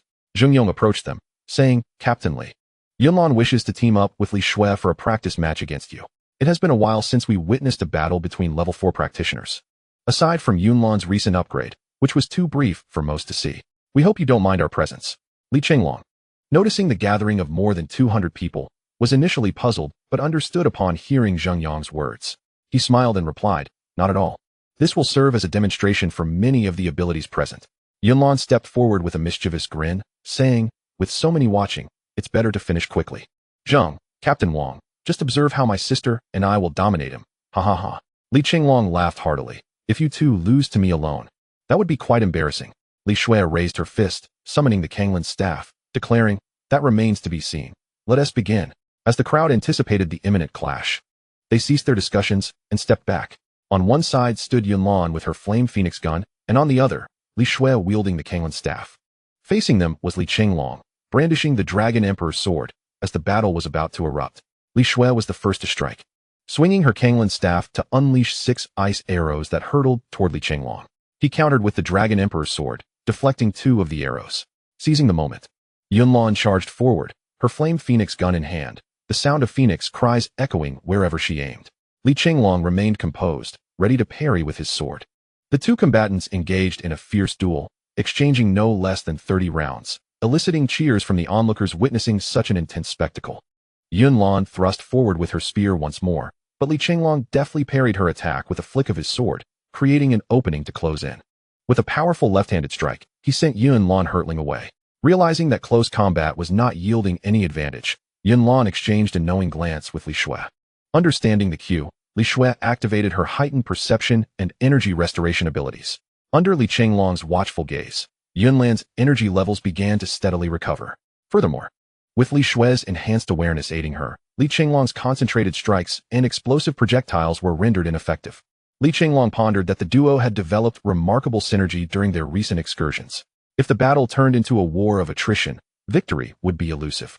Thus, he promptly altered his strategy, leveraging his superior attributes to swiftly dismantle the fight. He first activated his true eye to identify vulnerabilities in their cooperation, then unleashed for explosive projectiles. Observing this, Li Shui conjured an ice shield for defense. Dozens of projectiles collided with the shield, erupting into a flurry of ice shards. Seizing the moment while Li Shui was preoccupied, Li Chenglong gathered his energy and shouted, "Star Dragon Slash." A massive azure dragon surged forward. Having regained a significant portion of her strength thanks to Li Shui's assistance, Yunlan felt emboldened and exclaimed, "Erupting Flame Phoenix Charge." A fiery phoenix raced towards Li Chenglong's azure dragon. The collision of dragon and phoenix resulted in a cataclysmic explosion, sending clouds of dust into the air. The spectators hastily sought refuge. After several tense moments, as the dust began to settle, the crowd gasped at the sight before them, followed by enthusiastic applause. There stood Yunlan, pouting slightly in disbelief, with the hilt of a sword pressed against her back. Meanwhile, Li Chenglong embraced Li Shui with his left arm while using the sword hilt to restrain Yunlan with his right. "Once again, I emerge victorious," he declared with a chuckle, sheathing the Dragon Emperor's sword and giving Yunlan a light pat on the back. Li Shui, feeling a tinge of embarrassment, admitted, "I was too weak. My energy was depleted from continuously using ice arrows and ice shields, leaving little to assist Sister Yun." Yunlan, retracting her flame phoenix spear, remarked, "I never anticipated our joint defeat. You were truly impressive. I intended to unleash a rain of fire to hinder your advance, but I was too late." Li Chenglong replied with a smile, "It was merely a stroke of luck. I discerned that Li Shui's energy was waning from her relentless use of skills. I took the opportunity to engage with you, Yunlan, leveraging the force generated from our clash to swiftly overpower Shui. And just as you had expended your energy, I capitalized on your momentary vulnerability to approach from behind." Yunlan huffed, "All right, enough of this. It's time to return." Li Chenglong placed a reassuring hand on her shoulder, and gently ruffled Li Shue's hair, stating earnestly, "Our trio's coordination requires further refinement. I shall protect your backs in the future, ensuring your safety from harm. Besides, this was merely a practice match, devoid of crystal restoration and life-risking stakes. When we face true combat, your fighting prowess will undoubtedly exceed what we've witnessed today." Yunlan and Li Shue both nodded thoughtfully, indicating their intention to refine the timing and tactical coordination of their skills. Upon witnessing the conclusion of the duel, Zheng Yong approached and exclaimed, "Captain Li, you three are truly remarkable. With your quartet of level 4 awakened and our team of supernatural beings, we are bound to flourish in the days ahead." After his words, Zheng Yong gestured for the others to return to the hospital. Along the way, many engaged in discussions about the recent battle, although it lasted merely 5 minutes. The exchanges between Yunlan, Li Shue, and Li Chenglong were dazzling, with several shifts in technique occurring within mere seconds. This spectacle solidified many individuals' resolve to follow Li Chenglong. By the time they returned to the hospital dormitory, it was already past 3 in the afternoon. Li Chenglong retrieved the tricolored orange crystal that had fallen from the vibrant rooster. At this point, the level 3 crystal held little value for the quartet of level 4 awakened, and given the improbability of using it to awaken others' powers, he decided to put it away. He resolved to reward the highest scorer among the supernatural beings based on their points the following day. At that moment, Yunlan stealthily entered, covering Li Chenglong's eyes with her hands and teasingly asking, "Big brother, guess who I am?" Li Chenglong chuckled and embraced Yunlan, questioning her presence. "Why aren't you resting?" The earlier match was quite exhausting. Yunlan nestled against him, her enchanting phoenix eyes gazing deeply into his, and after a few seconds of shared glances, they kissed. Suddenly, Li Shue's startled voice interrupted, prompting Li Chenglong and Yunlan to part immediately. Li Shue sheepishly scratched her head and said, "I really chose the wrong moment to come in. Should I leave you two to continue?" Yunlan, her face flushed like a ripe apple, responded, "What do you mean, leave? Come in." Li Chenglong, unfazed by the situation, regarded it as a mere occurrence, being that she was his younger sister. Li Chenglong then inquired, "Shuer, did you come for something specific?" Li Shue's cheeks tinged with a faint blush as she replied, "Oh right. I ran into Sister Yunqian while heading upstairs. She mentioned that the stew is nearly ready, and Captain Zheng has decided to start dinner early at 5 o'clock tonight for a gathering. We will summarize our recent achievements and discuss future plans." Li Chenglong agreed. "That sounds good. I will head over shortly." Li Shue, with a playful twinkle in her eye, remarked, "There is still some time before the gathering. Why not continue for a bit? Hee. By the way, Sister Lan, you forgot to lock the door just now." Embarrassed yet mischievous, Yunlan dashed to Li Shue's side and locked the door, teasing, "Oh, so you dare to poke fun at me? Let me show you." With that, she began to tickle Li Shue, who was already quite ticklish and soon burst into tears of laughter, pleading for mercy. Li Chenglong observed the delightful chaos and interjected, All right, enough of the antics. You two should go wash up and change your clothes. We'll gather in Zheng Yang's office shortly." With that, he opened the door and headed downstairs to discuss the evening's gathering with Zheng Yang. Yunlan and Li Shue, hearing his words, ceased their playful banter, locked the door behind them, and returned to their dormitory to prepare. Chapter 16. A community feast. Li Chenglong descended the stairs with purpose, heading directly to Zheng Yang's office. Upon entering, he discovered that both Zheng Yang and Wang Yusheng were already present, evidently engrossed in a discussion. Li Chenglong greeted them with a smile, inquiring, "What are you two old friends discussing?" Zheng Yang, noticing Li Chenglong's arrival, replied, "We were just remarking on the increasing number of superpowered individuals and survivors in the hospital, and the noticeable enhancement in their combat capabilities. This gives us hope for a rendezvous with the personnel from the Jinghai base." Pondering for a moment, Li Chenglong asked, "Has the satellite phone remained inoperable since then?" Zheng Yang furrowed his brow and responded, "We have been unable to establish contact. I consulted Lu from the technical team. He assured me that the phone itself is functioning, suggesting that there might be an issue with the satellite. However, it seems improbable that all satellites would malfunction simultaneously. Don't you think?" Li Chenglong contemplated this, but refrained from answering, as a sense of foreboding began to take root within him, hinting that perhaps all satellites indeed faced issues. Noticing the atmosphere grow somewhat somber, Wang Yusheng interjected, shifting the topic. "I heard there will be exotic beast meat available for dinner tonight. I've accumulated quite a few points. It seems we can indulge ourselves this time, huh?" Li Chenglong added. Yunlan mentioned that the meat of these exotic beasts not only significantly aids superpowered individuals, but also enhances the physical constitution of ordinary people. Moreover, high-grade exotic beast meat can even lead to the evolution of ordinary individuals into superpowered beings. Upon hearing the myriad benefits of exotic beast meat, both Zheng Yang and Wang Yusheng's eyes gleamed with excitement. As the discussion about the exotic beast meat continued, Yunlan, Li Shui, and Yunqian arrived. Yunqian began. Due to the unusually large number of attendees for this gathering, the hospital cafeteria is simply inadequate. Thus, we plan to utilize the grand auditorium in the adjacent office building. Although the auditorium is somewhat dilapidated, it can comfortably accommodate around 2,000 people according to our estimates. Li Chenglong nodded in agreement and added, "Security at the hospital must not be neglected. Yunqian, please inform Wu Gang and Zheng Aigua to select 15 superpowered individuals and over 50 soldiers for the defense task tonight. Once you have the list, let those chosen have their meal first. Of course, it should be organized according to points, but they may be allowed a bit more as compensation." Yunqian promptly set out to carry out his instructions. Both Yunlan and Li Shui had donned new attire for the occasion. Yunlan had styled her hair into a short ponytail, her face radiating beauty and uniqueness, with a hint of confidence and a subtle smile gracing her slightly upturned lips. Her striking phoenix eyes sparkled under the glow of the setting sun. She wore a cream-colored down jacket paired with fleece-lined jeans. In contrast, Li Shui let her hair cascade over her shoulders, her oval face framed by long lashes and bright eyes. Her fair complexion and graceful figure were accentuated by a red woolen coat, enhancing her pure and innocent appearance. Observing the meticulous efforts the two had made in their appearance, Li Chenglong could not help but remark, "This isn't an occasion for a celebration. Why the elaborate attire?" Yunlan extended her delicate hand to pinch the soft flesh at Li Chenglong's waist, saying, "It's not that I wish to embarrass you, Captain Li. After all, you are now the commander of our defense forces. Tonight marks the first occasion when we all gather to dine together. And my sister and I wish to enhance your reputation." The two women left Li Chenglong momentarily speechless. Yet, he recognized that Yunlan was merely 25 years old, and her sister was even younger. In their prime of beauty, their fondness for adornment was hardly surprising, so he chose not to comment further. Zheng Yong interjected, "One of you is dashing and valiant, while the other is graceful and charming. You truly are a match made in heaven. Were it not for this apocalyptic world we inhabit, I would gladly play the role of your matchmaker." Li Chenglong replied with a smile, "Then it is settled, brother Zheng. Should that day ever come, you shall officiate our wedding." Zheng Yong laughed heartily, exclaiming, "That would be splendid. We have a deal." Meanwhile, Yunlan, feeling both shy and vexed, pinched Li Chenglong, wishing he would cease his banter. As their laughter resonated, Yunqian knocked on the door and entered, stating, "Wu Gang and Zheng Aigua have completed their meal with dozens of brothers.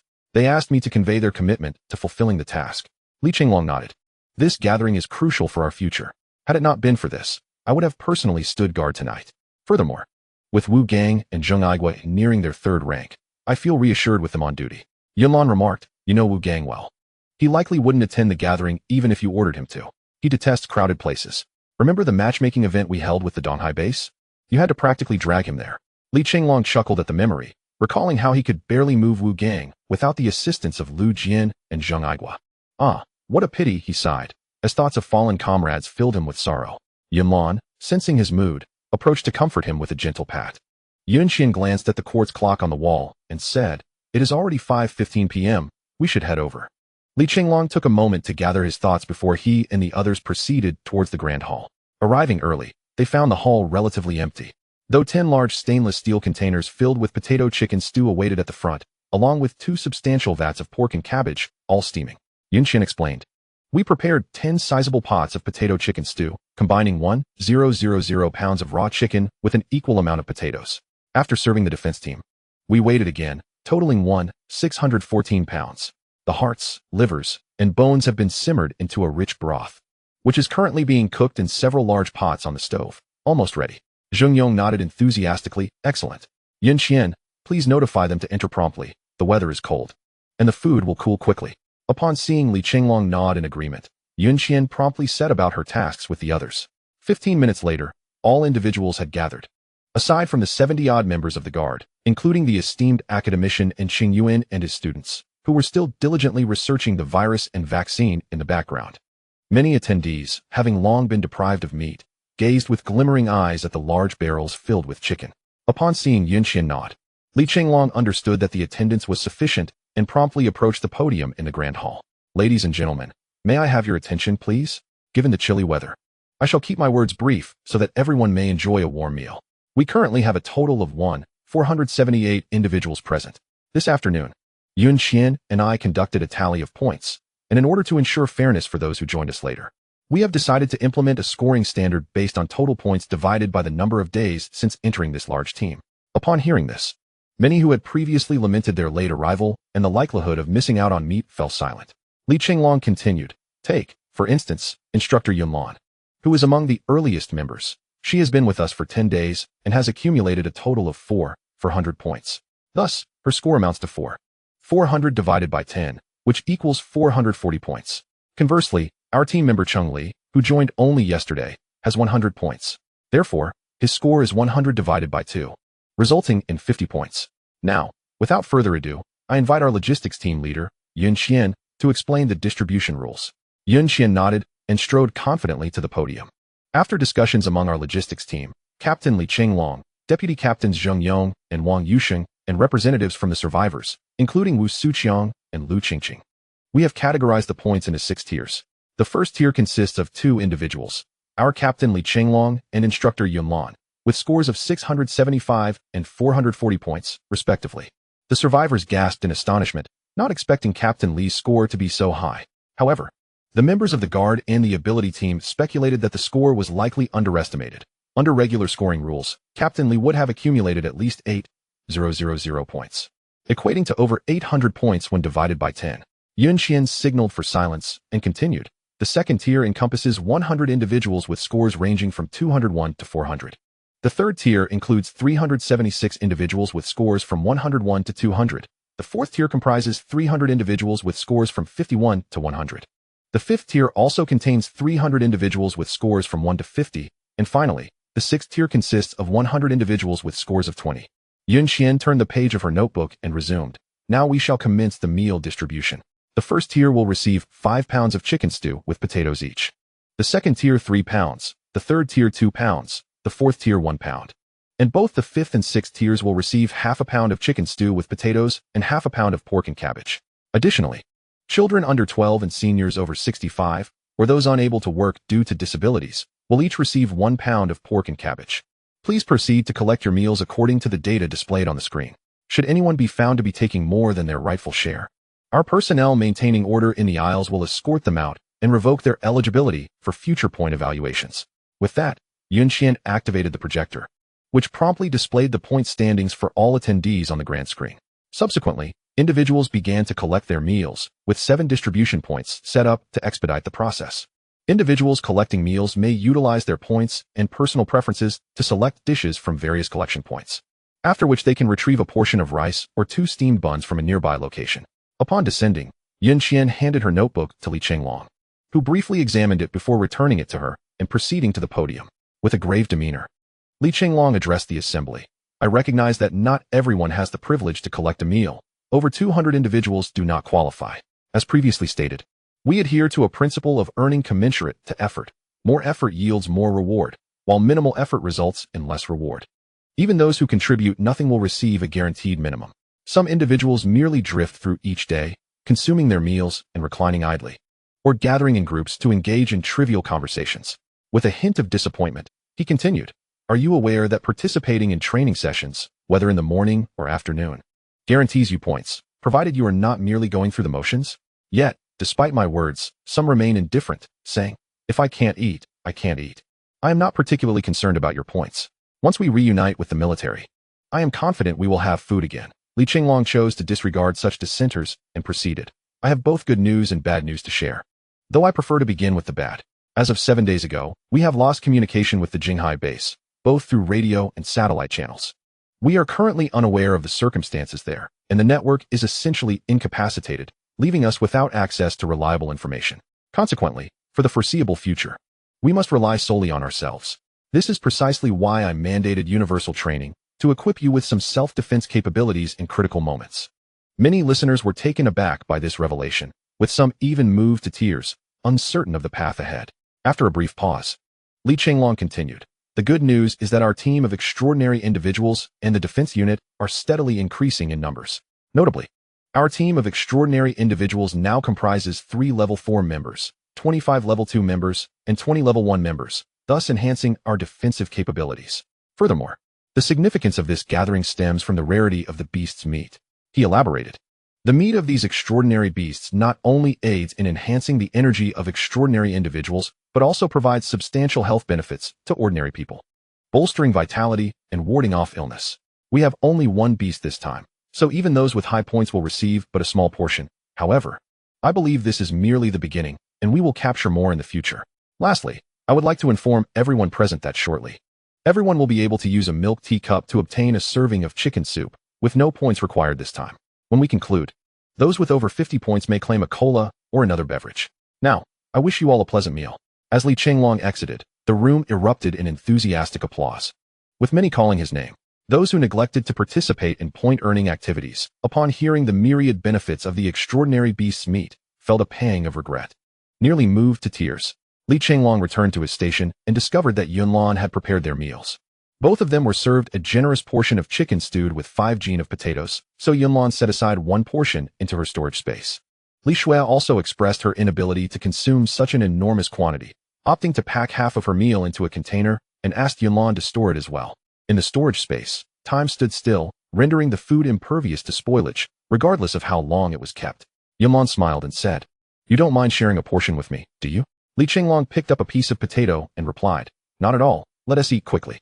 20 minutes later, the meal service concluded, and another 20 individuals brought in 10 large barrels of chicken soup. Yun Qian approached the podium and announced, "We have plenty of chicken soup, and it's not just broth, it contains over 200 gen of chicken, offal, and bones. Our logistics team simmered it for 2 hours. It's absolutely delicious. We will serve it in milk tea cups, and everyone can come up to collect their share." The crowd of over 1,000 erupted in cheers once more. Those who received their meals first eagerly dug in. "Wow, this chicken is incredibly tender and flavorful. Rich yet not greasy.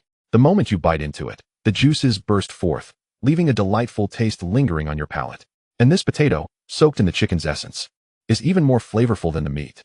One individual exclaimed in astonishment, but soon realized that no one responded. Everyone was too engrossed in their meals to pay him any mind. Feeling somewhat disheartened, he nonetheless began to relish his own food. Noticing that Li Chenglong was solely consuming the potatoes and leaving the meat for herself, Yunlan picked up a piece of chicken with her chopsticks and held it to his mouth, saying, "Open wide." Seeing Zheng Yong, Yun Qian, and Li Shui watching him, Li Chenglong felt a bit embarrassed and replied, "You can put it down. I can feed myself." Yunlan huffed, "If you don't eat, I'll just keep holding it up until you do." Only then did Li Chenglong open his mouth to take a bite of the chicken. Half an hour later, everyone had feasted to their satisfaction, some even letting out satisfied burps. Observing that the majority had finished eating, Li Chenglong stepped back up to the podium. "This gathering has come to an end. You may all return to your respective places. Do not forget to collect your beverages if you are in the 4th tier of points or higher." As the crowd began to disperse with lingering appetites, some quick-witted individuals started cleaning up and transporting the dishes, knowing that these tasks would earn them points, which were particularly valuable since regular logistics personnel usually took care of such matters and rarely received high-quality points. Li Chenglong nodded in approval upon seeing some volunteers helping to tidy up. He then approached Yun Qian. "You've truly worked hard today? Tirelessly since noon without a moment's rest. I'll grant you a day off tomorrow, and your points will be issued as usual." "Zheng Yong, what do you think?" Captain Zheng nodded in agreement. "That is certainly deserved. Yun Qian has indeed been under considerable strain lately. Perhaps we could assign another ability user or an assistant to aid her." After contemplating for a moment, Li Chenglong said, "Tomorrow, Yun Qian, please announce a recruitment message among the survivors, seeking 2 management elites to assist you." Yun Qian felt a flicker of emotion upon witnessing Li Chenglong's concern for her. However, upon recalling that Yunlan was also present, she shook her head and replied, "It's not arduous. I merely handle some statistics and run errands. I shall not take a break tomorrow, as there is a constant influx and outflux of supplies that must be meticulously organized. I will take care of the recruitment matter." Li Chenglong then conversed briefly with Zheng Yong and Wang Yusheng about the arrangements for the following day before leaving with Yunlan and Li Shui. Yun Qian watched Li Chenglong's retreating figure with a sense of wistfulness, but soon redirected her focus back to her work. Zheng Yong and Wang Yusheng exchanged glances, both sighing quietly, before departing from the grand auditorium.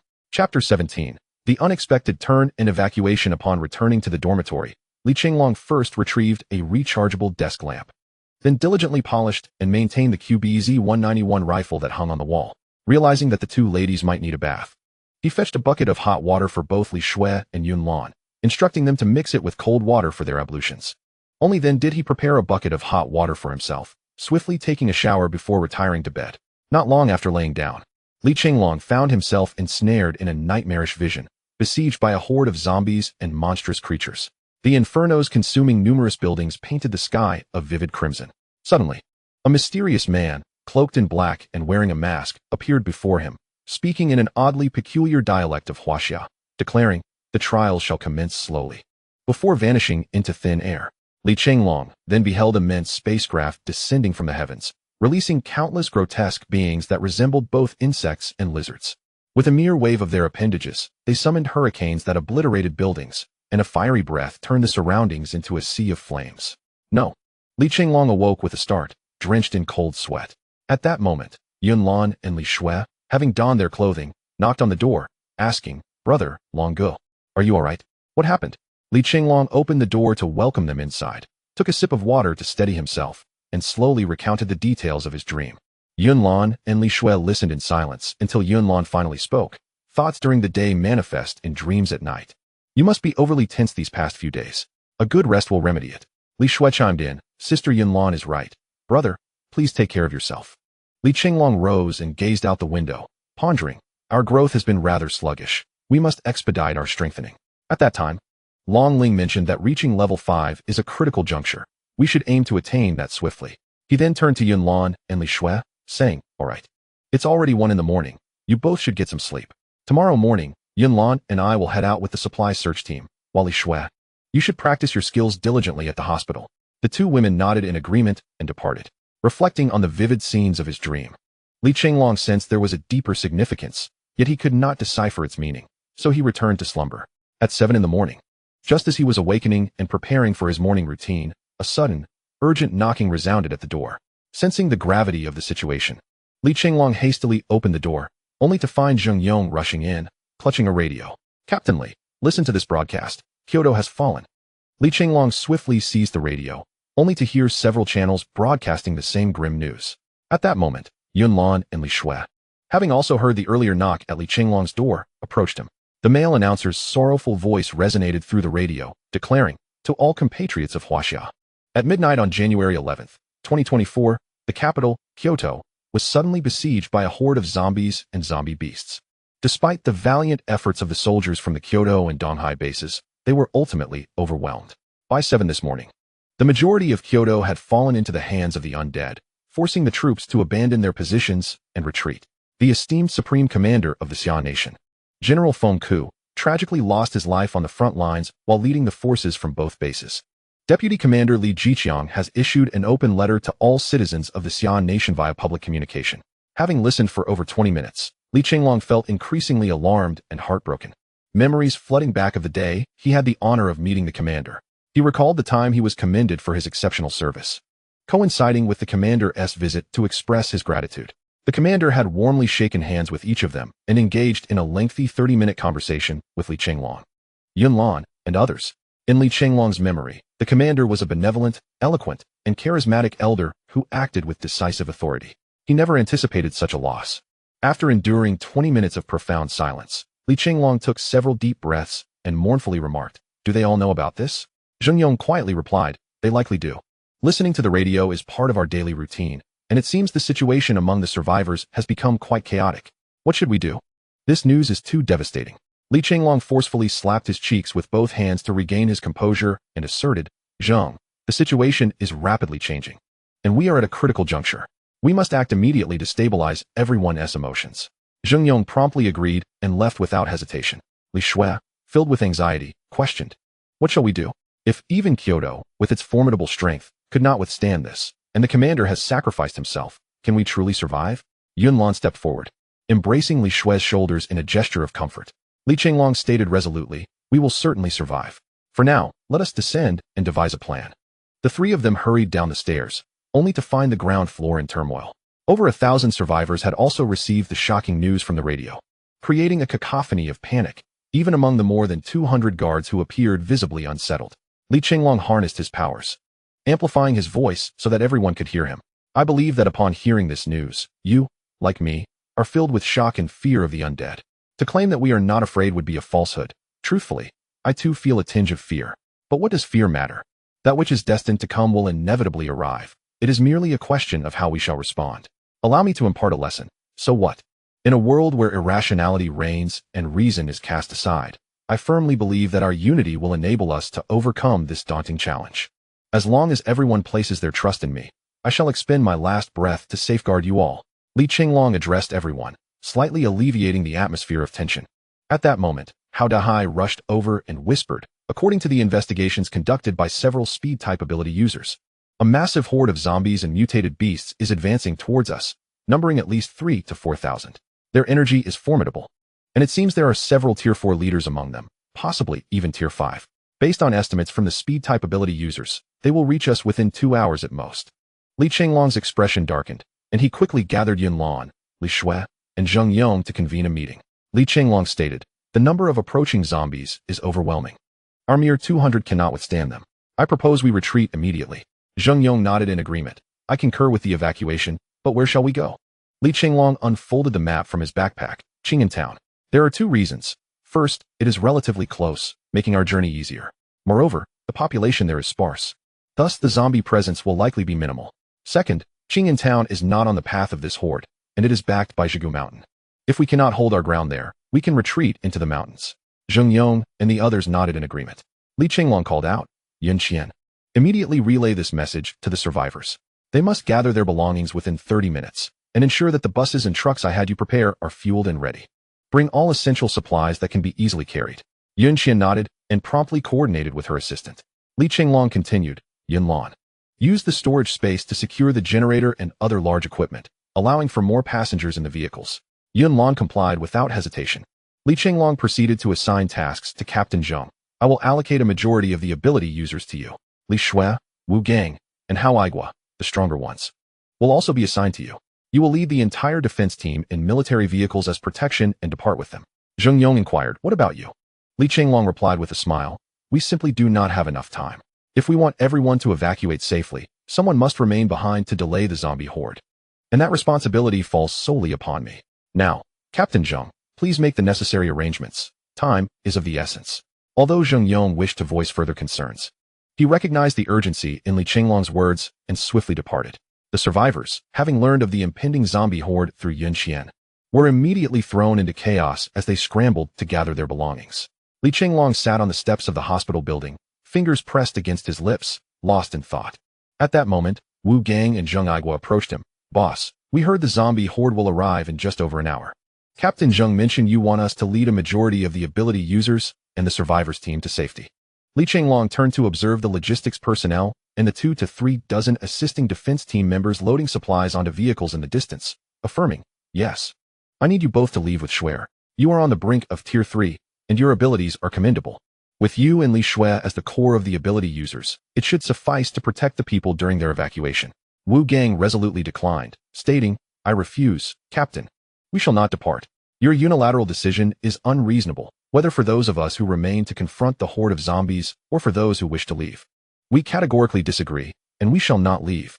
Li Chenglong pondered this and recognized the unfairness of his earlier decision regarding the abilities of those who would stay behind. He then instructed, "Wu Gang, please notify all combat-type ability users to gather in the parking lot in 15 minutes. 15 minutes later, 30 combat-type ability users assembled in 2 rows in the parking lot. Without wasting any time, Li Chenglong addressed them directly. "As you are all aware, in 1 hour, an army of 3,000 to 4,000 zombies will converge upon this hospital. In order to facilitate our personnel's retreat and to slow the advance of the horde, some of us must remain. However, you must understand that staying behind equates to facing grave peril. I cannot guarantee your survival. Those willing to stay, please step forward." Upon his words, all 30 ability users stepped forward in unison. Li Chenglong felt a surge of emotion, realizing that his efforts had borne fruit.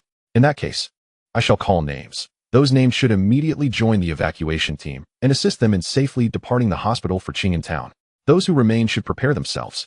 I, Li Chenglong, assure you that as long as I am alive, I will not allow any of you to lose your lives." He spoke earnestly, naming Yunlan, Li Shui, Lu Dongliang, and Yun Qian among others. He named 20 individuals, most of whom were newly joined first-level ability users, except for Yunlan and a few others. As he finished, Wu Gang and Zheng Aigua's faces brightened, and they declared in unison, "We vow to live and die with our captain, to defend our position." "I refuse," echoed Yunlan, Li Shui, Yun Qian, and Lu Dongliang. With tears in her eyes, Yunlan implored, "You went missing all those years ago, and I searched for you tirelessly. I cannot bear to leave you now that I have found you. Li Shui added. Brother, I do not want to leave you. Seeing that Yun Xian and Lu Dongliang were about to speak, Li Chenglong quickly interjected. Enough. Yun Xian, you are the logistics captain, and the entire team's support will depend on your management. Director Lu Dongliang, you are familiar with every household in Qing'an town. You must serve as their guide. The path of evacuation for survivors will undoubtedly be fraught with danger, requiring a formidable strength. Therefore, Yun Lan and Shuer, you must accompany them as well. The unit's key equipment, including generators and other valuable resources, are with you, Yun Lan. Many others are merely first level. Even if they remain, their assistance will be minimal. Yun Lan attempted to protest further, but Li Chenglong sternly commanded, Yun Lan, can you complete this mission? Trust me, I will survive and reunite with you. Faced with such resolute words, Yun Lan realized that she could not alter Li Chenglong's decision. Tears brimmed in her eyes as she said, do not forget your promise. With that, she took Li Shui and a few others and departed. Li Chenglong gazed at the 10 individuals remaining. You are the true warriors. Do not fall carelessly. Time is of the essence. Let us begin our preparations at once. More than 40 minutes have elapsed, and the supplies have been nearly loaded onto the vehicles. Over 1,000 survivors have begun boarding the buses and trucks. In her desire to accommodate as many people as possible, Yun Xian urged everyone to travel light. 2 military vehicles were filled to capacity with members of the defense team, one leading the convoy, and the other bringing up the rear. More than 20 individuals with special abilities were dispersed among the trucks and military vehicles to ensure complete coverage of the convoy, ready to act if necessary. At that moment, Zheng Yong approached with a squad of men. Captain Li, all 50 of us have decided to stand our final watch at the hospital with you. No more words are needed. Our decision is made. Li Chenglong regarded these individuals and simply replied, I am deeply honored. After about 10 minutes, everyone was finally seated in their vehicles. Wang Yuxing shouted through a megaphone, all members of the defense team, salute Captain Li and Commander Zheng. The soldiers and police aboard the vehicles solemnly saluted. Li Chenglong, accompanied by 3 ranks of soldiers and individuals with special abilities, said, wishing you a safe journey, and saluted in return. Yun Lan and Li Shui had already shed tears, turning away to avoid further heartache, while the survivors on the bus erupted in applause. Some also weeping. Depart. With Wang Yuxing's commanding shout, the convoy slowly pulled away from the hospital, heading towards Qing'an town. Li Chenglong watched them leave, then turned to the more than 60 individuals still present. Do you regret it? The gathered crowd burst into laughter. If we regretted, we would still be here. Zheng Yong stepped forward. Please, Captain Li, issue the operational orders. Li Chenglong nodded and began outlining the tactical arrangements. Chapter 18. Fierce battle at 9 o'clock in the morning. In the lunar base, Ingram was sipping a green liquid while watching the large screen. The chief scientist, Little, smugly declared, this time, we've dispatched our latest advanced zombies to Blue Star, commanding them to attack key cities such as the capital of Xia Country, Woston in the United States, Moxico in Bear Country, and Lunton in Ing Country. Once their core areas fall, General Babel will surely find it easy to migrate to Earth after more than a year. Ha. Ingram handed Little a cup of the green liquid, saying, congratulations, Little. With this, we temporarily need not deploy large forces, as our slaves captured from Malostar are limited. If you turn them all into zombies and send them to Earth, our labor force on Malostar will be significantly reduced. Little nodded in agreement. That works. My zombie virus has already taken over Blue Star. We can use this time to rest and relax. Ingram downed the liquid in his cup. Very well. Notify all soldiers from Keel Star to close all outbound passages.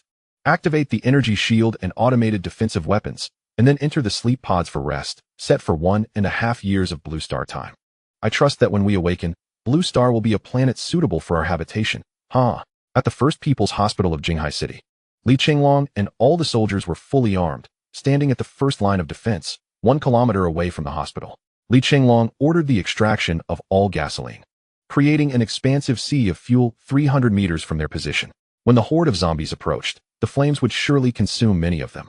They also pushed several vehicles to the gasoline staging area, serving as a barrier against the advancing undead. Observing that the fortifications were nearly complete, he suggested that everyone take a moment to eat, as they would need their strength to eradicate the approaching zombies. Afterward, he retrieved a pile of bread, energy bars, packaged chicken legs, and beverages from his storage space, inviting everyone to help themselves. Li Chenglong took a bread roll and a sausage for himself, while Wu Gang, Zheng Aigua, and Zheng Yong sat beside him. Li Chenglong gazed intently towards the front lines, sensing 2 powerful energy fluctuations, one of which surpassed his own. Are you afraid? He inquired. Zheng Yong smiled calmly and replied, it is somewhat embarrassing to admit, but despite daily training in the military and countless rounds fired, my true experience of killing something that runs began only after the outbreak of zombies. To say I am unafraid would be a deception. However, fear does not change the necessity of action. If we do not act, not only the survivors, but even our defense forces will be overrun by the horde.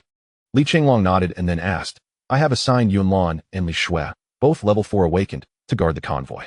You do not hold a grudge against me for this, do you? One is my sister and the other my girlfriend. Wu Gang immediately responded, Captain, what are you saying? This battle is not one for those two girls to engage in. Even if they were to join us, we would request their withdrawal. As a few more words were about to be exchanged, Li Chenglong downed his drink, stood, and called out, all soldiers, take your positions. Over 50 soldiers and 10 awakened swiftly assumed their posts. In the distance, the seemingly endless horde of zombies began advancing toward them at an alarming speed. Li Chenglong activated his true corpse eye to scan the approaching threat. 725 level 1 zombies, 457 level 2, 55 level 3, 13 level 4, and 1 level 5. Indeed, 2 level 5 zombies. This is going to be quite a challenge, he remarked with a wry smile. During their earlier respite, Li Chenglong had distributed all the collected crystals according to combat potential, ensuring that the awakened would have sufficient resources to sustain a prolonged fight. Zheng Yong issued a loud command. Engage only within range. Focus on the ordinary zombies. Do not waste ammunition on the higher level ones. Leave them for the awakened under Captain Li's command. Zheng Yong's aide, Zhu Qian, gripped his Type 95 rifle, 850 meters, 800 meters, 750 meters, 450 meters, fire. At that moment, the battle later known as the Campaign of the 62 Brave Warriors of Jinghai commenced. A barrage of gunfire erupted, with bullets from rifles and squad machine guns swiftly overwhelming the ordinary zombies at the forefront. The charging zombies fell in droves, causing a domino effect that tripped the following wave, only to be trampled into the ground by their own kind. Yet, this chaos persisted for only a minute or two. Due to the overwhelming number of zombies, the defense forces, after enduring days of attrition, found their ammunition severely depleted, forcing the few remaining soldiers to resort to single-shot firing. Following a brief period of chaos, the horde resumed its advance. Li Chenglong observed that a substantial number of zombies had encroached upon the area doused in gasoline and remarked, Wugong, it's your turn. Without hesitation, Wugong concentrated his energy, unleashing a fireball augmented by his wind abilities. The wind fanned the flames, propelling the fireball forward within mere seconds. An explosion of fire erupted, engulfing hundreds of zombies in a sea of flames. Although the lower-tier zombies felt no pain, they were instinctively terrified of the inferno and began to scatter in panic. Taking advantage of the blazing distraction, Li Chenglong and the other ability users advanced closer, each unleashing their powers to eliminate the undead. Li Chenglong gathered energy in his hands, channeling his ability into a burst of explosive light. Now at level 4, the explosive light had significantly enhanced in both quantity and power. Wherever it landed, devastation ensued, and any zombie unfortunate enough to enter these explosive zones would inevitably be obliterated. As the team of ability users continued their assault on the zombies, Zheng Yong charged forward with 20 bombers.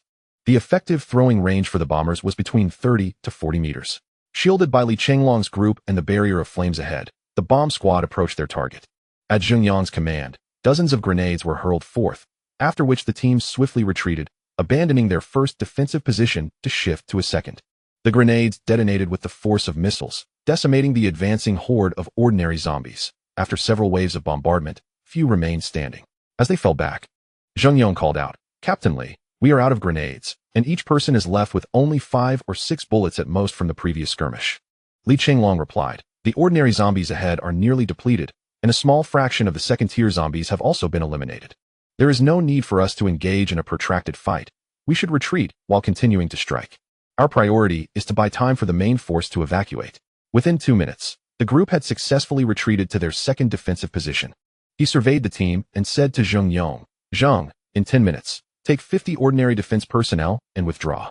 Use vehicles from the rear to rendezvous with the main force at Qing'an Town. Zheng Yong protested, if we leave, you will only have 10 men remaining. And there are at least 1,000 zombies on the other side. These are not ordinary zombies. You won't be able to withstand them. Li Chenglong reassured him. As I mentioned before, we are not here to fight to the death. We will rely on the advantageous terrain to stage a layered defense. The ability users here are all at least level 2, significantly stronger than ordinary individuals. If you leave, it will facilitate our retreat. Moreover, it has been 30 minutes since the main force departed. We only need to hold for another 20 minutes. Zheng Yong glanced at the zombies that had already breached the first defensive line and conceded, "Very well, but you all must make it back alive."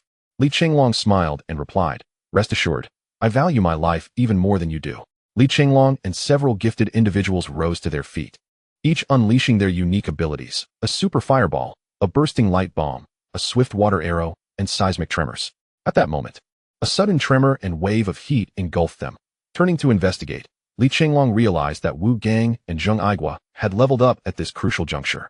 He activated his true eye. Wu Gang, a level 3 fire and wind elementalist, with a physique of 45, strength of 30, agility of 50, and spirit of 50. Zheng Aigua, a level 3 earth and strength awakener, with a physique of 55, strength of 60, agility of 40, and spirit of 38. The two men chuckled, saying, "Boss, we are no longer a burden, haha." Li Chenglong addressed the horde of zombies. "Let us, as brothers, engage in battle." With ammunition dwindling, they resorted to sporadic firing. Although barriers had been set up along their path, they did little to hinder the relentless advance of the undead. Li Chenglong consumed several white crystals and unleashed another wave of light bombs, toppling a multitude of zombies. As the horde drew nearer, beads of sweat appeared on many foreheads. Li Chenglong turned to Zheng Yong, urging, "Zheng Yong, quickly lead the brothers to retreat. Do not sacrifice yourselves needlessly." Zheng Yong nodded, shouting, "All non-ability users, follow me and retreat, swiftly, execute the order." Despite the reluctance of many to withdraw, military orders were absolute, and they followed Zheng Yong in orderly retreat. Li Chenglong called out, "Zhao Chuan, Zhou Li, you two guard our rear. Do not let the zombies encircle us. Report immediately if anything unusual occurs." With traffic congestion hampering progress, the main force was moving slower than anticipated, so every moment counted. They needed to shake off the zombie horde effectively. Meanwhile, as Li Chenglong had predicted, even after an hour, the situation remained dire. The traffic was impassable, and sporadic zombie attacks forced the ability users to lift heavy vehicles. Yunlan and Li Shui were also combating the approaching zombies with a few gifted comrades. Thus, even after an hour, the main force advanced merely 25 kilometers. Yun Xian and Lu Dongliang scrutinized the map, seeking a lesser-known route, typically less traveled and likely easier to navigate. The convoy continued its slow progression. As the guard team initially retreated under Zheng Yong's command, a piercing sound shattered the air. A bird-like zombie swooped down, seizing a soldier from the guard. In an instant, both were lifted into the sky before plummeting to the ground. Zheng Yong's eyes widened in fury as he shouted, "Open fire, bring that beast down." Yet, the bullets struck the avian creature without leaving a mark. The bird zombie dove again, capturing another soldier and soaring skyward, brutally decapitating the unfortunate man before drinking his blood. Star Dragon Slash. Li Chenglong, consumed by rage, swung the Dragon Emperor's sword, but the Birdman was too swift, evading the attack. "Zheng Yong, what are you waiting for? I will hold off this fiend. You must retreat, quickly." Although Li Chenglong's recent strike did not hit the Birdman, it successfully captured its attention, allowing Zheng Yong and his team to retreat swiftly. Zhao Chuan and Zhou Li followed closely behind to ensure a clear path for the ability squad. Li Chenglong promptly activated his True Eye, level 5 Birdman zombie, with a physique of 90, strength of 85, agility of 105, and spirit of 90. Its ultimate move was a slicing wind generated by its dual wings. The Birdman fixated on Li Chenglong and waved its wings, unleashing a fierce gust. Li Chenglong nimbly dodged, but where the wind passed, everything was severed, including the truck tires that served as makeshift barricades, which were torn apart along with their rims. Li Chenglong was taken aback. He had not anticipated such formidable power from the Birdman zombie's skill. Observing the ferocity of the Birdman zombie, Wu Gang and Zheng Aigua rushed forward to assist. But Li Chenglong stopped them. "This creature is quite powerful. You are no match for it. Stay back and focus on dealing with the level 2 zombies alongside the others. Prioritize your safety." The Birdman zombie relentlessly launched several slicing wind attacks at Li Chenglong, all of which he evaded with his agility. During his evasive maneuvers, Li Chenglong discerned that the Birdman zombie seemed to rely on its vision to lock onto enemies. He then retrieved a flashbang from his tactical backpack. With a powerful leap, he ascended to a height of 10 meters. The Birdman zombie, noticing this audacious human in the air, unleashed another slicing wind attack toward Li Chenglong. With no chance to evade in midair, he took a hit. However, at that moment, Li Chenglong threw the flashbang, striking the Birdman zombie directly. Dazed and disoriented, the Birdman zombie swayed precariously in the air. By this time, Li Chenglong had landed on the ground, disregarding his injuries, and unleashed a powerful Star Dragon Slash. A blue azure dragon surged toward the Birdman zombie, obliterating its wings. The Birdman zombie, now wingless, plummeted to the ground. Li Chenglong rushed forward and plunged his sword into the Birdman zombie's mouth. After a few struggles, the creature's legs kicked out, and it succumbed to death. Immediately, he began to search for the zombie crystal. Before long, he discovered a green crystal located in the heart of the Birdman zombie. After rinsing it in water to remove impurities, Li Chenglong swallowed it whole. Earlier, when he scanned the Birdman zombie with his true eye, he had inadvertently detected a tremendous energy presence lurking behind the horde of zombies, which is true, I could not identify. Dragon Spirit had previously mentioned that anything 2 levels above oneself could not be specifically scanned. This indicated that it was at least level 6. A threat that his current level 4 self could not withstand. Thus, after vanquishing the Birdman zombie, he immediately sought the crystal to ensure he could level up before the level 6 zombie made its move. Unbeknownst to Li Chenglong, this level 6 zombie was a creation of the Galactic Commander Litter, who had cultivated it using the zombie virus and the warriors of the Mela race. Given the current growth rate on Earth, level 5 zombies were exceedingly rare, let alone level 6. When Kyoto fell, no fewer than 6 level 6 zombies participated in that battle. Chapter 19. The Great Battle Against Level 6 Zombies. As soon as Li Chenglong swallowed the green crystal, he felt a surge of power erupting within him. The 5th level is merely a threshold. I am eager to discover what my 5th level will entail, he silently mused. At that moment, the sea of consciousness within Li Chenglong was tumultuous, and the tower of martial power appeared to sway precariously amidst the crashing waves. The 4th level of the tower, already brimming with energy, radiated a brilliant golden light. The others sensed the flow of energy emanating from Li Chenglong. Realizing he was on the verge of a breakthrough, Wu Gang shouted, "Brothers, hold the line. We must buy time for our captain to achieve his breakthrough." Meanwhile, Li Chenglong focused intently on the fluctuations of the tower of martial power. Suddenly, from the sea of consciousness and the 4th level of the tower, a golden dragon surged forth, darting towards the 5th floor, where the heavy doors shattered upon impact. The tower of martial power underwent a remarkable transformation. The once unremarkable structures were now adorned in gold, engraved with patterns of 5-clawed golden dragons. Li Chenglong, undistracted by these changes, concentrated his mind and extended his consciousness into the 5th level of the tower. Within the 5th level lay 3 items.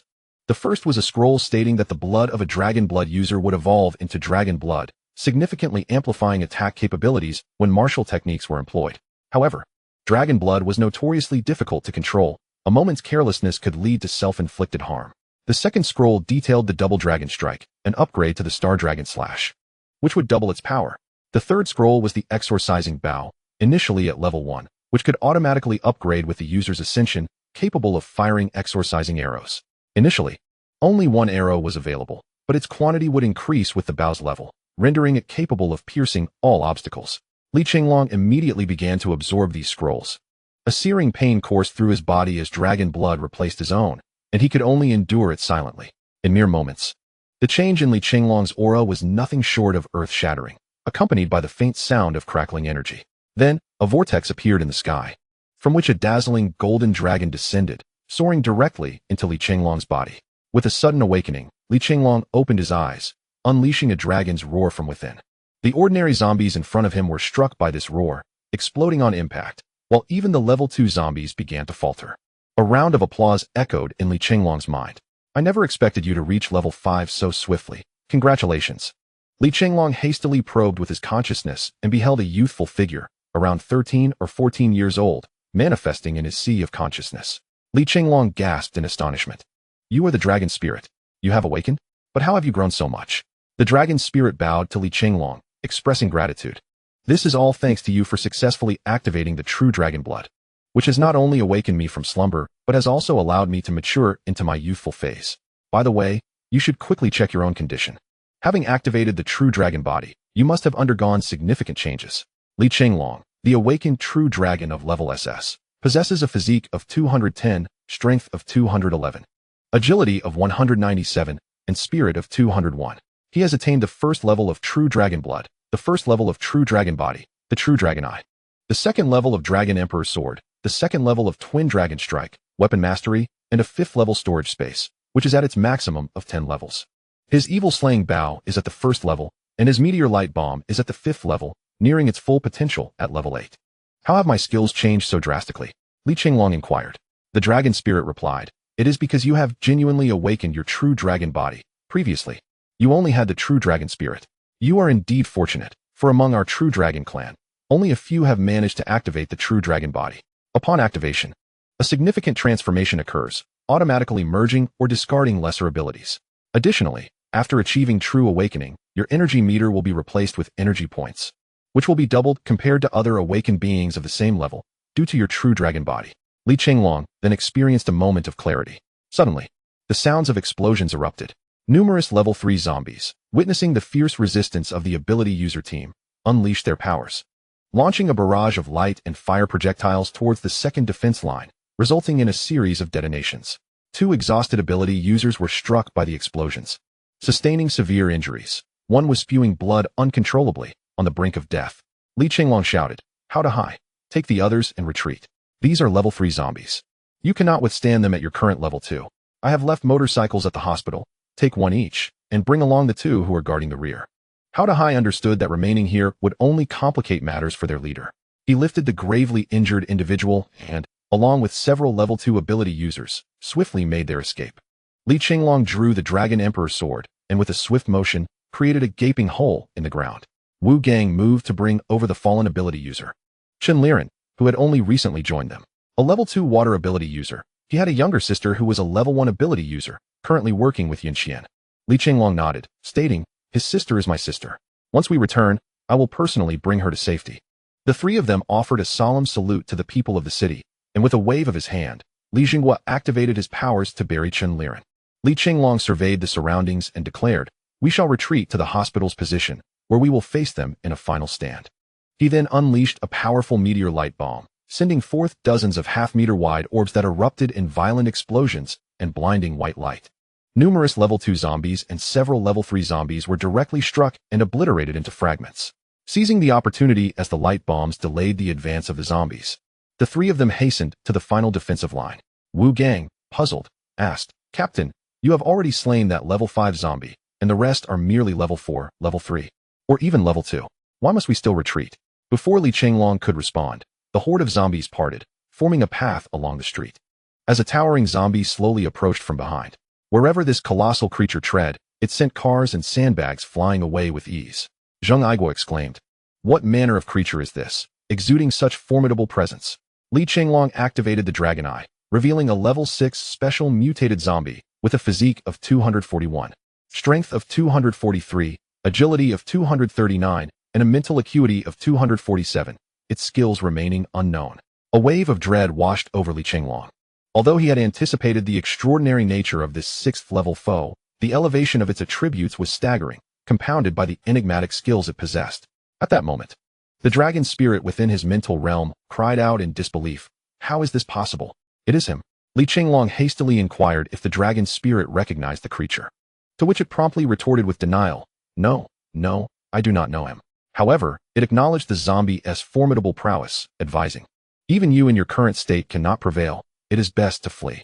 Chenglong refrained from pressing further, instead offering a wry smile, stating, "To run now is to court death. Turning one's back on such an adversary guarantees only a path to demise." As he spoke, he unsheathed the Dragon Emperor's sword, bracing himself for confrontation. "You too should withdraw. It is clear you recognize the extraordinary nature of that zombie. This is a battle beyond your capacity." Chenglong commanded Wu Gang and Zheng Aiguo. Without hesitation, they surrendered all their crystal stones to Chenglong and retreated swiftly. The zombie, noticing Chenglong's emergence, displayed a flicker of surprise yet continued its advance, drawing a massive blade from its sheath at its waist. Chenglong observed that this zombie stood approximately 2 meters tall. Its physique robust and powerful, clad not in tattered rags like typical zombies, but in leather armor, wielding a sword that rendered it reminiscent of a warrior. Though it bore a striking resemblance to a towering human, the ominous aura it radiated was a constant reminder of its undead nature. With each step, the level 6 zombie covered 5 meters, closing the distance to Chenglong in mere moments. At this juncture, the dragon spirit called out from the depths of the mental realm, "Chenglong, lend me the exorcising bow. I require it." Uncertain of the dragon spirit's intentions, Chenglong nonetheless complied, retrieving the bow from his storage space and presenting it to the spirit. The warrior zombie slowly unsheathed its battle blade, which glimmered with a dark luminescence under the influence of its abilities, and swung it toward Chenglong. With all his strength, Chenglong attempted to parry the strike. As their weapons clashed, sparks erupted. However, the warrior zombie's attributes slightly surpassed his own, and after exchanging dozens of blows, Li Chenglong felt his right arm grow numb and his hand throb with pain. Dragon blood explode. Li Chenglong shouted, his aura surging dramatically. His entire being began to glow crimson, the definition of his muscles becoming pronounced, and his veins throbbed with the accelerated flow of blood. Countless streams of dragon energy began to coalesce around the Dragon Emperor's sword. In response to Li Chenglong's sudden escalation of power, the warrior zombie planted its blade into the ground, gathering strength as a whirlwind of sand and debris was lifted by its formidable presence. Meanwhile, Wu Gang and Zheng Aigua had retreated to a distance of 5 kilometers from the hospital, where they beheld 2 opposing currents of energy, one golden and one black, colliding in the sky above the hospital. Despite their considerable distance, they could still perceive the faint vibrations of energy. Such overwhelming combat energy, Wu Gang and Zheng Aigua exclaimed in unison. The battle between the 2 combatants was on the verge of eruption, each strike unleashing fierce gusts of wind that sent nearby objects flying, even tearing layers from the ground. After 15 minutes, Li Chenglong felt a searing pain in his chest and involuntarily spat out a mouthful of blood. Li Chenglong, retreat. You have just reached level 5. It is already remarkable that you have lasted this long against him. To be frank, this level 6 warrior zombie is comparable to a level 7 ordinary zombie, and facing a level 7 with your level 5 prowess is simply implausible. Moreover, you have exhausted the effects of the true dragon's blood for too long. If you continue, you will perish. Retreat. With a final effort, Li Chenglong swung his sword, sending the warrior zombie flying. He then retrieved the remaining dozen or so orange crystal stones from his storage space and swallowed them, preparing for one last desperate attempt.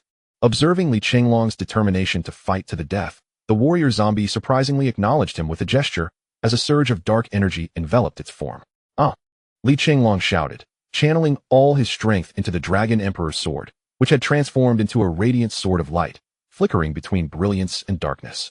Meanwhile, the warrior zombie had also gathered its energy, its 4-foot blade glimmering with black light and crackling with electricity. Li Chenglong unleashed a breathtaking dual dragon strike. 2 colossal dragons spiraled together, forming a golden wave of energy that surged toward the warrior zombie. In response, the zombie roared defiantly, launching a black wave of energy toward Li Chenglong. The 2 energy waves collided, releasing shockwaves that melted the asphalt and caused nearby buildings to collapse. Some concrete debris disintegrated mid-air, obliterated by the force of the energy waves. Suddenly, the energy wave at the center erupted in an explosion, sending both combatants flying. Li Chenglong violently coughed up blood, crashing to the ground and rolling over a dozen times before coming to a halt. He lost consciousness, his body riddled with small wounds. Bleeding profusely, while the Dragon Emperor's sword was flung aside, its glow extinguished. The warrior zombie was not in much better condition. Its left arm had been blasted away, and it staggered backward for several steps before steadying itself with its right hand on the long blade. However, due to its undead constitution and elevated attributes, coupled with its prior energy accumulation, it sustained less damage than Li Chenglong. After a minute of recovery, the warrior zombie began to drag its long blade toward Li Chenglong, intent on delivering a fatal blow. In the realm of the spiritual sea, Long Ling witnessed the warrior zombie slowly advancing and called out to Li Chenglong several times. Receiving no response, he then drew the exorcism bow that Li Chenglong had given him, nocking an arrow. Just as the warrior zombie was about to strike the final blow, Li Chenglong's right eye suddenly opened, and an arrow shot forth with force, piercing the heart of the warrior zombie. You may now rest, Long Ling proclaimed through Li Chenglong in the spiritual sea. The zombie warrior's eyes widened in shock before it collapsed, devoid of life. After the samurai zombies perished, they surged toward this direction once more. Just as Long Ling found himself at a loss in the sea of consciousness, desperately tugging at his ears, he spotted Wu Gang and Zheng Aigua rushing over. Long Ling urged, "You must take him away quickly. He has overexerted his dragon blood, resulting in torn muscles in his limbs and severe internal injuries. He is hanging by a thread." Wu Gang and Zheng Aigua, having previously heard about Long Ling from Li Chenglong, were not overly shocked. Wu Gang exclaimed, "How can we save him?" Long Ling replied, "Hurry and find Yun Lan. She is the only one who might save him. With me maintaining him in the sea of consciousness, he is temporarily safe. But I don't know how long I can hold on, so you must be swift." Wu Gang nodded, immediately hopping on his motorcycle, while Zheng Aigua gently placed Li Chenglong on Wu Gang's back seat. For safety, Wu Gang tied himself securely to Li Chenglong with a rope. "Captain, we are leaving. You must hold on," he called out. "Zheng Aigua, let us depart." Zheng Aigua unleashed a formidable skill, causing the earth to tremble violently ahead. Many zombies fell, and the 2 motorcycles surged forward at high speed toward Qing'an Town. Chapter 20. Return to Qing'an Town. Wu Gang rode his motorcycle, carrying Li Chenglong and Zheng Aigua, hastily breaking through the chaos. With the path cleared by the preceding convoy and their urgency propelling them, the motorcycles sped rapidly. 20 minutes later, they caught up with the last group of evacuating ability users. Hao Dahai saw Li Chenglong helplessly slumped against Wu Gang's back, his clothes riddled with large tears, blood oozing from his wounds. He anxiously inquired, "Captain, what happened?" Wu Gang, with tears brimming in his eyes, shouted, "Enough with the nonsense. We must hurry. If we don't reach the main force soon, the captain will not make it." Following the sacrifice of another severely injured member during the retreat, the team of 11 ability users was reduced to 9, as 5 motorcycles raced toward Qing'an town. Along the way, Hao Dahai continuously communicated via radio, capable of reaching up to 20 kilometers. Finally, after another 20 minutes, he established contact with Zheng Yong. Upon hearing about Li Chenglong's grave injuries, Zheng Yong immediately expressed his intent to return. 10 minutes later, the two groups met, and the medic rushed over to assess Li Chenglong's condition. After a minute, the medic trembled and reported, "Zheng Lianzhong, I fear Li Dui may not survive. His breath is extremely weak, his heart rate is barely 15 beats per minute. His complexion is pale, his pupils dilated, and his pulse is feeble." Zheng Yong, filled with fury, demanded, "Then hurry and administer aid." The medic, with a quivering voice, replied, "I cannot. His internal and external injuries are severe, and I am afraid to administer medication recklessly." Wu Gang immediately informed Zheng Yong that Yun Lan could save Li Chenglong.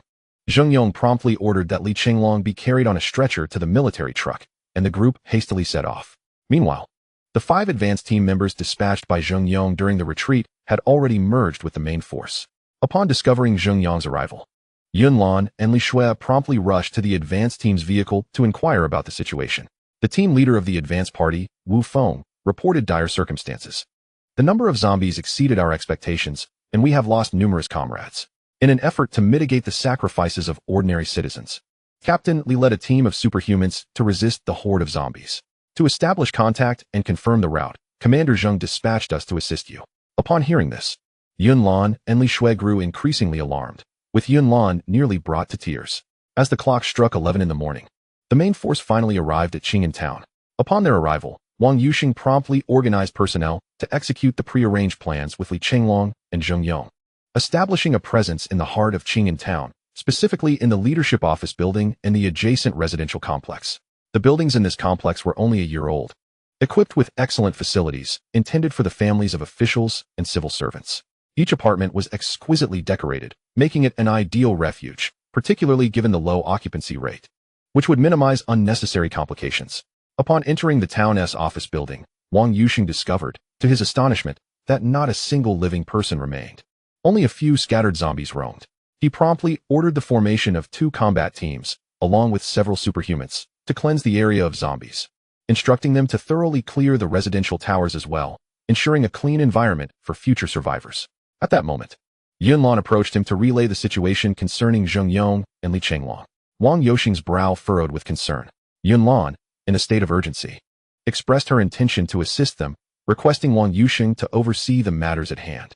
He responded affirmatively, advising her to take some guards and superhumans with her. Just as they were conversing, a messenger burst in, exclaiming that there was news. Commander Zheng had established contact, having joined forces with Captain Li and instructed Yun Lan to remain at the camp and avoid wandering around. He also emphasized the necessity of having doctors ready to treat injuries. Yun Lan and Li Shui rushed to inquire if there were any additional details and how Captain Li was faring.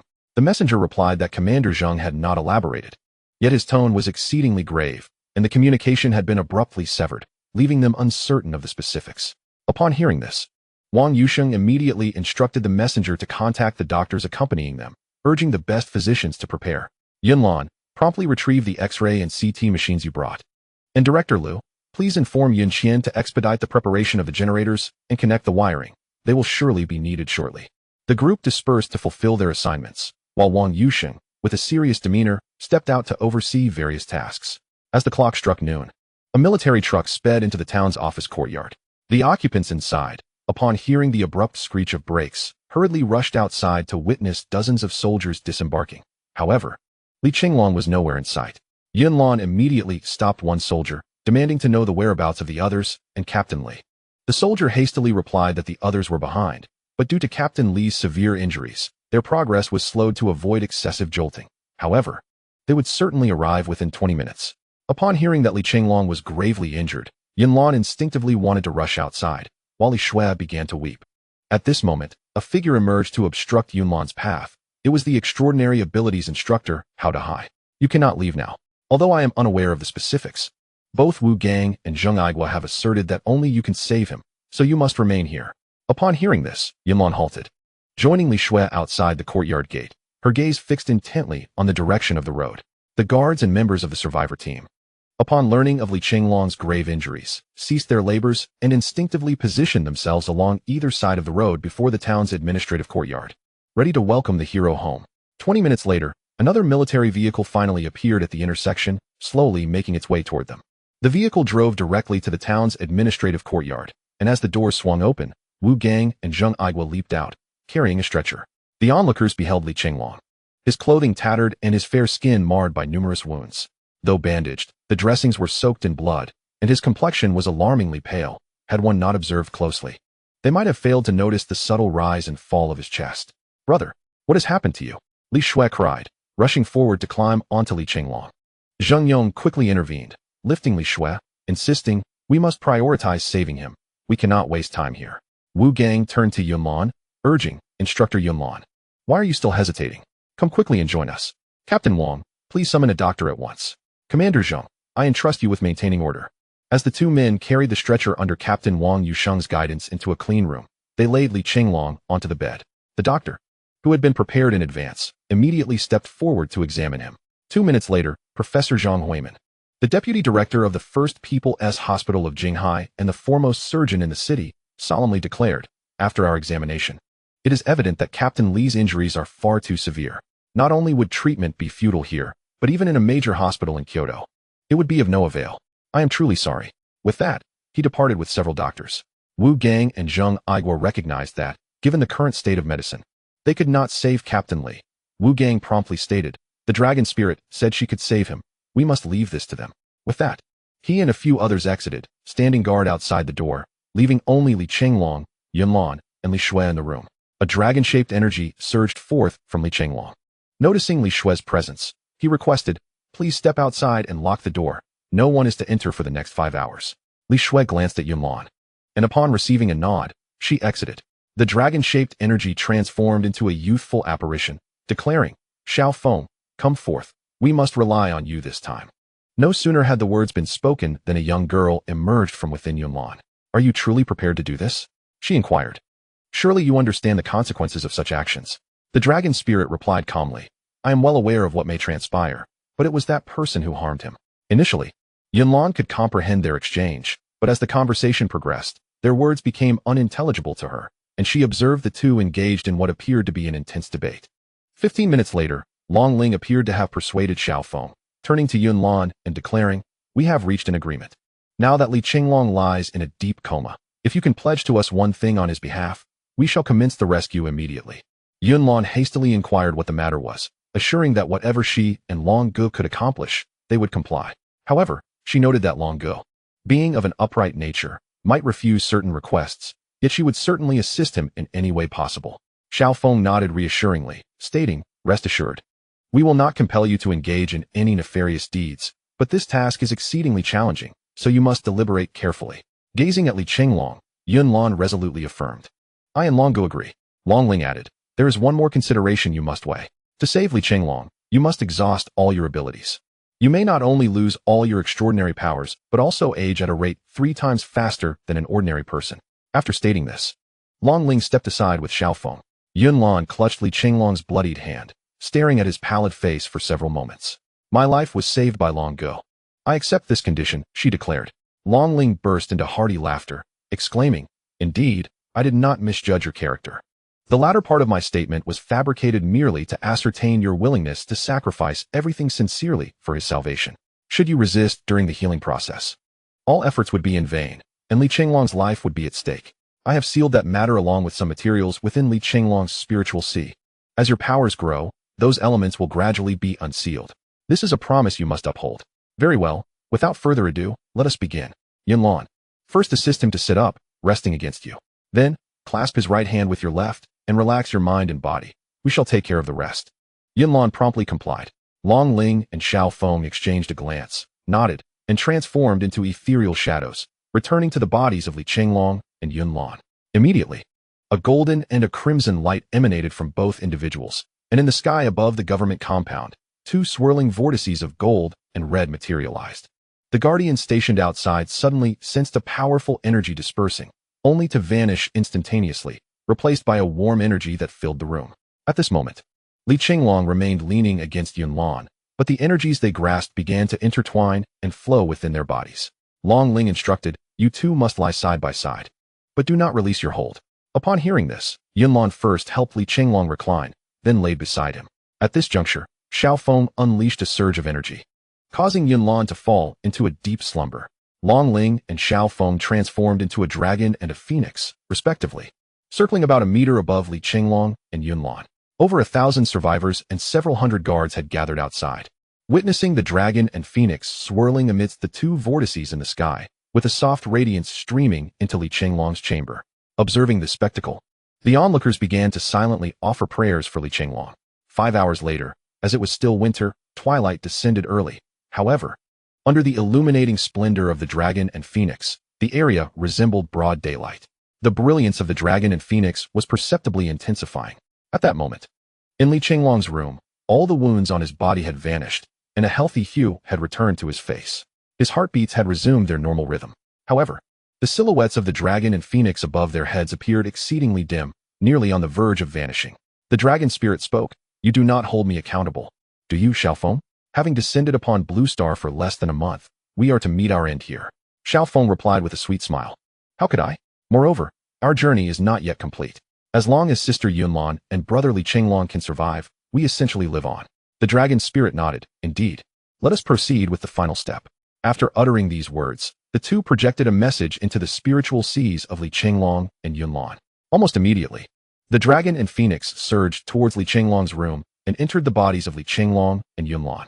They were instantly enveloped in a radiant light, accompanied by 12 faint cracking sounds. The figures of the dragon spirit and Xiaofeng had become both bright and dim, on the brink of disappearing, before transforming into youthful forms of 15 or 16 years old, embracing one another. "This is quite wonderful," the dragon spirit remarked with a smile. Xiaofeng, with a hint of regret, said, "It's a pity we can only reach this point." Just before vanishing, the dragon spirit declared, "No, we shall be reborn. Trust me." Xiaofeng nodded. Then, until we meet again. They had made a promise. Subsequently, the dragon spirit and Xiaofeng transformed into two faint beams of light, leaving behind a dragon ring and a phoenix ring emblazoned on the fourth fingers of Li Chenglong and Yunlan. Chapter 21. Awakening. Yunlan gradually awoke and hastily glanced at Li Chenglong beside her. Noticing that, apart from his torn clothing, his injuries had healed, she observed his steady breathing and gently nudged him in an attempt to rouse him. At that moment, a voice resonated within the spiritual sea, "Sister Yun. Although Brother Li's injuries have been treated, the toll from that battle was immense, necessitating a 3-day recovery period before he can awaken. Moreover, our efforts not only healed Brother Li, but also unlocked the 12 primary meridians within you. However, they remain dormant for now. Once activated, your force tower will merge with the primary meridians and consequently disappear. Yet, this brings forth two issues. The first is that your lives have become interconnected. You will soon realize that if one of you perishes, the other will follow suit. The second is that due to the extensive energy depletion, both of you will regress to the initial stage of level 4, and some skills may have been reforged. Nonetheless, this situation bears both drawbacks and advantages. Your foundation is now more solidified, rendering you formidable against any peers, whether they be adepts or awakened. Lastly, Xiaolong and I shall bestow upon you a precious gift, the dragon and phoenix rings you now wear. These symbolize your love and serve as storage spaces, superior to the previous one. We wish you success in leading the people of Blue Star onward. We will always be watching over you." As the voice gradually faded, Xiaofeng's figure vanished as well. Yunlan promptly utilized her mental prowess to investigate, discovering that apart from two more resplendent towers adorned with dragon and phoenix motifs, there was no trace of Xiaofeng in the sea of consciousness. "Xiaofeng, Xiaofeng, where are you? Please emerge," Yunlan called out within the depths of her mind. Yet, deep down, she understood that Xiaofeng and Longling had likely exhausted their energy in a desperate bid to save them and had vanished.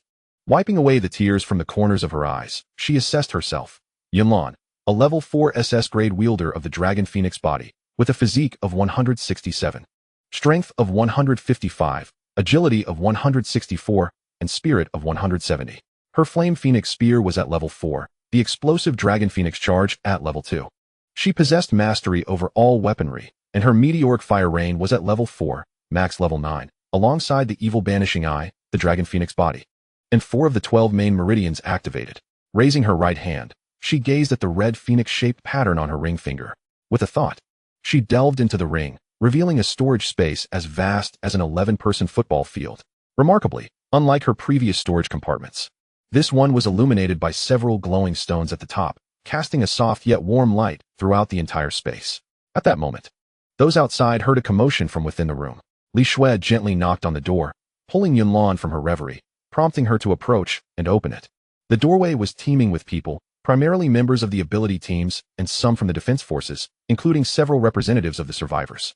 Upon seeing Yunlan open the door, Li Shui hurriedly inquired, "Sister Lan, how is my brother?" Wu Gang and Zheng Aigua also pressed for answers. "Yes, how is the captain?" Although Zheng Yong, Wang Yusheng, and Yun Qian remained silent, their expressions resonated with concern, matching that of the more vocal individuals. Yunlan offered a gentle smile. "Captain Li is safe and sound, but he requires 3 days of recuperation before he can awaken, so we must not disturb him." After a brief pause, she added, "I need to fetch some water to cleanse Captain Li's body. You may disperse and return to your posts." Wu Gang quickly interjected, "Please, let us just take a glance. Just one look. We promise to remain silent." Seeing the eager expressions on their faces, Yunlan felt a pang of sympathy and, recalling Xiaofeng's words that the captain's condition had stabilized and posed no danger, relented. "Only a few of you may enter, but you must ensure silence. Swear, keep an eye on them." The group erupted with joy upon hearing her words, and Li Shui, Wu Gang, Zheng Aigua, Zheng Yong, Wang Yusheng, Yun Qian, Hao Dehai, along with 2 representatives from the survivor team, slowly made their way inside. Once inside, they found Li Chenglong lying peacefully on the bed, his injuries seemingly healed, with only a pale complexion to denote his condition. To maintain the tranquility of the atmosphere, the group refrained from speaking, exchanging glances filled with uncontainable excitement. 15 minutes later, everyone except Li Shui stepped outside. Zheng Yong remarked, "Captain Li's narrow escape from peril must herald great fortune. Brother Wu Gang, I am considering sending 2 warriors here, not only to prevent too many visitors from disturbing Captain Li, but also because the increasing number of people could attract some dangerous individuals. What do you think?" Wu Gang nodded, acknowledging Captain Zheng's thoughtful consideration, suggesting that a member from their abilities squad should be assigned. Yunlan, carrying a basin, stepped forward, stating that they could leave the task to her, as they had just arrived in Qing'an town and had numerous responsibilities to attend to. Captain Li agreed, indicating they should depart, and asked Yun Qian to arrange for the delivery of meals shortly. It was already 6 in the evening, and Yunlan and Li Shui had not eaten all day, hence, she encouraged them to have something to eat soon. Upon hearing this, Yun Qian hurried off to make arrangements. Yunlan fetched some water from the first floor, utilizing her abilities to heat it directly. As she approached the doorway, she noticed a figure stealthily peering inside. The darkness, compounded by the building's incomplete power restoration, obscured the person's identity. She called out, demanding to know who was there. The figure, startled, attempted to flee, but Yunlan swiftly set down the basin and pursued them, capturing the individual. "Ouch, that hurts," came the voice of a young girl. Through the dim light, Yunlan discerned a girl of about 15 or 16 pinned to the ground. Yet, she did not relax her grip. "Who are you? And why are you here?" she inquired. The girl quickly responded, "I was sent by Sister Yun Qian to deliver meals, but when I knocked, there was no answer. So I peeked through the crack in the door to see if anyone was inside." Noticing the meal containers on a nearby chair, Yunlan released her hold. "I apologize. And thank you for bringing us the food." The girl stood up, brushing off the dirt, and replied, "It's nothing. I'll take my leave now." Yunlan placed the meal containers at the door before returning to fetch the basin of water. To her surprise, she found Li Shui unconscious by Li Chenglong's bedside. She rushed over, helping Li Shui into a sitting position on the sofa. Upon examination, she discovered that Li Shui's energy had been completely depleted. In haste, Yunlan retrieved 2 crystals, placing them in Li Shui's mouth, and offered her a sip of water from a bottle she took from her ring. Gradually, Li Shui regained consciousness. Yunlan immediately inquired, "Shui, what happened? Your energy is nearly exhausted." Li Shui, with tears in her eyes, explained, "I wanted my brother to wake up sooner, so I used my healing powers numerous times, but he remains in slumber, and I fainted from exhaustion." Yunlan gently patted Li Shui's head, smiling as she reassured her, "Your brother's deep sleep is for better recovery. There is no need to rush. We just received a meal, so come, eat a little while I tend to him and change his clothes." Yunlan brought the meal containers to the table, urging Li Shui to eat quickly. She then retrieved a chair, placed the basin on it, and meticulously began to clean Li Chenglong.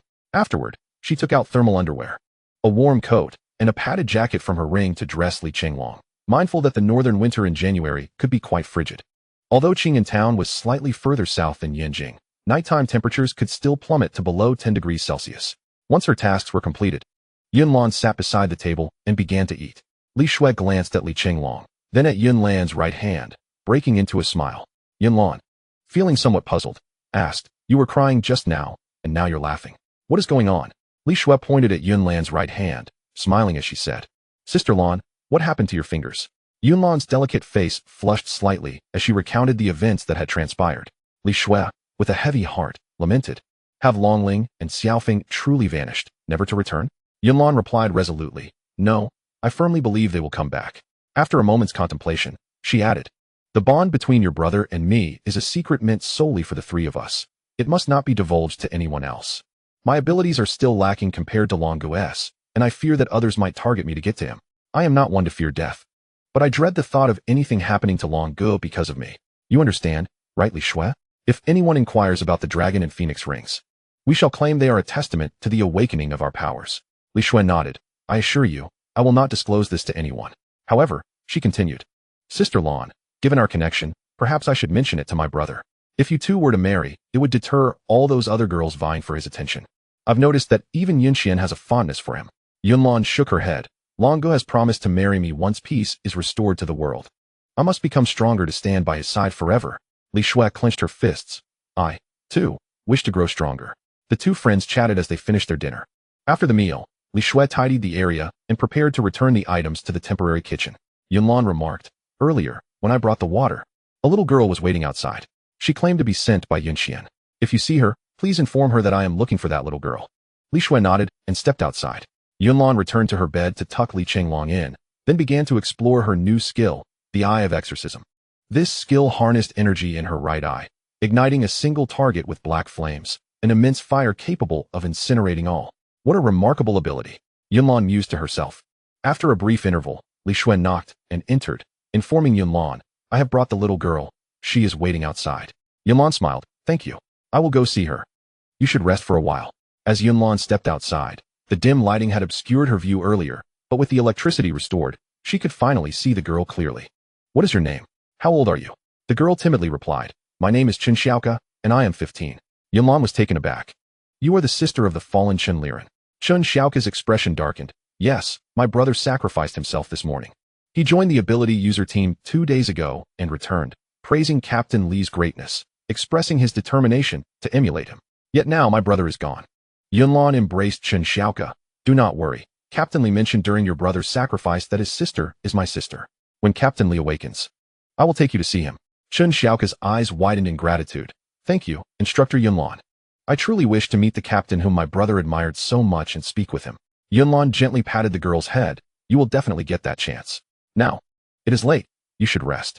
After sending Chen Xiaoka away, Yunlan returned to Li Shui, saying, "I will keep watch tonight. You should rest well in the neighboring dormitory." Li Shui replied, "Very well, then I shall take over tomorrow night." He spoke and then stepped outside, closing the door behind him. Yunlan walked over to secure the door and then laid down beside Li Chenglong. 3 days swiftly passed. Under the organization of Zheng Yong and Wang Yuxing, over 1,000 survivors managed to settle here. In fact, the conditions here were better than those in the hospital, as the community's buildings were newly constructed, offering numerous rooms, many of which had been renovated, accommodating at least 3,000 people. Moreover, with the arrival of the large group, many survivors from Qing'an town also joined. However, a drawback was the town's remoteness, resulting in scarce resources. The supply search teams had to venture far to find provisions. Li Chenglong felt as though he had experienced an abundance of dreams. Initially, he found himself in a dark abyss, where no matter how he called out, there was no response. Gradually, 3 beams of light emerged, pulling him slowly from the depths. He seemingly arrived in a wondrous realm, where dragons and phoenixes danced above him, and various creatures roamed the ground, a scene of prosperity. Suddenly, he dreamt of the dragon's spirit urging him to awaken, followed by memories of his days with Yunlan in the military and moments spent with Li Shui in the small courtyard of Qing'an town. As he dreamt, he was suddenly confronted by a colossal dragon charging towards him, which jolted him awake. Upon opening his eyes, the first sight he beheld was a familiar and beautiful figure peacefully resting on the couch. Li Chenglong refrained from disturbing her. First assessing himself and realizing his previous injuries had completely healed. He then activated the True Dragon Eye to scan himself. He was a level 4 SS-class Dragon Phoenix body awakened. His stats revealed a physique of 170, strength of 167, agility of 160, and spirit of 165. His Dragon Emperor sword was level 4, Super Dragon Phoenix, / level 2. All weapons proficiency, Evil Slaying Bow level 1, and Galaxy Starburst level 4, max level 10. He possessed the True Dragon Eye, Dragon Phoenix body, and had opened 4 of the 12 primary meridians. Just as Li Chenglong was marveling at this, he heard the dragon spirit's voice echoing from his spiritual sea, conveying a message similar to that which Xiao Feng had left for Yunlan. Li Chenglong then comprehended the circumstances, feeling a tumult of emotions within. After pondering for a moment, he resolved not to dwell on the past, but to carry the will of the dragon spirit and Xiao Feng as he faced the future. Quietly, Li Chenglong rose from the bed, donned his shoes, and gently lifted the slumbering Yunlan, placing her on the bed and covering her with a blanket. You've worked hard. I will ensure you never endure such hardships again. He gazed at the dragon-shaped ring on his left hand, then looked at Yunlan's right hand, smiling as he placed a soft kiss on her face before quietly stepping out. It was midday, perfectly coinciding with the meal time. So the second floor of the town's office building was nearly empty. Li Shui had just gone to fetch food for Yunlan. Familiar with the place from his previous visits, Li Chenglong stretched his limbs and began his descent. Upon reaching the first floor, he observed several individuals distributing meals, with people lined up to receive their rations. Nearby, a few soldiers maintained order. Yin Qian was also personally involved, handing out steamed buns to some children. Upon noticing Li Chenglong standing at the staircase, tears streamed down her face as she exclaimed, "Brotherly, you've finally awakened." As the crowd turned to investigate the source of the voice, they beheld the still somewhat pale Li Chenglong smiling at them, prompting an eruption of cheers and applause. The ovation persisted for over 2 minutes, during which Li Shui, Zheng Yong, Wu Gang, Zheng Aigua, Yin Qian, and Hao Dahai stepped forward, their faces alight with joy as they gazed at Li Chenglong. As the applause gradually subsided, Li Chenglong proclaimed loudly, "I have returned." Chapter 22. Establishing power. Li Chenglong first waved to everyone, then embraced Zheng Yong and Wu Gang. Zheng Yong exclaimed, "It's a relief to see you awake. We've been terribly worried these past few days." Wu Gang added, "Indeed, Captain, seeing you lively and well brings comfort to our team and the brothers of the guard." Yun Qian remarked, "Brotherly, those who survive great trials are destined for greater fortunes. You will surely become stronger." Li Shui rushed over, whispering, "Sister Lan has been by your side every day, hardly eating, and she has lost weight." Li Chenglong nodded, "I will make it up to her."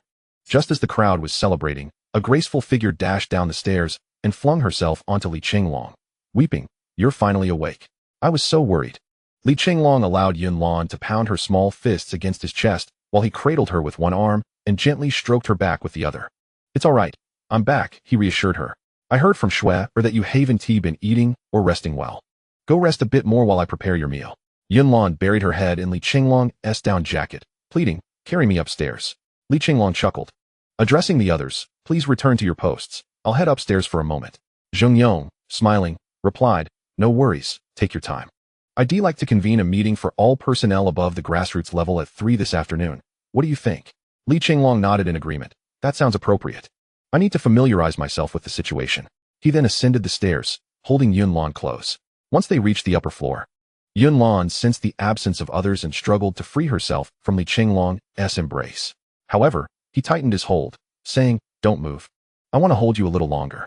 Upon hearing this, Yunlan ceased her struggles. Li Chenglong gently placed her on the bed.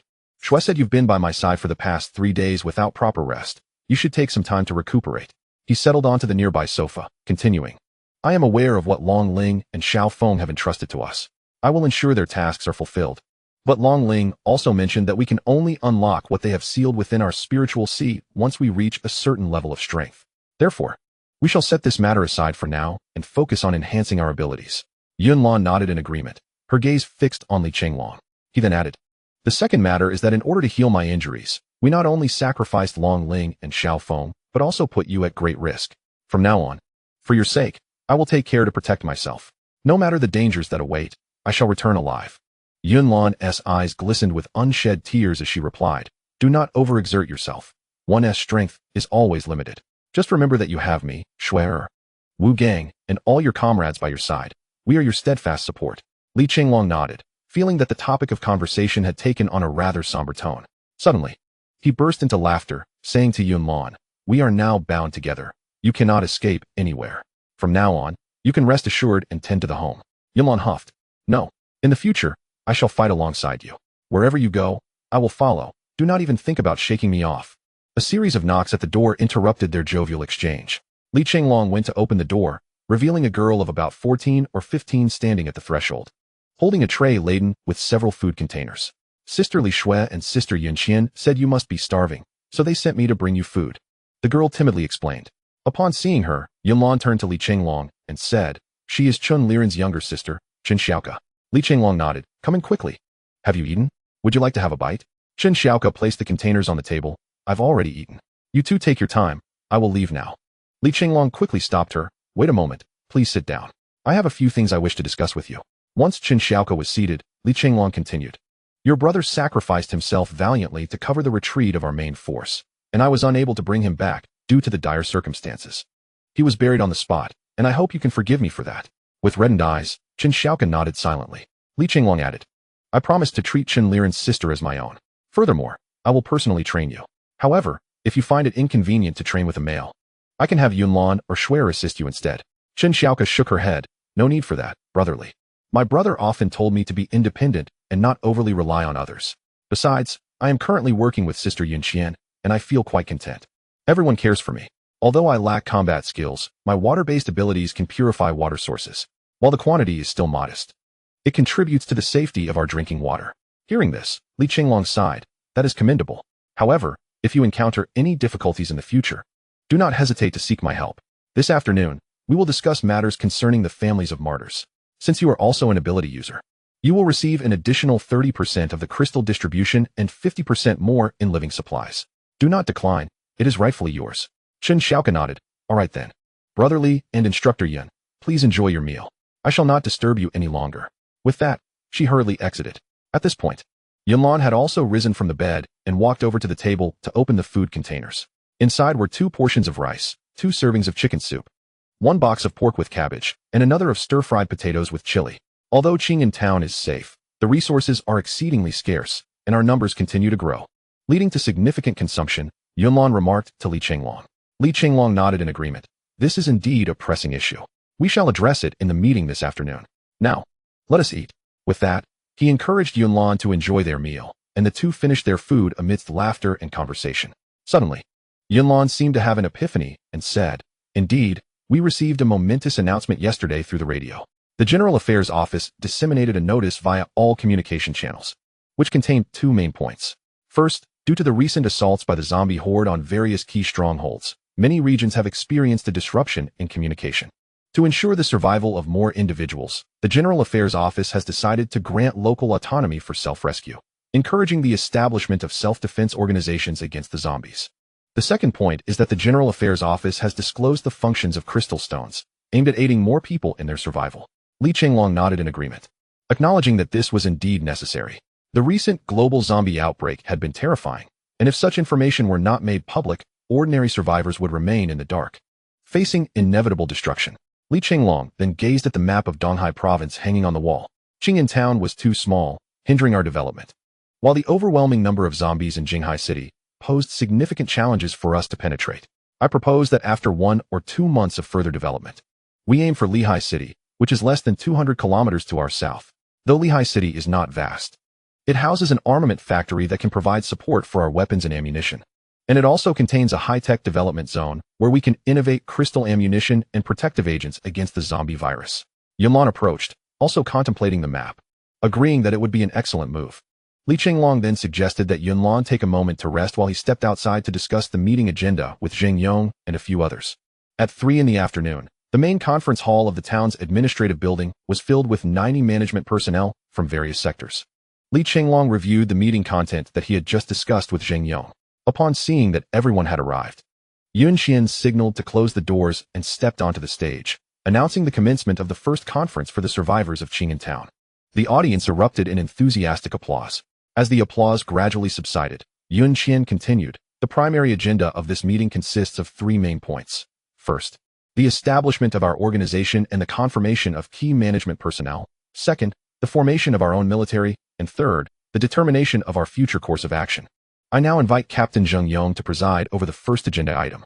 Zheng Yong stepped forward, his voice resonant as he declared, I believe everyone is aware of the announcement made by the General Affairs Office yesterday for the development of our group of 970 individuals. A preliminary discussion was held among myself, Captain Li, Wang Yusheng, Yun Xian, and others, leading to the decision to establish our own faction, aptly named Dawn Base.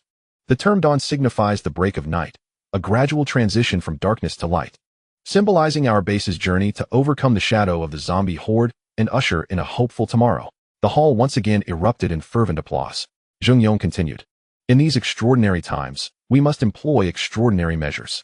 To facilitate the swift and effective issuance of commands and maintain execution efficiency, we will implement a semi-militarized management system. Please ensure that this is clearly communicated to everyone upon your return. Now, I will announce the provisional list of management personnel for Dawn Base. Yun Xian approached the podium and handed a list to Zheng Yong. Upon receiving it, Zheng Yong stated that after a preliminary discussion among our group of 20, a unanimous agreement had been reached.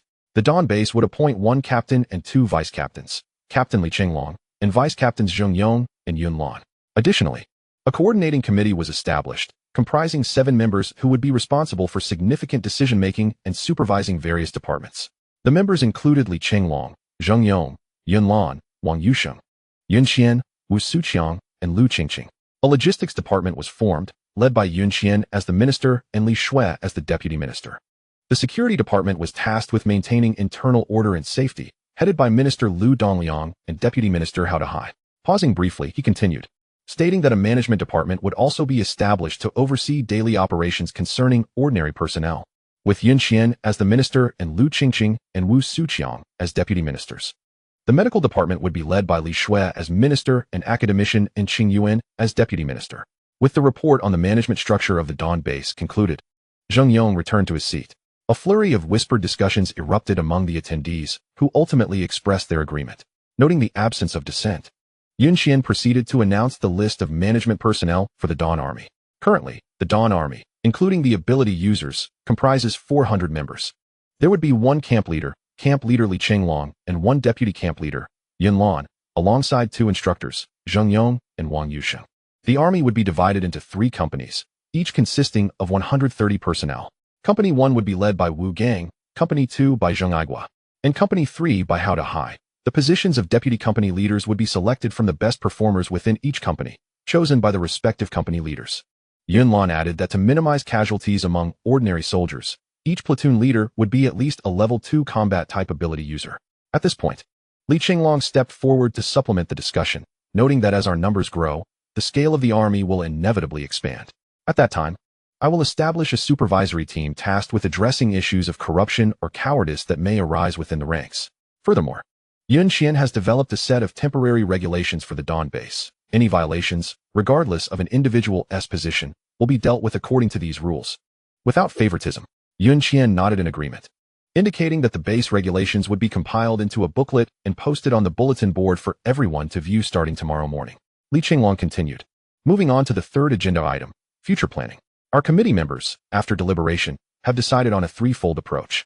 First, we will continue to expand our population by dispatching individuals to search for survivors and offer them protection to facilitate their integration into our community. Second, we must relocate, as resources in Qing'an Town are quite scarce. Thus, we do not intend to remain here for an extended period. We have resolved to move to Linhai City in 2 months, establishing it as our primary base.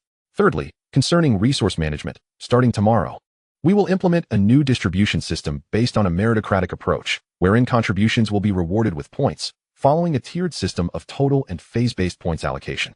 Li Chenglong, concerned that his explanations may not be fully understood, elaborated with an example. For instance, if 500 points constitutes 1 tier, then with a total score of 500, one receives 3 buns daily. After reaching 500 points, the daily allocation increases to 4 buns. The tiered point system serves as an incentive, resetting each month, where rewards are distributed based on the cumulative points accrued in that month. A final note pertains to the families of martyrs. For those soldiers who have fallen on the front lines or have perished in the line of duty during their daily lives, in addition to a one-time subsidy, their families will receive monthly provisions. If the family consists solely of children or the elderly, the distribution will occur weekly, with dedicated personnel assigned for follow-up. Li Chenglong concluded. Thus, we wrap up our 3 agenda items for today. This is our inaugural meeting, and given the time constraints, many aspects may have been overlooked. Should anyone have constructive suggestions or objections, please feel free to approach any member of the coordinating committee. We shall be open to your insights, making amendments where necessary and striving for improvement. With that, the meeting adjourned amidst resounding applause. As the foundation of the base was established, various departments began to function smoothly, and the previously chaotic survivors' base gradually took on a semblance of order. In the following days, Li Chenglong convened another meeting to rectify the shortcomings and issues from the first assembly, resulting in a flourishing atmosphere at the Dawn base. Chapter 23. The search for food days passed, and as the Dawn base became increasingly rooted in Qing'an Town, some survivors from nearby villages joined the base alongside the search teams. According to the regulations of the base, newcomers would receive food and temporary shelter, and if necessary, medical assistance. Additionally, some individuals were provided with 2 professional counselors. After finishing lunch, Yun Qian approached Li with a report. As of noon today, our base comprises a total of 347 individuals, including 60 with abilities. Apart from you, Yunlan, and Shuer, there are 5 level 3 and 37 level 2 ability users. Li Chenglong nodded, acknowledging her efforts. You've truly worked hard. With such a large number of people now, you can enlist the help of Wu Suqiang and Lu Qingqing. Just as Yun Qian was about to respond, the voice of Wu Gang could be heard from outside.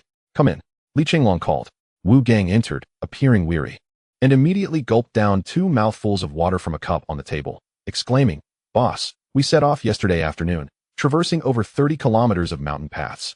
We couldn't make it back last night and had to rest in place. We encountered several survivors, and one provided some invaluable information, so I brought him along. Li Chenglong, intrigued, inquired, what information is so valuable? He then added, by the way, you haven't eaten yet, have you? I'll have Shuer arrange for the kitchen to heat your meals and bring them over. Wu Gang waved his hand dismissively. We can eat later. It's more urgent for you to meet him. With that, Wu Gang ushered the individual into the room. A middle-aged man in his 40s entered, his belly protruding like that of a general, his worn clothing suggesting he was a fugitive. Wu Gang said, please repeat what you just shared.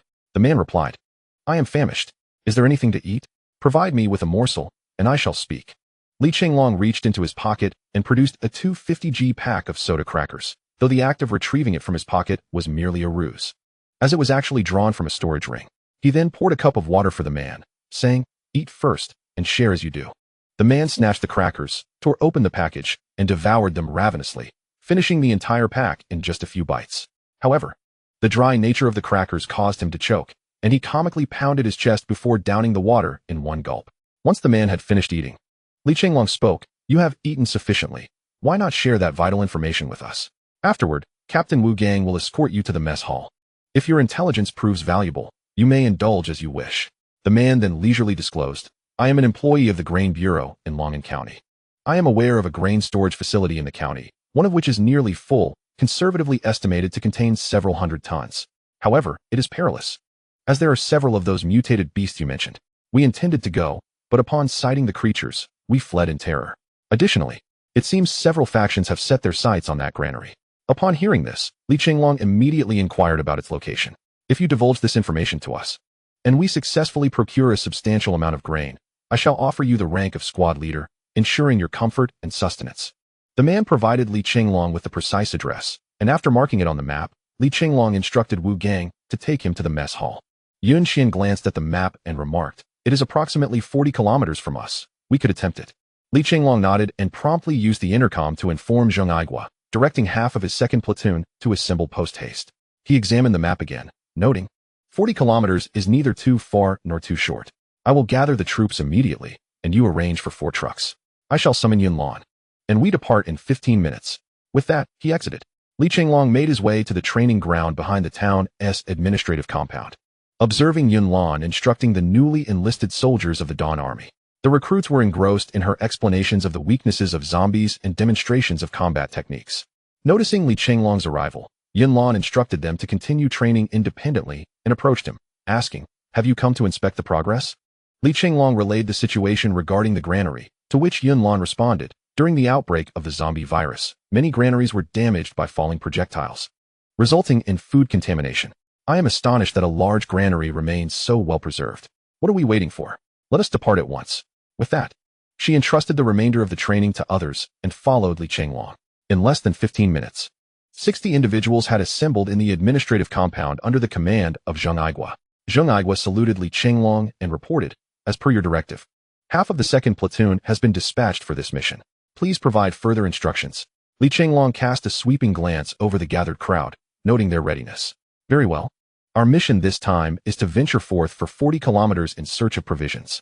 The urgency of our task is palpable, and the workload is substantial. I trust you all are mentally prepared. Now, let us board the vehicles." With that, he exchanged greetings with Zheng Yong and Li Shui before taking his place at the helm of the off-road vehicle. The 60 soldiers promptly ascended the truck, and thus their formidable convoy set forth. Since Wu Gang's team had recently traversed this area, they encountered remarkably few zombies along the way. Yun Lan fiddled with her hat's cord, casting her gaze upon the remnants of crumbled walls as she remarked, "The zombies have indeed grown more destructive. Though we have frequently ventured out to hunt them over the past few days, it feels as though we remain a tad distant from leveling up." Li Chenglong responded, "Maintaining focus on the road, the highest level zombies we've encountered recently have only reached level 2. Our experience is woefully inadequate for our needs. However, we cannot recklessly venture too far. I have heard rumors of mutated beasts lurking around the grain depot, which is why I wanted to bring you along to see if we might be able to level up. If we both reach level 5, we would gain the confidence to relocate to Linhai City." After more than an hour of travel, the group finally arrived at the outskirts of the grain depot, as indicated by the staff. Li Chenglong activated his true eye, scanning the vicinity and identifying 4 relatively powerful creatures, likely the mutated beasts they sought. Just as they contemplated entering, the sounds of a scuffle reached their ears, accompanied by the sight of several cargo trucks parked at the entrance. Li Chenglong signaled for caution and approached stealthily alongside Yun Lan. The two crept closer and deftly leaped atop the high wall surrounding the depot to observe the unfolding scene within. They witnessed 2 factions besieging a colossal pig, its size rivaling that of the monstrous rooster they had previously vanquished. In a hushed tone, Li Chenglong noted, "These 2 groups are quite formidable, each possessing a level 3 ability user." Yun Lan, intrigued, inquired, "Since they are working together against that pig, how can you tell they belong to 2 distinct factions?" Li Chenglong pointed out a few individuals clad in stab-resistant vests, explaining, "While mere attire does not provide definitive proof, their combat style reveals much. The group in vests has evidently received some level of training, albeit not military, resembling more of a form of jujitsu. The other faction, by contrast, appears to rely solely on instinct in their fighting, with the exception of their level 3 ability user, who is merely flailing about." Yun Lan nodded in understanding, continuing to observe the situation at the grain depot. At that moment, the 2 factions had escalated their assault on the massive pig, with the 2 level 3 ability users, one wielding fire, the other embodying strength, engaging the mutated beast. The fire user intermittently unleashed fireballs, while the strength user hurled stone blocks toward it. Despite its level 3 classification, the mutated beast exhibited a remarkably low desire to attack. Li Chenglong found this peculiar. It was unusual for a level 3 mutated beast to display such weakness. Activating his true dragon eye, he scrutinized the creature, a mutated domestic pig, born from infection, characterized by a docile temperament and an attack method of simple charges. Its attributes were as follows: physique 50, strength 49, agility 30, spirit 33. It was indeed a mutated domestic pig, which explained why it lacked formidable tusks, Li Chenglong mused. The mutated pig, despite its tough hide and resilient flesh, gradually succumbed to the relentless assaults from 2 third-tier superhumans and a group of others, ultimately collapsing. The tall, slender fire-type superhuman exclaimed, "Finally, we've slain it. I wonder, though, if this pig is edible." The stout superhuman retorted, "If you want to eat it, go ahead. Our Blade Gang has no interest in such a creature." He then prepared to venture inside to gather supplies. At this moment, Yun Lan approached Li Chenglong, asking, "What should we do?" "They are about to collect the food." Li Chenglong hesitated, expressing his discomfort. "If we go in now, does that equate to stealing their supplies? It feels rather unsettling." He could deal decisively with zombies or mutated beasts, but when it came to ordinary people, he struggled to reconcile his stance. Yun Lan pinched him sharply, admonishing, "What are you thinking at a time like this? We have over 2,000 lives to support. This is the apocalypse, not a time of peace. So set aside your benevolent heart." As they debated, they noticed the 2 groups below had begun to brawl. The tall, slender man shouted, "You Blade Gang are utterly shameless. With so much food and only a few vehicles, can you really transport it all in a timely manner? Furthermore, we defeated that beast together. How can you think of hoarding the supplies for yourselves?" The stout man replied, "That is not my concern. In this era, food is everything. If I obtain it, I care little for your survival. With that, the two resumed their fight, and their underlings joined in the chaos. Yunlan remarked, "Do you see this? This is humanity in the apocalypse." Li Chenglong sighed deeply, acknowledging, "Indeed, I must not view matters through an antiquated lens. As the leader of a small base, I must prioritize the welfare of my people." He contacted Zheng Aigua via the intercom, instructing him to assign 5 individuals to guard the vehicles while the rest immediately occupied the granary. With that, he and Yunlan leapt down from the wall. The two factions were embroiled in fierce combat and failed to notice the arrival of Li Chenglong and Yunlan until they heard the synchronized sound of marching footsteps. Although they were 2 groups, there were only about 30 individuals in total. Upon seeing a new team enter, they promptly ceased their fighting. Li Chenglong and Yunlan approached, and Li Chenglong smiled, saying, "This granary has been seized by our Dawn army. Out of humanitarian spirit, I can offer each of your factions a vehicle of supplies, should you wish. Of course, you may also join us, but we have high standards for new recruits. We do not accept those of questionable character." The tall, slender man became enraged, retorting, "What makes you think you can command us? Don't be misled by your numbers. I am no pushover." With that, he launched a fireball towards Li Chenglong. Enraged, Zheng Aigua countered with an earth projectile that shattered the fireball, then charged forward, delivering a series of powerful blows to the slender man. His companions were taken aback, witnessing their third-tier leader being so soundly defeated. They hastily dropped their weapons and raised their hands in surrender. Seeing this, the stout man shouted, "We surrender! We surrender!" Zheng Aigua concluded his assault, leaving the slender man bruised and battered on the ground, too fearful to move. Li Chenglong then reiterated, "For humanitarian reasons, we can send a truckload of grain to you. However, due to the earlier actions of that individual, we have effectively declared war. Therefore, swiftly take that useless person away. If he remains within my sight for more than 2 minutes, I shall dispose of him." Upon hearing this, the group led by the thin man hurriedly lifted their leader and exited in haste. Li Chenglong turned to the stout man, "What is your name?" The stout man scratched his head and replied, "I am Zhao Rui, 30 years old, the leader of the Mad Blade gang. These 13 individuals are my brothers, and our base is located in a village just 1 kilometer away, where we have dozens more members." As Zhao Rui continued to speak at length, Li Chenglong quickly interjected, "Stop. I understand. As I mentioned, we can send you a truckload of grain from the granary. How does that sound?" Zhao Rui nodded eagerly. "All right. We will heed your words, brother." The entrance to the granary was exceedingly heavy and secured with an electronic lock, which was difficult to open without the password. Zheng Aigua approached, attempting to use his abilities, but the door remained unyielding. Li Chenglong drew the Dragon Emperor's sword, preparing to cleave it open. Yunlan stepped forward, saying, "Your sword possesses immense power. What if it shatters the door? Allow me to handle this." With that, she approached the door, placing her right hand over her right eye, parting her ring and middle fingers to reveal her eye of exorcism. In an instant, a completely black phoenix soared within her eye, and the door was enveloped in black flames, melting away in mere moments. All present were left astounded, with Zhao Rui exclaiming, "Heavens! What terrifying power is this?" Even the abilities of the Dawn Army's practitioners had never witnessed such a spectacle, as Yunlan had never employed this skill since mastering it. She turned to Li Chenglong with a smile. "What do you think? Am I impressive?" Li Chenglong clapped in approval.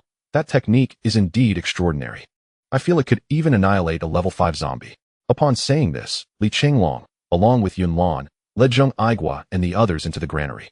Chapter 24. A bounty of returns. As Li Chenglong and his companions stepped inside, they discovered the granary brimming with several silos filled with wheat. Each silo could conservatively store around 20 tons. Zheng Aigua immediately took a group to inspect, and after a while, they returned with a report stating that 7 silos were nearly full, containing wheat, corn, and some rice, in addition to 4,000 bags of 50-gram packaged flour and rice, along with a substantial quantity of cooking oil, an estimated 1,000 5-liter barrels. Li Chenglong, satisfied, remarked, "Based on our daily ration of 1.5 pounds for ordinary individuals and 3 pounds for practitioners, this grain and oil will sustain us for a considerable time.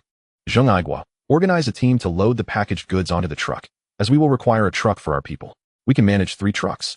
And loading these bags of flour, rice, and some cooking oil should pose no problem. I will handle the larger silos and the other items." At this moment, Li Chenglong turned to Zhao Rui, saying, "You should also hasten your loading process, but you can only fill the box truck you arrived in. We have too many people and a significant daily demand, so we cannot afford to give you too much." Zhao Rui nodded repeatedly, acknowledging, "I understand. We have just over 70 survivors, and 1 vehicle should suffice for our winter provisions. Moreover, in a few months, we should be able to harvest the wheat from our village." Li Chenglong pondered for a moment before suggesting, Our base is currently seeking recruits. Once you return, you may discuss it among yourselves. Should you wish to join us, you would be most welcome. Zhao Rui reflected before responding. That depends on everyone's sentiments. To be frank, aside from the 10 or so able-bodied men in our village, the remaining survivors are primarily the elderly, women, and children, many of whom are reluctant to leave their home. Upon hearing this, Li Chenglong understood the futility of coercion and refrained from further commentary. At that moment, Yunlan entered, having discovered the source of the 3 energy signatures. Follow me, she beckoned. Li Chenglong accompanied Yunlan to a damaged building at the back, where they found 3 piglets feasting on sorghum spilled from a bag. Though referred to as piglets, they were larger than young calves. Yunlan smiled. I believe we can take them back to raise. Once they mature, we can feast on them. Additionally, we could alert the search team during their missions to see if there are other mutated pigs, thus enabling breeding. Li Chenglong embraced Yunlan, exclaiming, "You are indeed clever. However, transporting them via vehicle may prove cumbersome. Let us place them in the storage ring for now. I also plan to use the ring to directly transport the 6 granaries, which will save us the trouble of bagging and conserve space." Yunlan beamed. With the grain totaling around 140 to 50 tons, alongside a few mutated pigs, our haul this time is truly remarkable. An hour later, with the aid of the supernatural beings, 4,000 bags of grain and several hundred barrels of cooking oil were loaded onto the vehicle. After Zhao Rui secured a small load of grain and oil, he expressed his gratitude to Li Chenglong once more before departing. Once everyone had withdrawn, Li Chenglong, with a mere thought, stored the 7 granaries into his ring. Now, both he and Yunlan possessed storage rings as expansive as a football field, making it effortless to accommodate these items. Since Li Chenglong's awakening, his storage space had inexplicably acquired the essence of life, with illumination and even unfamiliar flora sprouting within. He had placed some animals inside for experimentation and discovered that they could thrive normally. Once everything was organized, several supernatural beings loaded the deceased mutated pig onto the vehicle. At that point, Wu Gang shouted, "All personnel assemble." Awaiting instructions from Team Leader Li, 60 individuals promptly formed ranks. Li Chenglong stepped forward, smiling, "Everyone, relax. There's no need to be so rigid. This time, we have successfully gathered a substantial amount of grain and a few mutated pigs, a significant victory.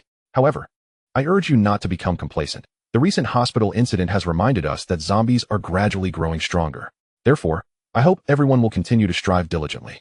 Now, let us board the vehicle and aim to return to the base by 3:30 this afternoon for a dinner of pork."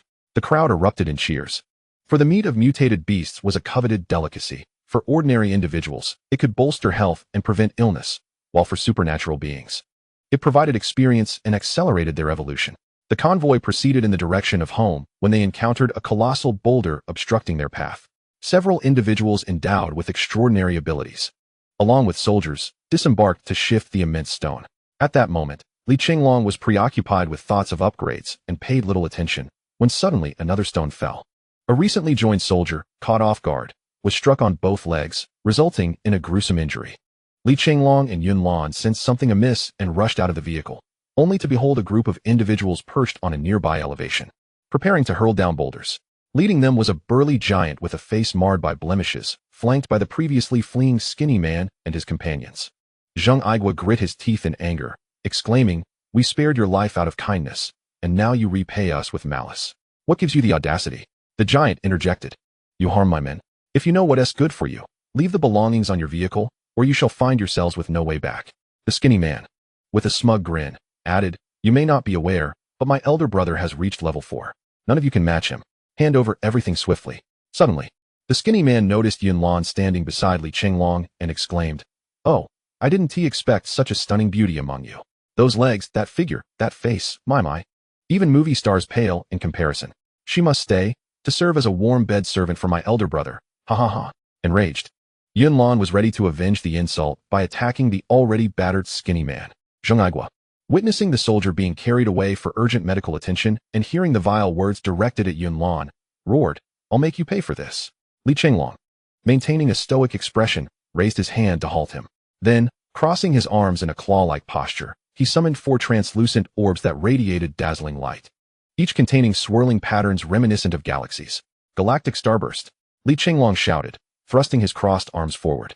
The 4 orbs shot forth, expanding in size as they flew. The group on the hill had no time to evade, and upon being struck by the luminous orbs, a tremendous explosion ensued, unleashing a powerful shockwave and a thunderous roar. As the dust settled, The onlookers were astonished to discover that the small hill where the assailants had stood had transformed into a 2-meter-deep crater, the group having been obliterated. Li Chenglong turned to address everyone, stating, "Allow me to reiterate a principle. If the enemy does not provoke me, I shall not retaliate. But should the enemy strike, we shall eradicate them without mercy." He then assessed the injured soldier, noting, "Fortunately, it's merely a simple fracture, without any shattering, though the external injuries appear severe.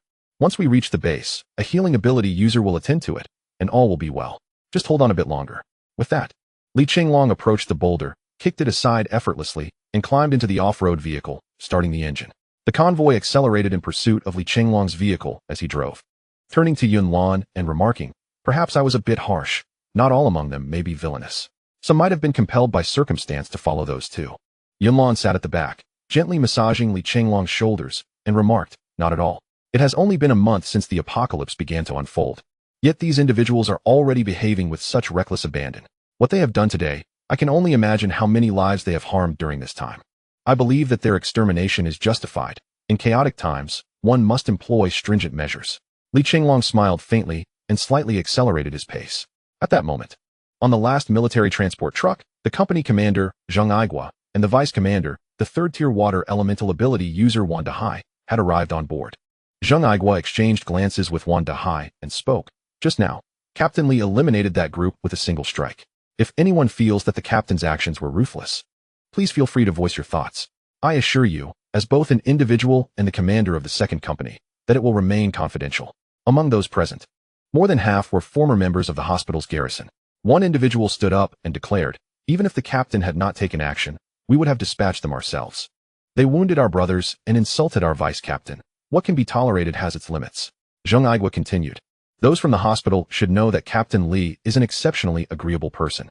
Whenever someone encounters difficulties, he does his utmost to assist, but with so many people, it is impossible to cater to everyone.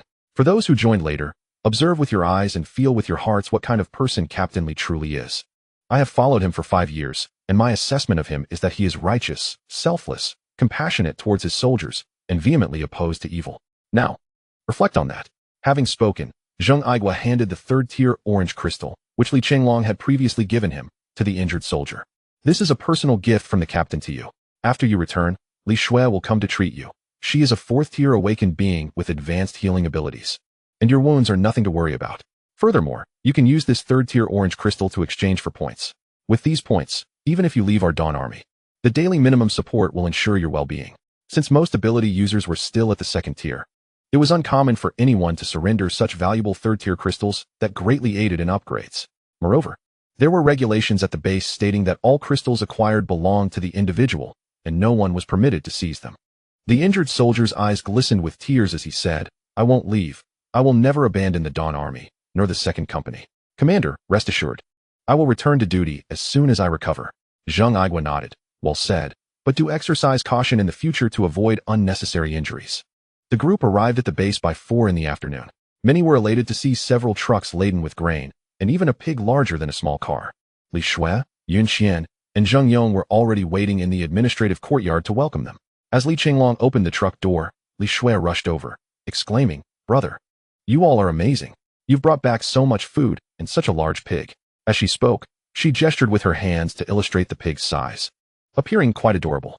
Li Chenglong shared a few whispered words with Li Shui, who nodded and went to check on the injured soldier at the back. At this moment, Zheng Yong and Yun Xian approached to welcome your triumphant return. "Was your journey smooth?" Li Chenglong inquired. He nodded. "Indeed, we managed to procure a substantial amount of grain, though most consists of wheat, corn, rice, and sorghum. Yun Xian, you should arrange for a processing plant to handle this, but there is no rush. We can take our time." He continued, "We have over 20 tons of bagged flour and rice, which will sustain us for a while." He added also, "We brought back a pig, a level 3 mutated beast. I estimate it weighs at least 3,000 pounds. Yin Xian, please instruct the kitchen to process it this afternoon, preparing braised pork so that each person receives half a pound. The remainder can be made into cured meat or sausages, to be distributed as rewards for our weekly point system." Yun Xian nodded and immediately organized a team to unload the grain, enlisting several abilities users to assist with the heavy pig, and the atmosphere became bustling with activity. Zheng Yong chuckled, "I find myself with little to do. I'm becoming idle to the point of illness." Li Chenglong waved his hand dismissively, "Nay, while both Yun Lan and I are away, You are the backbone of the base. We rely on you. With a conspiratorial air, Zheng Yong pulled Li Chenglong aside. Captain Li, I've heard you have some liquor. How about I procure a bottle on credit using my points? We can deduct it from the supplies distributed this week during the accounting. Li Chenglong promptly retrieved a bottle of Kung Fu family wine from his storage ring and handed it to Zheng Yong. What need have you for points? This was taken from my sister's small supermarket. Consider it a gift.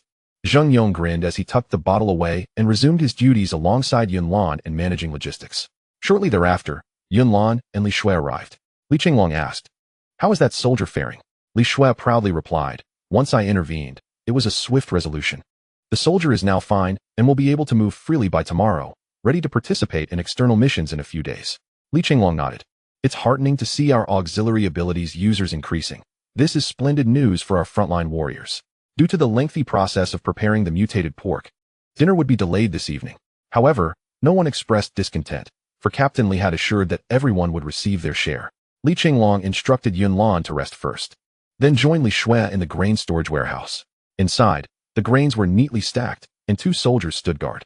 Upon seeing Li Chenglong, the soldiers saluted, to which he reciprocated and said, "Li Shui and I will go in for a brief inspection. You've all done well." Yun Qian, Chen Xiaoka, and 2 accountants were busy jotting down notes and calculating the total grain reserves. Upon noticing Li Chenglong's presence, Yun Qian approached with a smile. "Welcome, Captain Li, to our inspection." Li Chenglong humbly replied, "I am unworthy of such accolades. You are the true leader here in logistics. How is the inventory coming along?" Yun Qian glanced at her notebook and summoned several strength-based superpowered individuals for assistance. They swiftly completed the task at hand. Currently, our base has a total of 257 tons of bagged rice and flour, 250 barrels of cooking oil, and a slight deficiency in vegetables, although it remains manageable. We also possess over 500 boxes of various canned goods. Li Chenglong listened to Yun Qian's report, nodding in satisfaction. Bringing you into logistics was indeed a most astute decision. Should you encounter any difficulties in the future, do not hesitate to approach me. I will do my utmost to assist you. At that moment, Li Shui approached Yun Qian with a conspiratorial air. "Brother has also brought back 3 mutated piglets. He wishes for us to make arrangements to see if we can raise them." Yun Qian looked at Li Chenglong in astonishment. "Is what Schwenner said true?" Li Chenglong nodded. "Indeed, there are 3 in total. Though they are referred to as piglets, they are somewhat larger than calves. So you will need to find a suitable place for their care. Additionally, they must be tended to by specialized personnel. I will keep an eye out for more in the future. Once they mature, our supply of meat will be assured." Yun Qian noted this in her notebook. "I am too busy today. I will address this matter tomorrow morning and inform you then." Seeing that he had little to contribute, Li Chenglong bade farewell to Yun Qian and Li Shui before departing the warehouse. Although the base's meals are still collected from the kitchen on the first floor of the town's administrative building, the increasing population makes it impossible for everyone to dine together as they did in the hospital. In light of this, Yun Qian is also preparing to establish a large kitchen in the adjacent community. As Li Chenglong reviewed documents in his room, Yun Lan entered with the prepared meals. Shui said she wanted to eat with Yun Qian and Xiao Ku, so we shall dine alone. Li Chenglong set aside his documents. "Very well. Let me see what we have today." Yun Lan placed 4 lunch boxes on the table, 2 servings of braised pork, 2 servings of green beans, 2 apples, 2 eggs, and 2 servings of rice. Li Chenglong nodded in satisfaction, remarking, "To enjoy such fare amidst the rampant chaos of zombies is quite commendable." With that, he retrieved 2 bottles of beverages from his ring, and the 2 of them began to eat, sharing laughter and conversation. "Let us sleep together tonight," Yun Lan said. Her cheeks tinged with pink, her voice barely above a whisper. Li Chenglong, taken aback, asked, "Why? Have you not been staying with Shui these past few days?" Yun Lan, somewhat displeased, replied, "What is wrong with staying with me? Since Li Shui has now transferred to logistics, she has moved in with Yun Qian and Chen Xiaoke for work purposes. Our original room has been repurposed as a temporary logistics office for the Dawn Army, as Yun Qian wishes to separate the logistics for ordinary survivors from that of the Dawn Army for better management." Li Chenglong nodded. "It is indeed sensible to manage them separately, particularly with the current increase in numbers." "Very well, I shall sleep on the sofa, and you can take the bed." Yun Lan protested, "The sofa is far too cold. Let us sleep together." Unable to argue further, and recognizing the situation, Li Chenglong relented. It would be rather unbecoming for a man to object after such a declaration from a young lady. As they lay in bed, they began to reminisce about their past experiences in the military and discuss their future plans. In the midst of their conversation, Yun Lan soon drifted off to sleep. Li Chenglong gently embraced her from behind, inhaling the fragrant scent of her hair, and he, too, succumbed to the embrace of slumber. Chapter 25. Visitors at 7 o'clock in the morning. When Li Chenglong awoke from his slumber, he discovered that Yunlan had already vanished. Utilizing his ring to sense her whereabouts, he soon realized that she was downstairs jogging. Have I also grown complacent? This cannot continue. With that thought, Li Chenglong donned his coat and proceeded to wash his face and brush his teeth. Just as he finished his morning routine, Yunlan ascended to inform him that Zheng Yong was seeking him for a discussion regarding ammunition. Li Chenglong nodded, acknowledging, yes, Schwer mentioned it to me yesterday. Our weaponry is severely lacking. With over 400 members of the Dawn Army, we possess merely 100 firearms, and the ammunition is even scarcer than the guns, which is indeed a substantial issue. He retrieved 3 boxes of milk, several bags of bread, and 3 chicken legs from his storage ring, placing them on the table. You should eat a bit first, and later, take a portion to Schwer as well. I shall forego breakfast. With that, he descended the stairs, heading towards the temporary office of the Dawn base. Upon entering, he immediately spotted Zheng Yong, Yun Xian, and the company commanders and their deputies already present. Apologies for my tardiness, Li Chenglong said as he walked to his seat. Zheng Yong smiled, replying, you're not late at all. In truth, this isn't a formal meeting.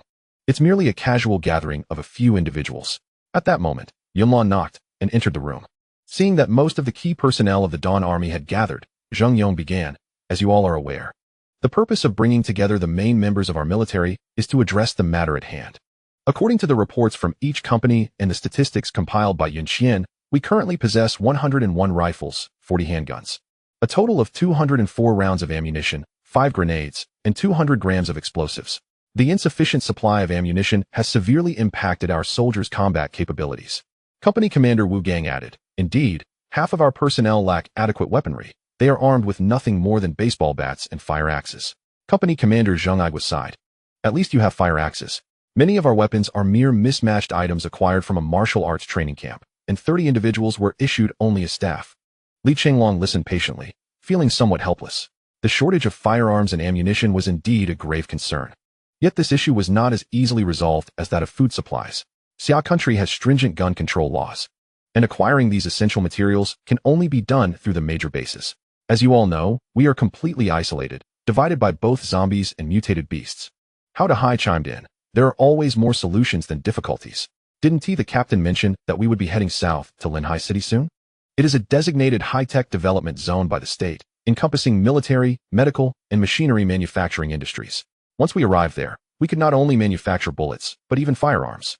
Wu Gang chuckled. That sounds simple in theory, but with the equipment we possess, reaching Linhai, let alone traversing even 100 meters, feels nearly impossible. While we may not fear zombies, there are still countless survivors and ordinary soldiers to contend with. After half an hour of discussion yielding no substantial results, the group dispersed, each member aware of their impending tasks. At that moment, Yun Xian approached with news. We have successfully located the pig farming facility. Li Chenglong and Yunlan were taken aback, surprised by the swift acquisition of a suitable site for raising pigs. A few individuals followed Yun Xian to a location 500 meters from the office compound, where they discovered a large shed surrounded by reinforced fencing. Yun Xian explained, this was previously a site for cattle farming by the locals, expansive in size. We undertook a rapid renovation overnight, and it should meet the requirements for raising mutant pigs. Additionally, we have enlisted 3 experienced pig farmers from among the survivors. After inspecting the area, Li Chenglong nodded in satisfaction, declaring, this place is suitable, not only 3, but even if we were to add 3 more, it would suffice. With that, he summoned 3 mutant piglets from his storage space and placed them into the enclosure. One of the seasoned pig farmers exclaimed, these are piglets? They appear as large as the adult pigs we have at home. Li Chenglong chuckled, you must ensure they are well fed. They can grow significantly larger. The group nodded and proceeded to prepare food for the pigs. Li Chenglong then cautioned Yun Xian, there is an abundance of grain contaminated by the zombie virus. While it is unfit for human consumption, it poses no harm to the mutant pigs. I tested this yesterday within my storage ring. Also, be vigilant with these pigs and maintain a degree of caution regarding these 3 individuals. Yun Xian responded with a smile. I have already made arrangements. 2 soldiers will be stationed here to monitor them, and we will maintain a record of their daily feed. Li Chenglong felt increasingly pleased with his decision to assign Yun Xian to logistics. At that moment, Li Shui hurried over, saying, brother, several individuals have arrived from elsewhere. Seemingly military personnel, and several are gravely injured. Some of their wounds are beyond my capacity to treat. Upon hearing this, Li Chenglong exchanged greetings with Yun Xian and immediately rushed with Yunlan towards the town's office compound. As they approached, Li Chenglong spotted a severely damaged military truck parked outside, surrounded by a gathering crowd. Upon entering the yard, he noticed several stretchers on the ground, each bearing an injured soldier, though his assessment revealed that most were beyond saving. There were also over 30 individuals wearing uniforms marked with the insignia of the Jinghai base. Seeing Li Chenglong's arrival, Zheng Yong promptly approached with two others, stating, "This is Captain Li, the highest authority of our Dawn base. You may speak with him." A bandaged individual introduced himself. "I am Yang Hu, the quartermaster from Jinghai base, and this is my aide Lu Cheng. I have heard that Captain Li is also a military man, and Zheng Yong is indeed from Jinghai base. We implore you to assist us." As he attempted to kneel, Li Chenglong swiftly supported him. "Please, do not do this. Speak slowly. Clarity is essential for us to assist you." He gestured for Zheng Yong to escort them into the building and instructed Li Shui to take the 30-plus personnel to the cafeteria for a meal. Once arrangements were made, he entered the office. Zheng Yong poured some water from a thermos for Yang Hu and retrieved a few loaves of bread from a drawer, saying, "You both should eat something. Once you've finished, you can tell us your story." Yang Hu quickly consumed a loaf of bread before beginning to recount their tale. It turned out that Yang Hu and Lu Cheng were quartermasters from the 1st Regiment of Jinghai base, tasked with retrieving a shipment of military supplies from Jinghai City. As they hastened back, they encountered a sudden outbreak of zombies. They were ordered to remain in place and await rescue. However, 10 days later, communication from above was abruptly severed. To avert any unforeseen circumstances, they opted to continue north along the highway. Just 35 meters from Qing'an town, they were unexpectedly confronted by a formidable group blocking their path. This band, which called itself the Salvation Society, was in truth a gang of rogues and thugs that had gradually amassed over 200 individuals, including various elements of organized crime and escaped convicts. Although the military supply team was sizable, they had already suffered significant losses due to the zombie outbreak. The presence of 2 level 4 supernatural beings within the Salvation Society created a vast disparity in strength. Consequently, they lost several military supply vehicles and many members of the supply team, with only a handful managing to escape with their lives. Upon reaching Qing'an town, they were soon discovered by the Dawn Army, who, upon hearing that there were military personnel in the area, promptly sought assistance. After listening to Yang Hu's account, Li Chenglong and his comrades were filled with indignation. Li Chenglong assured them, "Do not worry, we will rescue those taken captive and will resolutely strike against them." Yang Hu immediately stood, grasped Li Chenglong's hand, and expressed his heartfelt gratitude, saying, "Thank you so much. I heard from Zheng Yong that the General Affairs Office has urged local forces to organize against the zombies. And I have seen how well the people here live under your management. Thus, they had deliberated and concluded that if you can rescue our people, we will join your ranks and freely offer the use of our military supplies." Li Chenglong responded solemnly, "Our actions are not motivated by a desire for your gratitude. Rather, we intend to head south towards Linhai City in the near future. If we do not eliminate this threat now, they will only grow stronger and become a greater danger." He added, "Of course, we would be more than pleased to have you join us." With that, Li Chenglong immediately summoned the commanders and deputy commanders of the 1st and 2nd companies, along with several squad leaders, for a tactical meeting, while the commander and deputy commander of the 3rd company were also invited. Upon hearing this, Wu Gang and Zheng Aiguo promptly expressed their willingness to participate in the operation. Li Chenglong stated, "This marks the first significant combat mission since the establishment of our Dawn Army. We face living adversaries, not zombies. And those who engage in this battle must be psychologically prepared. Moreover, the enemy possesses considerable strength. We know of at least 2 level 4 supernatural beings, and the total number of their supernatural entities remains uncertain, indicating a potentially arduous conflict." After a brief pause, Li Chenglong continued, "However, for the sake of our substantial base's security, I can only bring 1 company with me. I hope to wield it as a steel blade. Do you understand my meaning?" Wu Gang and Deputy Commander Qian Guangming immediately rose, declaring, "The entirety of the 1st Company's personnel stands ready for action. We request your approval to accompany you." Zheng Aiguo from the 2nd Company also stepped forward, asserting, "In terms of combat capability, our 2nd Company is even stronger. Currently, we have 140 personnel, including 11 level 1 supernatural beings, 12 level 2 supernatural beings, and 3 level 3 supernatural beings."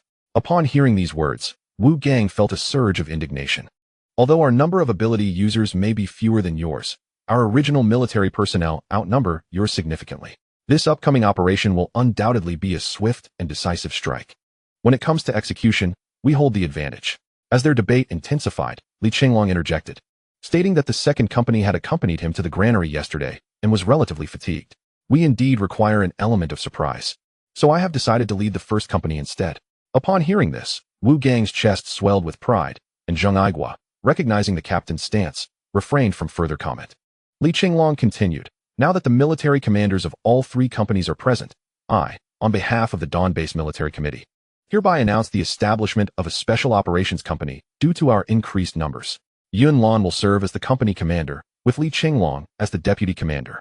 This company will consist solely of ability users, though not all will be combat types. We will also include support type users. Furthermore, every member of this company must possess skills in assassination, intelligence gathering, and surprise attacks. Rest assured, we will not be requisitioning personnel from your ranks. The members will be carefully selected by Yun Lan from the pool of newly joined ability users, with a maximum limit of 40 individuals. After the meeting adjourned, Li Chenglong summoned Wu Gang and Xian Guangming. We shall depart in 1 hour. You and the first company must prepare immediately and assemble in this administrative compound at the designated time. He then proceeded to the coordination committee, where he reported on the impending offensive against the hostile faction and briefly informed them of the military committee's decision to form the Special Operations Company. Li Chenglong addressed the committee, stating that the formation of the Special Operations Company serves two purposes. First, to cultivate our talents and equip us with a sharp spear, poised to strike at the heart of our enemies when the opportune moment arises. Second, as our numbers grow, the emergence of unlawful elements is inevitable. The current security forces alone are insufficient to address these threats, and our Special Operations Company will also hold accountable those who inflict significant harm on our base's interests. The committee members unanimously consented to both proposals. Upon exiting the committee office, Yun Lan remarked, "Why am I appointed as the company commander? Wouldn't it be more appropriate for you to take that role?" Li Chenglong chuckled, "In terms of discerning talent, I am far inferior to you. So I trust you will ensure the selection process is rigorous. As for their training, we shall conduct it together. Whoever is available will take charge. I aspire for the Special Operations Company to emerge as the strongest and finest entity." Yun Lan nodded. "I will certainly assist you in this endeavor. By the way, are you planning to leave me out of tonight's mission?" Li Chenglong replied, "Indeed, I will be taking the first company with me. The defenses within the base will be left vulnerable, especially since our high-ranking combatants are few. Therefore, I must entrust this task to you. I hope you can understand." Yun Lan smiled. "I comprehend, and I shall safeguard our home diligently. Return soon." With that, Yun Lan set off to prepare for the recruitment of the Special Operations Company. Li Chenglong watched Yun Lan depart, glancing at his watch to find that there were still 10 minutes until the scheduled time. At that moment, Yang Hu, Lu Cheng, and a female soldier approached, revealing that they had heard of Captain Li's intention to lead the team personally. "Originally, we were supposed to guide you, but one of us has injured an eye while the other has a fractured arm, making it impossible for us to accompany you. However, we have brought someone along. Her name is Yang Lu. Do not be deceived by her gender. She is a vital asset to our reconnaissance team. Frankly, had it not been for her, the 30 of us might not have survived to this day. Yang Lu, this is Captain Li from the Dawn Army. Do take a moment to get acquainted." Li Chenglong then scrutinized the female soldier. She stood approximately 1.68 meters tall, with long limbs and well-defined muscles, indicative of her rigorous training. Her bright, spirited eyes sparkled with liveliness, and her fair complexion was adorned with a smattering of freckles, her hair cut into a practical short style. The soldier stepped forward to salute.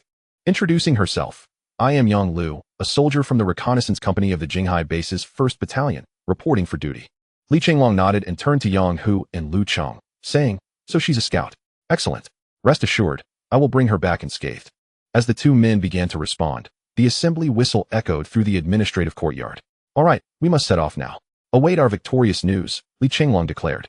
Chapter 26. The ambush. As soon as Li Chenglong and Yang Lu arrived at the administrative courtyard, all 140 members of the first company were already assembled in formation. Li Chenglong addressed them. "I trust you have heard from your company commander that we will be launching a blitzkrieg. The enemy's stronghold is 37 kilometers away, and we must reach the target location within 1 hour, capturing over 200 armed militants and rescuing those they have detained. Are you all prepared?" The assembled personnel responded in unison, "We are ready." Pleased, Li Chenglong nodded and entered the off-road vehicle, with Yang Lu taking her place in the passenger seat. Just as he was about to depart, Li Shui rushed over, exclaiming, "Brother, I want to go with you." Sister Yunxian said I should conduct a preliminary inventory of supplies on site. With that, she settled into the back seat of the vehicle. As Li Chenglong pressed the accelerator, the vehicle sped out of the administrative courtyard, followed closely by 3 military trucks. Once inside the vehicle, Li Shui noticed the formidable female soldier in the passenger seat and asked in surprise, "Who is this?" Li Chenglong briefly introduced Yang Lu to Li Shui. Upon learning that this girl was Li Chenglong's sister and a level 4 awakened, Yang Lu expressed her astonishment. I didn't expect the Dawn base to have 3 level 4 awakened individuals. I also sensed several level 3 energy fluctuations just now. Our logistics team, combined with our reconnaissance company, only has 5 awakened, with the highest being level 3. Against those thugs, we are utterly defenseless. Li Shui blinked and playfully remarked. I'm far inferior to my brother and sister-in-law. Although they are only level 4, they dispatch other level 4s as easily as one would slaughter a chicken. Li Chenglong quickly interjected, cautioning Li Shui not to underestimate others' abilities, as it could lead to significant consequences. Yang Lu paid little heed to Li Shui's remarks. But her attention was drawn to the dragon-shaped ring adorning Li Chenglong's left hand as he gripped the steering wheel. It was as though she had stumbled upon a remarkable discovery. Captain Li, are you married? She inquired. Li Chenglong chuckled. Not yet, but it is close. She is the love of my life. Yang Lu hesitated for a moment, pondering whether that striking female officer they had encountered earlier, when she and Captain Yang, who were en route, could be the one he referred to. Li Shui, smiling, replied, do you find her beautiful? To be honest, I believe she is the most stunning among all the women in the base. The two girls quickly grew more acquainted, leaving Li Chenglong momentarily sidelined. Due to the poor road conditions, it took them an hour to reach the outskirts of the camp. Li Chenglong dispatched several scouts to assess the situation. After 25 minutes, 5 scouts returned with reports indicating that ahead lay a village named Shipa, inhabited by over 100 ruffians and at least 300 to 400 civilians. The village had 3 main entrances, each guarded by a dozen individuals, including some with special abilities. Li Chenglong nodded in understanding and activated his true eye to scan the area, revealing 2 level 4 ability users, 1 fire type and 1 speed type. There were 4 level 3 users, 12 level 2, and 21 level 1. He felt a twinge of surprise. His Dawn base frequently sent out teams to hunt zombies and mutated beasts, yet their progress in leveling up was not nearly as rapid. How could this group have advanced so swiftly? By now it was noon. Li Chenglong summoned Wu Gang and Xian Guangming. It is precisely 12 o'clock. I see smoke rising from that village. Wu Gang, take a squad and flank to the right to deal with the guards. Xian Guangming, you take 50 men to the left and swiftly eliminate their sentries. With your skills, those lower-level ability users will pose no challenge. Inform the brothers to act quickly while they are distracted during their midday meal. The remaining few dozen will be led by Li Shui in a frontal assault, but their task is merely to create a disturbance and draw attention. Leave the 2 level 4 users to me. While you engage, I will charge into their stronghold to eliminate their leader. Now, synchronize your watches. We will commence the attack in 15 minutes. With that, Wu Gang and Qian Guangming departed with their respective teams. The village was relatively small, and given their training, they would reach their targets in about 10 minutes. Li Chenglong provided a few last-minute instructions to Li Shui and her team, leaving Yang Lu in her care before he darted away with utmost speed, slipping into an unnoticed corner. Guided by his true eye, he swiftly advanced, reaching the village center in less than 5 minutes. Perhaps due to it being lunchtime, the large house was guarded by only 2 sentinels. Li Chenglong stealthily approached from the side, delivering a powerful punch that cleaved one guard in 2. A swift kick followed, producing a sickening sound as the guard's head burst like a watermelon dropped from the 5th floor. Li Chenglong then nimbly leaped to the 2nd floor window and crouched down to listen intently. Within the confines of the room, a solitary voice lamented, "Qiu Wu Dao. Have you gone too far? Not only have you robbed a military convoy, but you have also slain numerous soldiers." A hoarse voice retorted, "Wang Bing, are you afraid? Do not forget, it was you who discovered that military convoy. Speak such words again, and when Bald Brother returns, he will not hesitate to strike you down." Another interjected hastily, "I merely thought we could halt the army and escape this place, but I never anticipated that Bald Brother would attack directly, killing so many and recently targeting the villagers." The horseman scoffed, "What does it matter to kill a few? We now possess power. We can eliminate whomever we choose. Do not be ungrateful." Suddenly, Wang Bing exclaimed, "I have had enough. You have killed, but I have not. I have only slain zombies. I wish to leave." Qiu Wu Dao, infuriated, "Warn you dare? It seems your skin is itching for punishment. I shall teach you a lesson." The sounds of a scuffle ensued within the room, and Li Chenglong, taken aback, had intended to stealthily eliminate them, yet they had begun to fight first. At that moment, a flare erupted in the sky, signaling the commencement of battle. Li Chenglong forcefully kicked in the 2nd floor window. The 2 men continued to brawl, but Wang Bing, being merely a speed-type ability user, was at the mercy of Qiu Wu Dao, a fire element ability user, and was soon left battered and bruised. As their conflict intensified, abilities were unleashed, and suddenly, a deafening crash echoed as Qiu Wu Dao was propelled out by shards of glass. Li Chenglong gradually stepped through the shattered opening, fixing his gaze upon Wang Bing. "Do not move, just a twitch, and you shall perish." Startled by the newcomer, Wang Bing was awed by Li Chenglong's formidable presence and remained silent, obediently retreating to a corner, frozen in place. Qiu Wudao rose from the debris, shouting, "You are seeking death. Let me show you the might of a level 4 fire element ability user." With that, flames engulfed Qiu Wudao, illuminating the sky as he incinerated the roof of the small building above. Li Chenglong activated his true eye, examining Qiu Wudao, a level 4 fire element user. With a physique of 70, strength of 65, agility of 60, and spirit of 80. Unfazed, he turned his attention back to Wang Bing. "How many lives have you taken?" Wang Bing stammered, I do not know. Quite a few. Ha. Why ask that useless fool? He has not the courage to kill a single soul.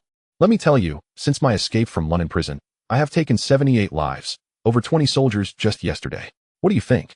Ha. Before Qiu Wudao could finish his boast, a piercing scream echoed through the room. Li Chenglong had drawn the Dragon Emperor sword, severing one of Qiu Wudao's arms. Blood gushing forth. In a mix of shock and fury, Qiu Wudao attempted to conjure a fireball with his remaining hand, only to have it cleaved off by another strike from Li Chenglong. With a swift kick, Li Chenglong shattered Qiu Wudao's leg into a V shape. At that moment, the once formidable aura surrounding Qiu Wudao dissipated, and he hastily pleaded, "Great sir, spare my life. I shall never dare again, I swear." However, Li Chenglong paid no heed to this and instead turned to retrieve a dagger from his tactical backpack, tossing it to Wang Bing, instructing him to eliminate the target and then discuss the matter at hand. Wang Bing's pupils constricted as he grasped the dagger, yet hesitation gripped him, preventing any advance. Li Chenglong added, "In this apocalyptic world, being so indecisive is unacceptable. I do not ask you to slay an innocent. This man is a notorious villain. If you cannot accomplish this, I regret to inform you that you are ill-suited for survival in this desolate era, and I must bid you farewell." Upon hearing Li Chenglong's words, Wang Bing seemed to steel himself, seizing the dagger and approaching Qiu Wudao. Aware of his impending demise, Qiu Wudao cursed vehemently, "You two wretches. When Brother Bald returns, he will have your bodies torn asunder." Ha. Wang Bing, let me reveal a secret. Your sister did not perish from a zombie bite. Rather, Brother Bald and I had our way with her. You never would have guessed it was us, would you? She was so tender and delectable. Enraged by these taunts, Wang Bing infused his powers into the blade and shouted as he lunged at Qiu Wudao's head, delivering a relentless barrage of strikes, 4 or 5 dozen in total, reducing Qiu Wudao to a pulp. In the midst of his fury, he cried, "You scoundrels! She was my only sister. Return her life to me. Die, all of you perish." Li Chenglong observed this scene quietly, noting a fierce determination within Wang Bing, alongside an inherently good nature and a commendable level of ability, reaching a rank of 4. He contemplated that, with proper guidance, Wang Bing could become a formidable talent. Thus, he activated his true vision. Wang Bing, a level 4 speed-type ability user, possessed attributes of 67 in constitution, 60 in strength, 79 in agility, and 70 in spirit. Quite impressive indeed. As Wang Bing wept, Li Chenglong offered solace. "I too have a sister and have witnessed the anguish of others who have lost theirs. I understand how a brother feels in this world when his sister is gone, and I know of your love for her. Yet, death cannot be undone, and your vendetta remains unresolved, does it not?" Rising to his feet, Wang Bing knelt before Li Chenglong, exclaiming, "Brother, I know I cannot defeat Brother Bald, but I believe you can. If you help me slay him, I, Wang Bing, swear to serve you faithfully for life, never to betray you." Li Chenglong helped Wang Bing to his feet, saying, "I do not require your servitude. I merely wish for you to grow into a true man. Take a moment to rest. I have some inquiries for you shortly. As for Brother Bald, rest assured, I intend to eliminate him regardless." At that moment, Wu Gang, Qian Guangming, Li Shui, and Yang Lu ascended to the upper floor.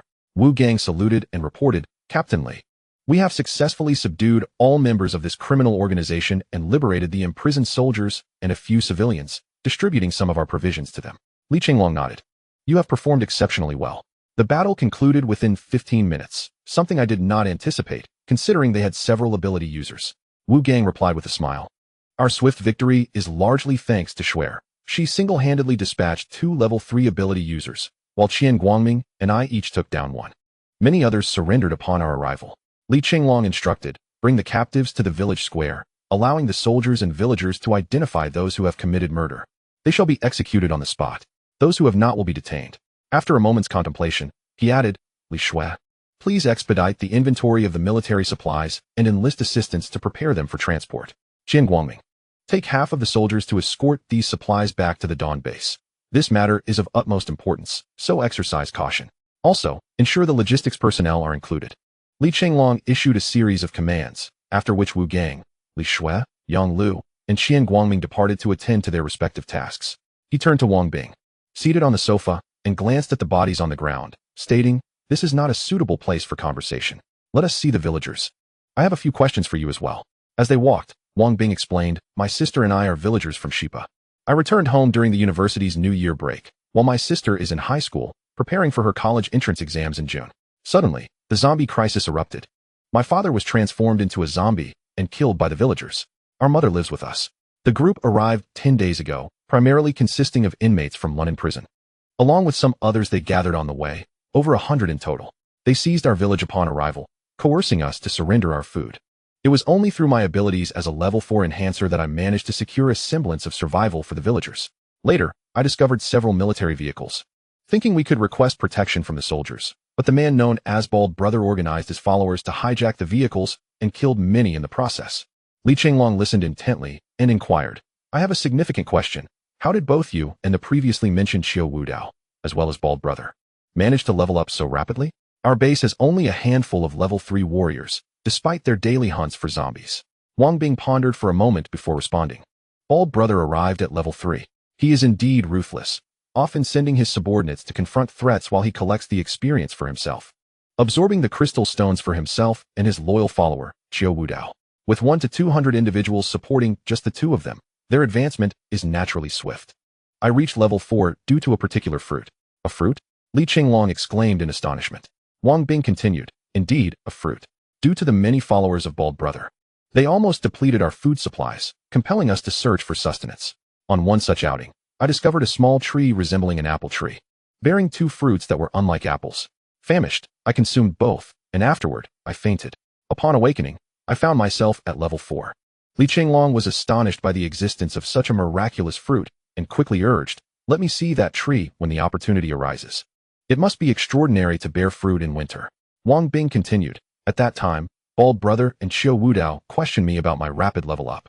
I claimed it was due to using the crystal stones I had accumulated, and they did not suspect me, as they employed similar methods. They merely cautioned me against hoarding crystal stones in the future." Li Chenglong nodded and inquired further, "Where is Bald Brother now? I did not see him earlier." Wang Bing replied, "They have gone to a food processing plant nearby, rumored to contain a substantial food supply." He led his group there. As the two conversed, they strolled towards the village square, where Qian Guangming had already gathered half of the personnel.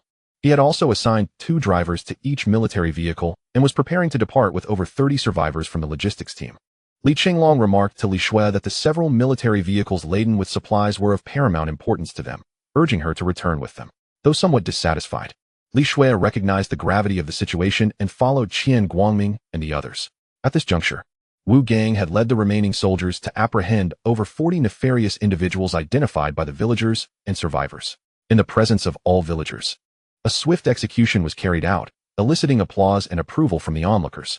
Li Chenglong turned to Wang Bing and suggested that since their adversaries had just dined, they too should partake in a meal, retrieving the rations stored away by the bald-headed leader to prepare a hearty feast for the villagers. Wang Bing nodded and promptly set about executing the task. Li Chenglong then instructed Wu Gang to dispatch a few scouts to maintain communication via radio, while also fortifying their position so that upon the bald-headed leader's return, they could decisively seize control. Wu Gang, upon receiving the directive, commenced his arrangements. Half an hour later, all villagers gathered at the village square to collect their food, while the soldiers hurriedly consumed their meal in preparation for the afternoon's military operations. Chapter 27. The execution of Sun Shao. While the villagers of Shipa were merrily dining, the bald-headed faction found no cause for celebration. A 3-wheeled vehicle and a 5-wheeled truck were slowly making their way towards Shipa village, with a dozen individuals on board, including several wounded, who were groaning in agony. One of the subordinates addressed the bald leader, expressing disbelief that the food processing plant housed such a formidable zombie beast, which not only thwarted their food collection but also claimed the lives of several brethren. The bald leader, standing at 1.75 meters with a muscular physique and a prominently scarred face, fixed his hawk-like gaze on the rear. The sounds of pain continued to echo, further igniting his fury from the recent defeat. He approached the 2 injured men and, in a fit of rage, delivered a punch that shattered one man's sternum, causing him to spew blood and collapse within moments. Swiftly, he then snapped the neck of the other, declaring that with such grievous injuries and no medicine in the village, It was better for them to perish than to suffer in vain. He commanded his men to discard the two useless bodies, returning to his seat in the truck. The remaining members were paralyzed with fear, struggling to lift the lifeless forms and dispose of them. Another subordinate approached, attempting to placate the bald leader, suggesting that it was not worth his ire over such worthless individuals. He proposed that once they returned to the village, they could enjoy a hearty meal and perhaps find a few women to help him unwind. The bald leader's expression softened slightly as he responded, reflecting on the unexpected challenges he faced after believing that reaching level 5 would grant him invincibility. He lamented the encounter with such a powerful zombie beast that had led to his downfall. As the vehicles neared the village entrance, the bald leader sensed something amiss. Not a single guard was present. Where could everyone be? He wondered aloud. His subordinates speculated that perhaps they had gone to eat. The bald man coldly huffed, reiterating that at least 2 individuals must be stationed at the entrance. However, there was not a soul present.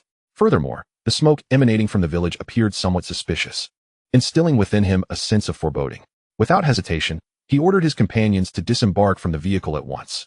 Meanwhile, even before the 2 vehicles had traversed 2 kilometers towards the village, scouts had already relayed the situation via radio to Wu Gang and Li Chenglong, who promptly instructed their team to prepare for combat. "Captain, should we keep the people in the vehicle?"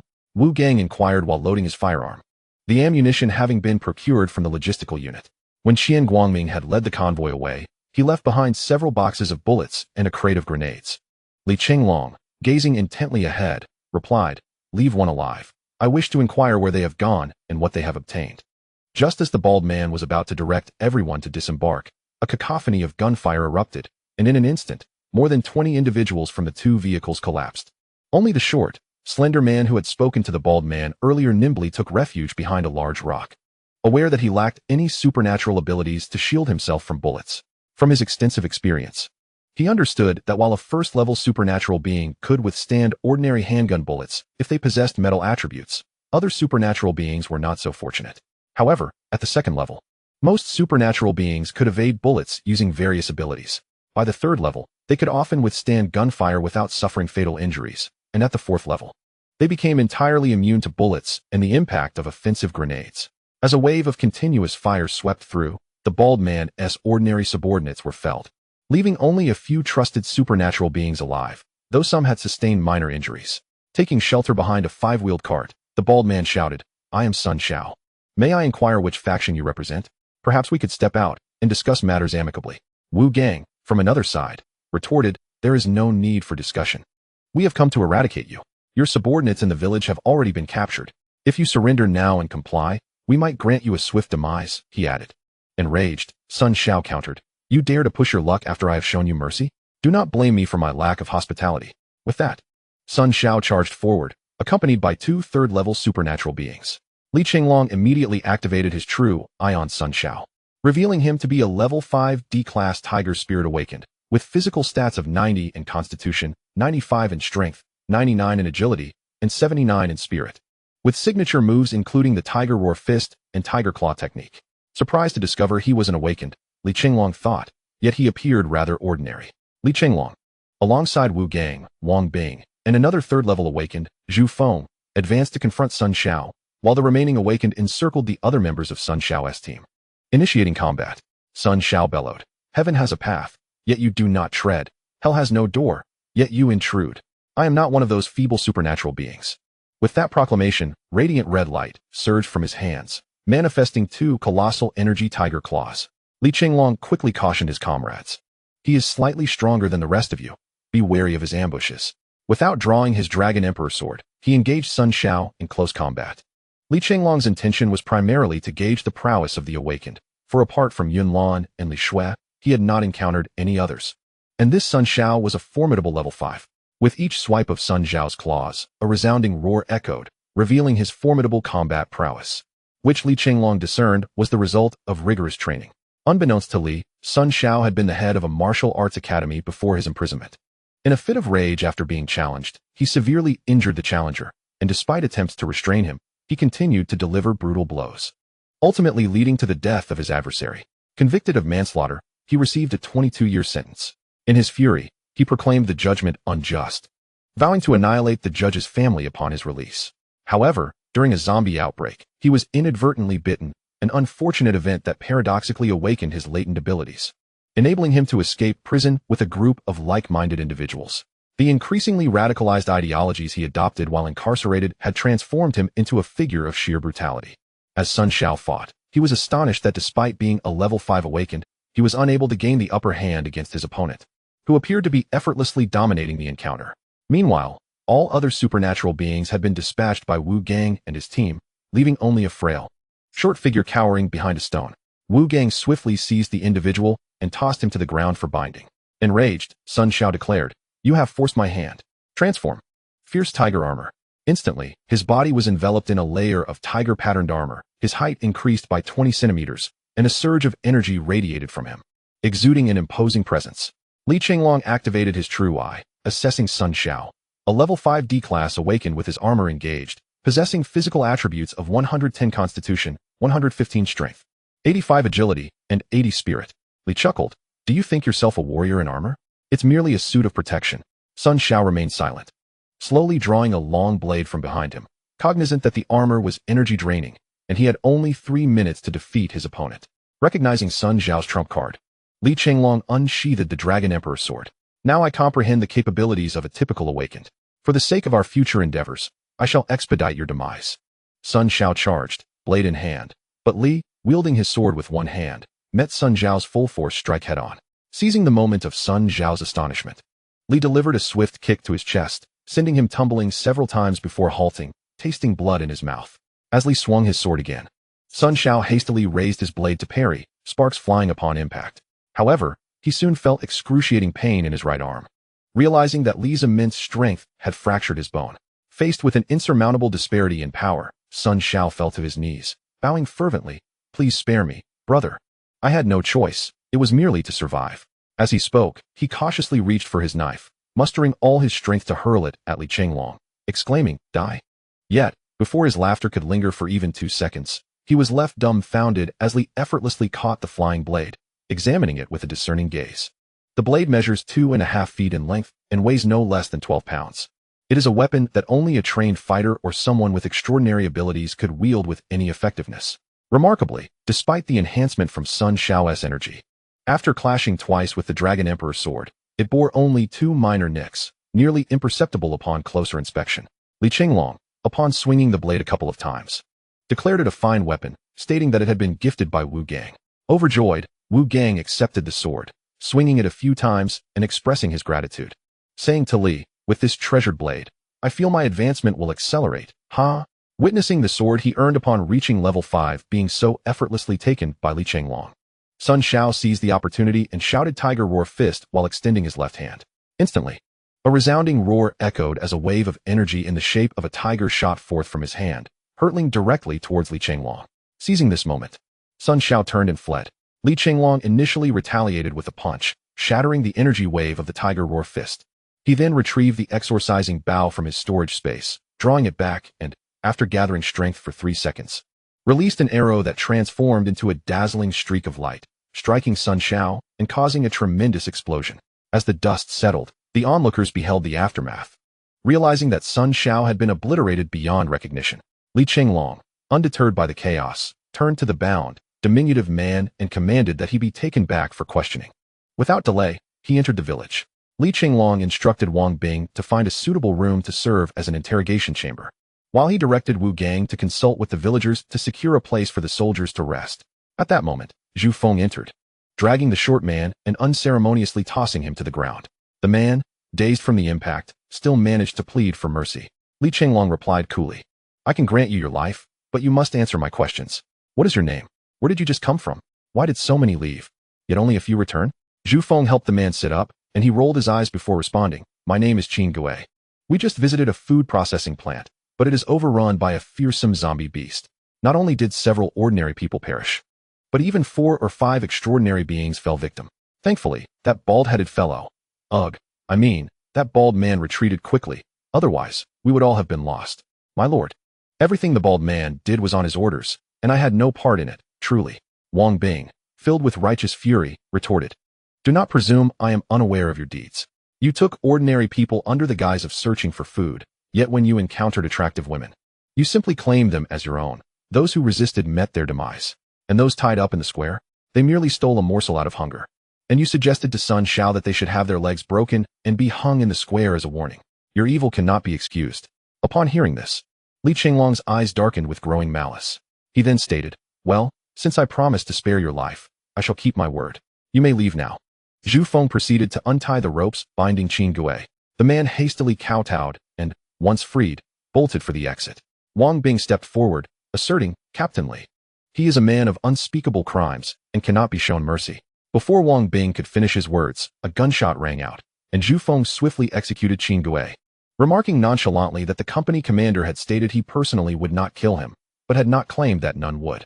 People like you should hasten to meet your fate, he declared. Li Chenglong nodded, affirming that the Dawn Army would neither mistakenly harm an innocent nor let a villain escape. He then turned to Wang Bing and inquired about the distance to the food processing plant, expressing his desire to confront the zombie beast.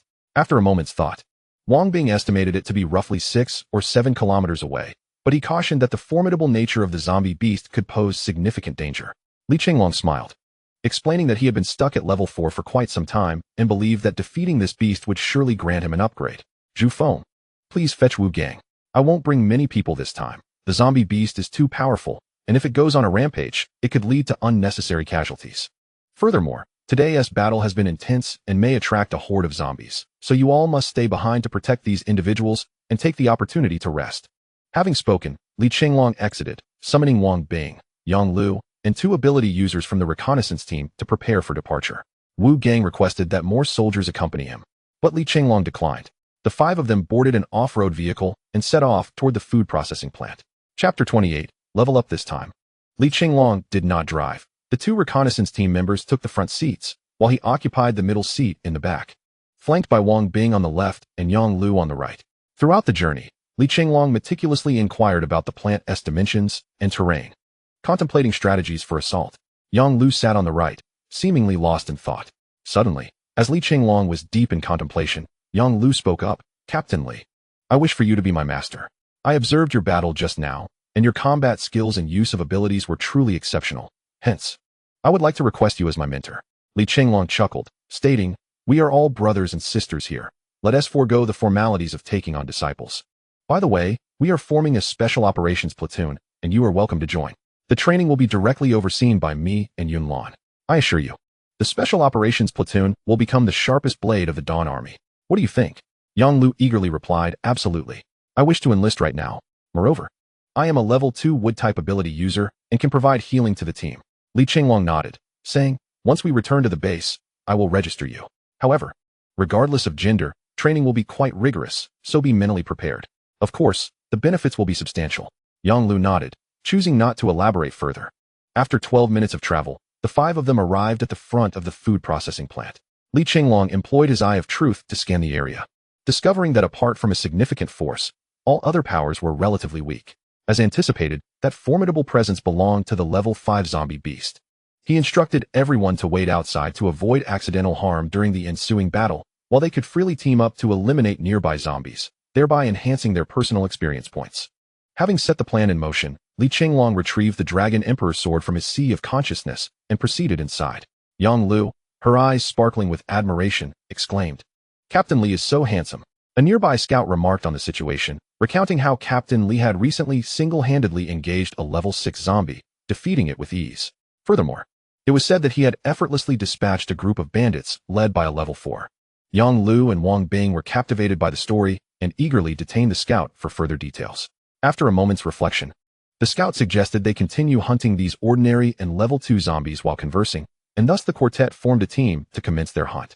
Li Chenglong ventured deeper into the fray, discovering a most peculiar zombie beast. This creature measured at least 5 meters in length and stood over 2 meters tall at the shoulder. It sported horns reminiscent of a goat, yet possessed the body of an ox. With 6 legs, its form tattered and exuding a foul stench. As Li Chenglong stealthily approached, he observed the beast feasting on the crystal shards extracted from the corpses of other zombies. This revelation clarified the presence of only ordinary and level 2 zombies in the vicinity. The higher-level zombies had evidently fallen prey to this monstrous entity, which absorbed their crystals. Li Chenglong was astounded. Could it be that this seemingly mindless zombie beast was aware of the crystal's power and evolved by consuming them? Activating his true dragon eye, he discerned the creature's classification, a level 6 ordinary zombie beast, formed from the potent concentration of zombie virus acting upon animal corpses, evolving into a collective entity. Its attributes were 150 for constitution, 151 for strength, 110 for agility, and 40 for spirit. Its special abilities included spewing a highly corrosive acid and launching devastating charges thanks to its massive size. Realizing it was indeed a level 6. He understood why Sun Xiao had struggled against it and suffered considerable losses. Though Li Chenglong initially contemplated using his exorcising bow to pierce through the zombie beast, he reconsidered upon recalling that he could only fire a single arrow per day at level 1. Thus, he abandoned that plan. Instead, he unleashed the galactic starburst, sending forth 4 luminous orbs adorned with celestial patterns racing towards the beast. Unbeknownst to the creature, which was absorbed in its gluttony, the sudden illumination from behind startled it. Before it could react, the orb struck, resulting in a tremendous explosion. Yang Lu, hearing the deafening blast from within, was eager to rush in and investigate. But a scout halted her, advising that it was Captain Li's skill at play and they should refrain from hindering him. Gazing at the billowing smoke rising from the factory, Yang Lu couldn't help but marvel at Captain Li's prowess. At that moment, Li Chenglong had vaulted to a higher vantage point, intently observing the zombie beast, now pinned beneath the factory's beams and debris. The beast let out a tremendous roar, rising to its feet and shaking off the remnants of rubble. Li Chenglong noted that despite its back being mangled and drenched in green fluid, it appeared to have sustained relatively minor injuries, and the wounds seemed to be healing gradually. He realized that prolonging the confrontation would not be advantageous. The beast might recover faster than he could inflict damage. Therefore, he summoned all his strength, preparing for a decisive battle. The zombie beast, now upright, spotted its assailant above and retaliated by unleashing a stream of corrosive liquid, which began to dissolve everything in its path, be it reinforced concrete or steel roofing. Li Chenglong was taken aback by the terrifying acidic liquid. Before he could fully comprehend the situation, the zombie beast charged at him, collapsing the ground where he had been standing. With quick reflexes, Li Chenglong leaped aside to avoid the catastrophe. He then chastised himself with a sharp slap. Do not be arrogant. Do not presume that past successes guarantee future triumphs. Have you forgotten the events at the hospital? Have you forgotten the sacrifices of Long Ling and Xiao Feng? This self-reflection had been a lifelong habit for Li Chenglong. Whenever he sensed his own pride swelling, he would administer a slap to himself and embark on a period of introspection. After 5 seconds, the zombie beast emerged from the debris it had caused.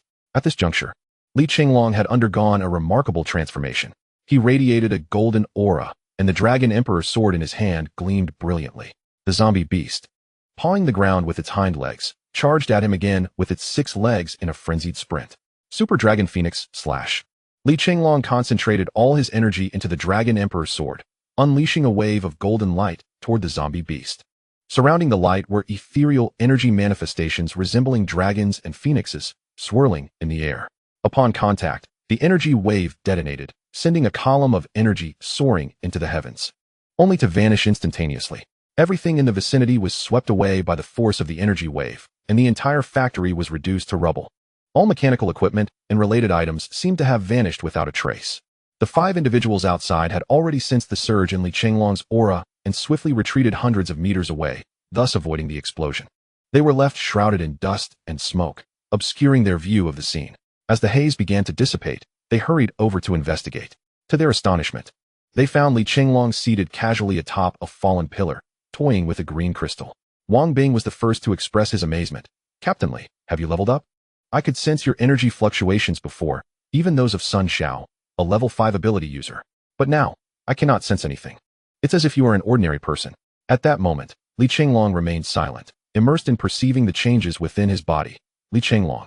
SS level Dragon Phoenix Body Awakener. Physique 245, Strength 240, Agility 243, Spirit 247, far surpassing the strength of the level 6 warrior zombie from the hospital incident. Moreover, Dragon Spirit had mentioned that warrior zombie was no ordinary foe, its strength nearing level 7. The Dragon Emperor Sword is level 5, Super Dragon Phoenix slash is level 3. All weapons expertise is unlocked. The Exorcising Bow is level 2, Galaxy Starburst is level 5, max level 10. True Dragon Eye, Dragon Phoenix Body, 12 main meridians activated 5. And Teleportation. This time, Li Chenglong had gained a new skill at level 5, Teleportation. This ability allowed him to move instantaneously, with the distance increasing as the Awakener's level rose. Upon reviewing this information, he felt elated. With Teleportation, he possessed a formidable trump card, a means of offense and defense. With these thoughts in mind, he stood up, stretched lazily, and stored the green crystal in his storage ring. The two scouts had grown accustomed to the unexpected. While Wang Bing and Yang Lu marveled at this display of magic, Yang Lu approached and gently lifted Li Chenglong's left hand, examining the intricate dragon-patterned ring that adorned it. Glancing at his watch, Li Chenglong noted that it was only 3 p.m. and turned to Wang Bing, expressing his desire to see the tree he had mentioned. Wang Bing responded with a smile, assuring him that it was certainly possible, and that the tree was not far from their location. "We can drive and then walk a short distance. It will take us about 15 minutes, he added. Li Chenglong nodded and proceeded to the storage room behind the food processing plant, where he opened the door. Inside, the room was filled with an array of boxed snacks, predominantly cookies and small breads, along with several bags of flour and sugar as raw materials. Wang Bing remarked, "We have always wanted to gather food here, but on 2 occasions, we were thwarted by that zombie beast, resulting in many casualties. Today, Sun Xiao organized a team to eliminate the beast, as we were truly out of food. To prevent us from fleeing, he even sent Xiao Wu Dao to keep an eye on me." Li Chenglong finished loading the supplies, including a relatively intact mooncake-making machine, before they departed. With the major task accomplished, the atmosphere in the car was light and jovial as Wang Bing drove. Upon reaching a ravine, Wang Bing pointed out the tree visible a short distance ahead, though they could not drive any closer and would need to walk. Li Chenglong instructed 2 scouts to remain with the vehicle while he and 2 others quickly made their way to the destination, navigating a winding path with Wang Bing. They finally arrived.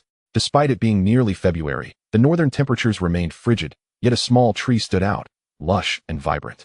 Li Chenglong activated the True Dragon's Eye, revealing a mutated apple tree, a rare specimen altered by the virus, its fruits brimming with energy, particularly beneficial for level 16 mutants. However, the tree required crystal stones as fertilizer. Li Chenglong nodded, finally understanding the rapid advancement Wang Bing had achieved. With a thought, he planted the tree in a vacant space within his storage ring, a decision he had long contemplated. Earlier, during their drive, he had noticed that with his elevation to level 5, the storage area had expanded to the size of 2 football fields, half of which was densely vegetated, seemingly an ideal place for cultivation. The other half was covered by an unknown metallic flooring, housing warehouse-like compartments where he had stored supplies transported from the granary. Upon seeing the mutated apple tree, he decided to plant it in the unencumbered section of his storage space. The temperature within his storage was conducive to growth, the surface perpetually moist, illuminated by several sun-like orbs overhead, creating an impeccable nurturing environment. After scanning the surroundings for other mutated fruit trees and finding none, he turned to Wang Bing with a smile, asking if he would mind if he took the apple tree. Wang Bing shook his head, explaining that when he had last visited, the tree had been more robust, but now appeared somewhat lifeless. "If you can revive it, feel free to take it," he replied. Li Chenglong elucidated that this tree had mutated due to a virus, yet it required crystal stones as sustenance for rapid growth. Otherwise, its development would be exceedingly slow under normal conditions. Wang Bing then experienced a moment of clarity. The trio did not linger excessively and promptly departed from the location. As they journeyed in the vehicle, Li Chenglong remarked that Wu Gang had informed him that over 80 individuals remained in their village, and currently, Wang Bing was the sole ability user. He inquired about their intentions, suggesting that if they were willing, they could accompany him. He assured Wang Bing that their base was gradually expanding, and accommodating them would be effortless. Wang Bing shook his head, explaining that the village primarily consisted of the elderly and children, all reluctant to leave. As the only pillar of support for the village, he felt he could not abandon them. However, he recollected Li Yingchong mentioning that they would soon head south to Linhai City, which would undoubtedly lead them through his village, and he asked if they could be taken along at that time. Li Chenglong smiled, affirming that he would leave behind a stockpile of supplies, ensuring that as long as they did not indulge excessively, it would suffice. After a little over 20 minutes, they returned to Shipa Village, where Wu Gang and several others awaited at the village entrance. Upon seeing Li Chenglong and his companions return, they promptly dismantled the barricade. Li Chenglong glanced at his watch. It was just past 4 in the afternoon. They should be able to return to the base before dark. He then instructed Wu Gang to assemble the team, stating they would regroup in 15 minutes to head back to the base, and requested that he leave some military supplies for Wang Bing. He indicated he would accompany Wang Bing to the rear momentarily and would return swiftly. Wang Bing led Li Chenglong to his basement, where Li Chenglong deposited some flour, rice, and other provisions, then instructed Wang Bing to safeguard these supplies. Wu Gang would soon deliver a few firearms and ammunition for their self-defense. Wang Bing expressed his profound gratitude for Li Chenglong's generosity, vowing that he would seek to join his faction when the opportunity arose. 15 minutes later, all the soldiers boarded the military vehicles, ready for departure. Wang Bing grasped Li Chenglong's hands, tears welling in his eyes as he exclaimed, "Captain Li, I am truly, deeply grateful."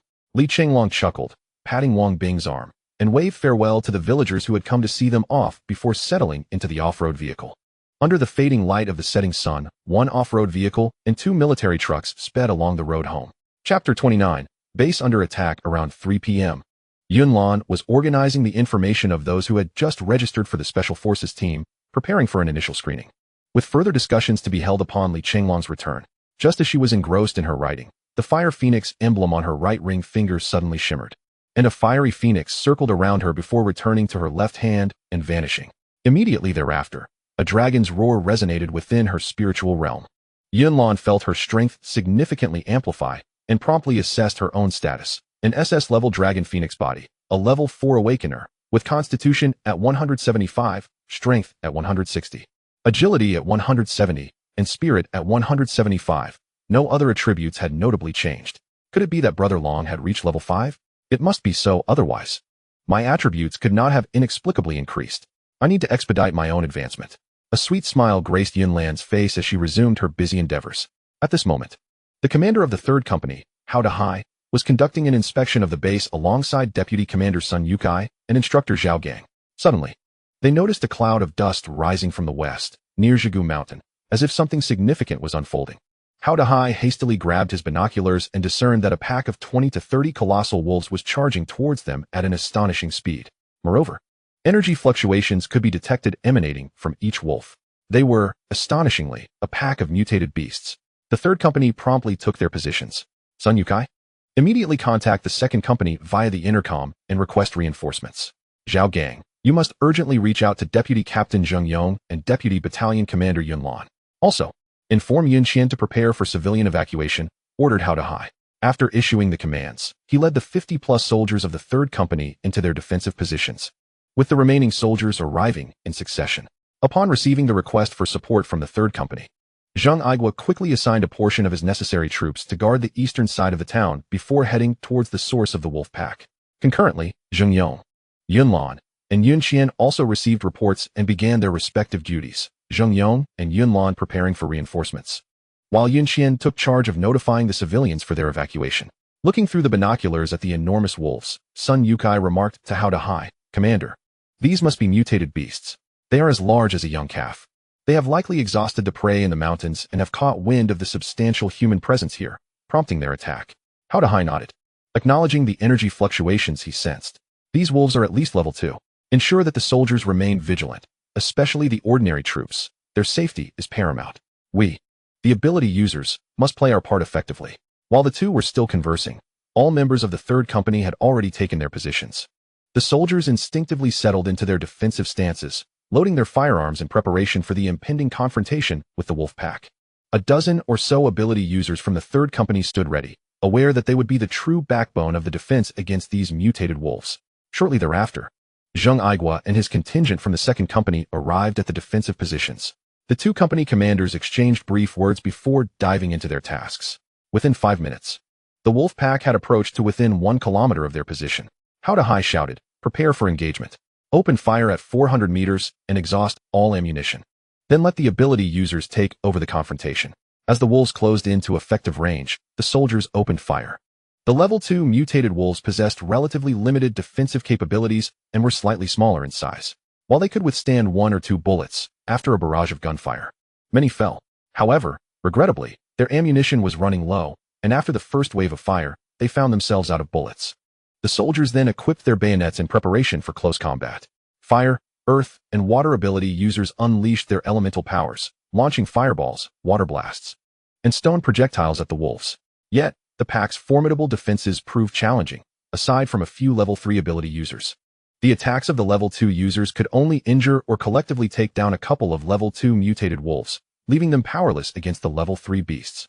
The wolves charged with incredible speed, closing the distance from 400 meters to the defensive line in less than a minute, plunging the soldiers into a fierce melee with the pack.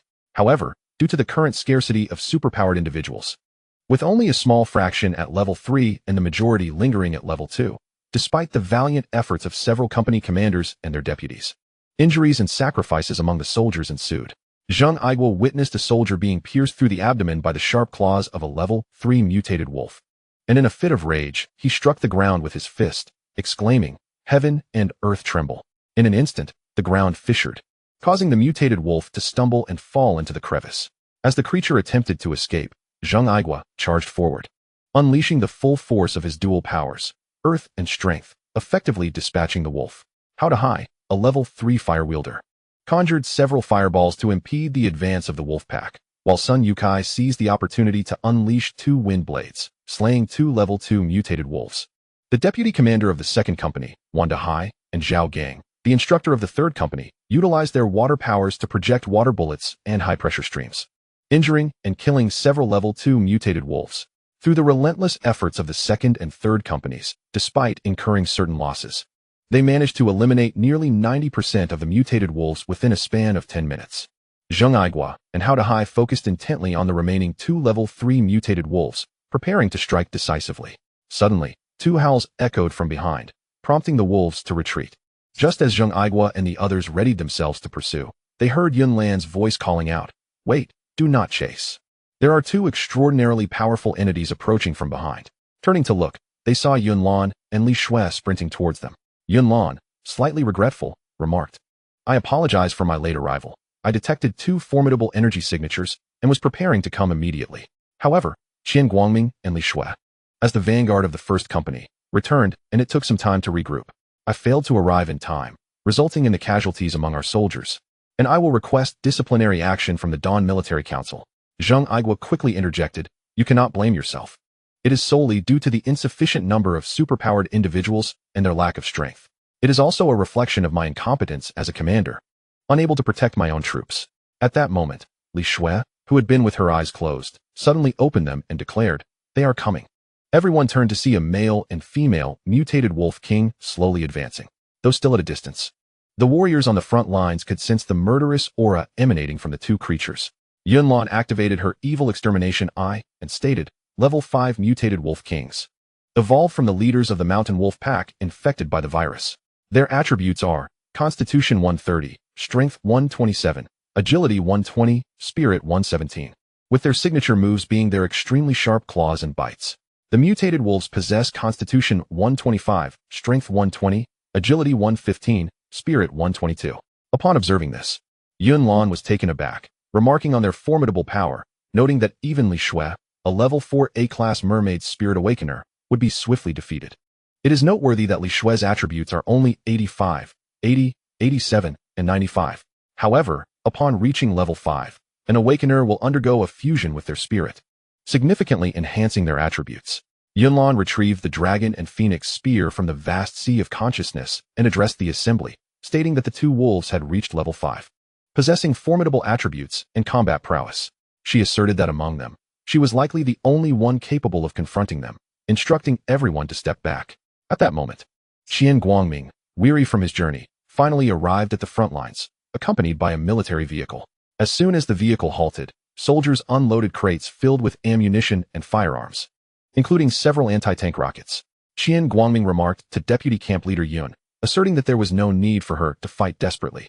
They had both weapons and personnel available, and he was confident they could vanquish the 2 beasts. Yun Lan shook her head, explaining that given their level and attributes, not even a missile would guarantee the wolves' demise. Their agility posed a significant challenge, and hitting them was uncertain.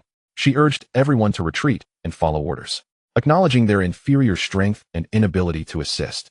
Zheng Aiguo smashed a sandbag with a punch and shouted for the entire army to withdraw 50 meters.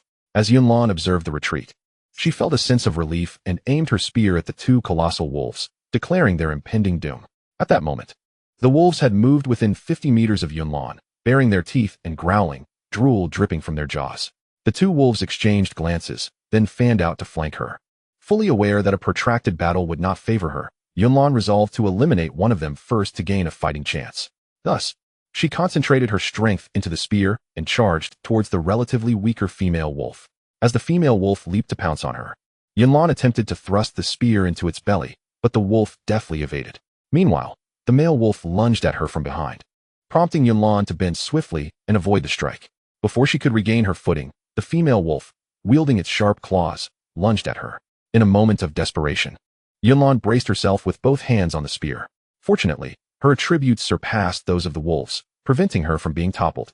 Taking advantage of the spear's leverage against the female wolf's front legs, Yunlan delivered a powerful kick to its belly, sending the creature hurtling 7 or 8 meters away.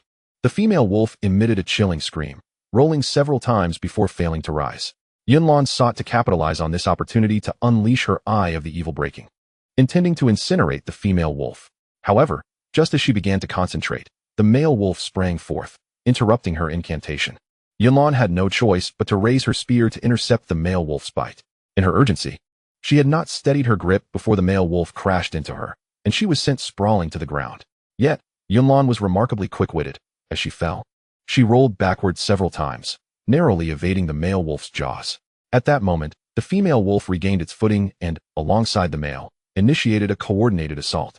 As the onlookers held their breath in suspense for Yunlan, those stationed in Qing'an town suddenly reported via radio that another pack of wolves had taken advantage of the distraction on the western front and invaded from the north.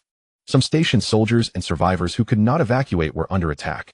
Upon hearing this, Zheng Aigua and his companions promptly decided to send Hao Dahai, Qian Guangming, Zhao Gang, and Sun Yukai, along with several individuals with special abilities, to form a wolf-hunting team to eradicate the invading pack within their territory. At this moment, on a road more than 20 kilometers away, Li Chenglong's convoy was accelerating back. Yang Lu then inquired of Captain Li, "Could you provide me with a comprehensive classification of the superhumans?" After pondering, Li Chenglong replied, "Superhumans are primarily categorized into 3 distinct classes. The first and most prevalent class consists of those who enhance inherent human abilities such as strength and speed. This category accounts for nearly half of all superhumans. The second class comprises elemental superhumans, tied to the 5 elements of metal, wood, water, fire, and earth. For instance, Yun Qian and Chun Xiaoka belong to the water element, while Hao Dahai is of the fire element. This category also represents a significant portion, making up about 45. The remaining 5 comprises other types, such as wind and lightning attributes, which are quite rare. There are also some dual-element superhumans. For example, Zheng Aigua possesses both strength and earth attributes, while Wu Gang embodies both fire and wind."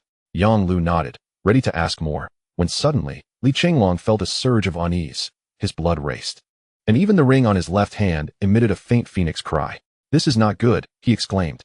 "I sense a grave situation. Yang Lu, use the intercom to contact Wu Gang and urge him to hasten his pace. We must proceed ahead." With that, Li Chenglong pressed the accelerator, racing forward at full speed. On the battlefield, Yunlan was in dire straits. Following a series of fierce confrontations, her energy level had plummeted to 40, and her tactical vest bore numerous gashes from the claws of the wolves. Gasping for breath, she contemplated how to achieve victory. But the 2 colossal wolves coordinated so seamlessly that she could find no weaknesses. In the rear of the battlefield, Zheng Aigua, Li Shui, and the other soldiers were intently focused on Yunlan's position. "We cannot just stand by and watch," Li Shui declared. "I must go and assist," she urged. "Continue to call Captain Li. Our intercom has a maximum range of 20 kilometers. Once my brother is within effective distance, we will surely establish contact. Furthermore, those wolves are exceedingly powerful. You must not approach. No more sacrifices can be tolerated." With that, Li Shui grasped the Kanglan staff and charged forward, activating purification, healing, and energy restoration to aid Yunlan in recovering her injuries and some of her energy. She then loosed several ice arrows at the wolves, disrupting their formation. Determined to fight to the death, Yunlan consumed a dozen white crystals to restore her energy. At that moment, she felt a surge of energy returning, and several ice arrows flew towards the wolf pack. Turning to see Li Shui rushing to her aid, she opened her mouth to speak, but Li Shui hurriedly interjected, "Sister-in-law, no need for words. If I dare to come, I am fully prepared." Yunlan smiled faintly, standing alongside Li Shui.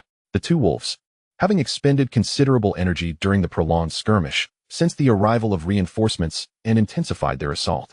Both wolves threw back their heads and howled fiercely, their momentum surging ominously as they prepared for a desperate struggle. The 2 wolves charged towards Li Shui and Yunlan, who swiftly shot 2 ice arrows to impede the advancing beasts and raised an ice wall for protection. However, the 2 wolves have now augmented their strength. Neither the ice arrows nor the ice shield proved effective. They swiftly approached her, and Li Shui instinctively raised her staff in defense, only to be sent flying several meters away by the giant wolf's paw. Li Shui, how infuriating! Yunlan's aura suddenly surged to its peak. Dragon and phoenix blood, unleash. With all her might, she thrust her spear, sending forth a brilliant red light of dragon and phoenix that pierced the belly of the mother wolf, who had no time to evade the strike. The male wolf immediately leapt towards the mother wolf, witnessing her abdomen torn open, with charred entrails spilling forth, indicating her inevitable demise.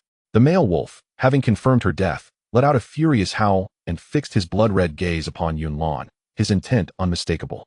At this moment, Yunlan had reached her limits. Activating the dragon and phoenix blood at level 4 was exceedingly taxing. What had just transpired was but a fleeting moment of power, and now she lay collapsed on the ground. Despair etched across her face as she gazed at the male wolf. Just as the male wolf prepared to charge, 2 more ice arrows and an ice wall were shot forth. Yunlan turned to see Li Shui, propped up by her staff, managing to stand once more, utilizing 2 more skills before collapsing again. Despite the overwhelming pain racking her body, Yunlan mustered her strength to rise, raising her spear towards the male wolf in a facade of bravery, hoping to intimidate it. Yet, the male wolf, now frenzied, paid no heed to her pretense and charged at her with renewed ferocity. As Yunlan closed her eyes in despair, she suddenly felt a grip around her waist. Opening her eyes, she saw Li Chenglong, with his left arm around Li Shui and his right arm encircling her, having reached the position of Zheng Aigua. "Wait for me," Li Chenglong said as he helped them both sit on a chair he had summoned from his storage ring. His gaze fixed upon the male wolf. He executed a swift teleportation, sending the giant wolf flying several meters away with a kick. In another instant, he teleported onto the wolf's back, delivering another powerful kick that sent it crashing down. Just before the wolf hit the ground, he teleported again, delivering a final kick that sent it soaring high into the air. In less than 30 seconds, the giant wolf lay defeated, its bones shattered and entrails pooling into a gruesome puddle of blood. Li Chenglong extracted 2 azure crystals from the fallen wolves and placed them into his storage space. Meanwhile, changes were beginning to take place around Yunlan. The surrounding air currents converged towards her. In her spiritual sea, tumultuous waves surged once more, and the 4th level of the martial tower, now illuminated, emanated a dazzling crimson light that made the dragon and phoenix patterns upon it shimmer brilliantly. Suddenly, the sound of a dragon's roar and a phoenix's cry echoed forth, signaling the opening of the 5th level of the martial tower. Observing Yunlan's breakthrough, the others instinctively refrained from interrupting her. On the other hand, Li Chenglong was drenched in sweat, panting heavily, acutely aware of his dwindling energy. He hastily consumed a handful of white crystals to regain his strength. The consecutive use of teleportation, though visually impressive, had drained his energy significantly. Even at his peak, he could only execute 40 teleportations before being completely exhausted. Li Chenglong slowly approached Yunlan. As Yunlan leveled up, he sensed a slight enhancement in his own attributes. Yet he had no time to examine them. At this moment, Yunlan had completed her upgrade, and her state was fully restored. The reason why the upgrade did not cause a phenomenon in the heavens and earth, as it had before, was explained in the materials left by the dragon spirit. Once the first fusion is performed, control over one's own momentum greatly increases, and the upgrading process becomes less ostentatious. He utilized the true dragon eye to assess Yunlan. She was an SS grade awakened of the dragon and phoenix body, with a physique of 243, strength of 235, agility of 240, and spirit of 249. Her dragon phoenix spear was at level 5, the explosive dragon phoenix charge at level 3, with mastery over all weapons. Meteor fire rain at level 5, max level 9, the eye of exorcism, the dragon phoenix body, and 5 of the 12 main meridians opened, alongside self-healing abilities. Yunlan slowly opened her eyes, and, upon seeing Li Chenglong approaching, immediately burst into tears, rushing into his embrace and crying, "You fool! Why did it take you so long to return?" Li Chenglong gently caressed Yunlan's back and spoke to Zheng Aigua, instructing him to promptly clean the battlefield and compile a list of the deceased. All the martyrs and civilians who sacrificed their lives in this battle should be properly taken care of, and a memorial service should be held tomorrow morning to bid them farewell. Zheng Aigua took his leave to fulfill the task, while at that moment, Li Shui also sauntered over. Li Chenglong affectionately ruffled Li Shui's hair, saying, "I witnessed your performance this time. It was commendable. However, whether it is you or Yunlan, I shall ensure that you both will never face danger again." Exhausted from crying, Yunlan slowly lifted her head from Li Chenglong's embrace, her tear-filled Danfeng eyes fixed on him. "This is what you promised. You must keep your word." Li Chenglong smiled and gently stroked Yunlan's hair, assuring her, "I will certainly uphold my promise." As night fell, Li Chenglong led Yunlan and Li Shui to the grand conference room, which was already filled to capacity. Upon spotting Li Chenglong, Zheng Yong promptly stood up, expressing his gratitude. "I appreciate all your hard work. In this battle, ordinary people like us have no part to play. I can only assist Yin Qian in managing the survivors' refuge and distributing supplies. Li Chenglong replied, no, you have already done your utmost. Had you not promptly evacuated the survivors, our losses would have been even greater. At that moment, Yin Qian, Wu Gang, and Zheng Aigua entered the room. Zheng Aigua, with slightly reddened eyes, reported, in this battle, we lost 6 survivors and had 7 injured. At the north gate, 10 soldiers were sacrificed, including 2 level 1 ability users, with 12 injured. At the western position, 36 soldiers fell, including 8 ability users, with 2 level 1 and 6 level 2 ability users, and 21 were injured. Li Chenglong sighed heavily and explained to Yin Qian, tomorrow we shall hold a memorial service to honor those valiant soldiers who made the ultimate sacrifice. This evening, we will provide a special meal for everyone, especially the soldiers, serve them double portions, and use the remaining meat from that mutated pig to prepare dishes to reward everyone. Yin Qian nodded and promptly set about executing her duties, with Li Shui closely following to assist her. Li Chenglong chatted for a few moments longer with several individuals before returning to his own room, with Yunlan closely trailing behind him. Upon returning to the room and settling onto the sofa, Li Chenglong was overcome with emotion, tears streaming down his face as he asked Yunlan, do you think this immense sacrifice is all my fault? If I hadn't gone south to rescue those in the logistics team, or had delayed a little longer, we wouldn't have suffered such great losses.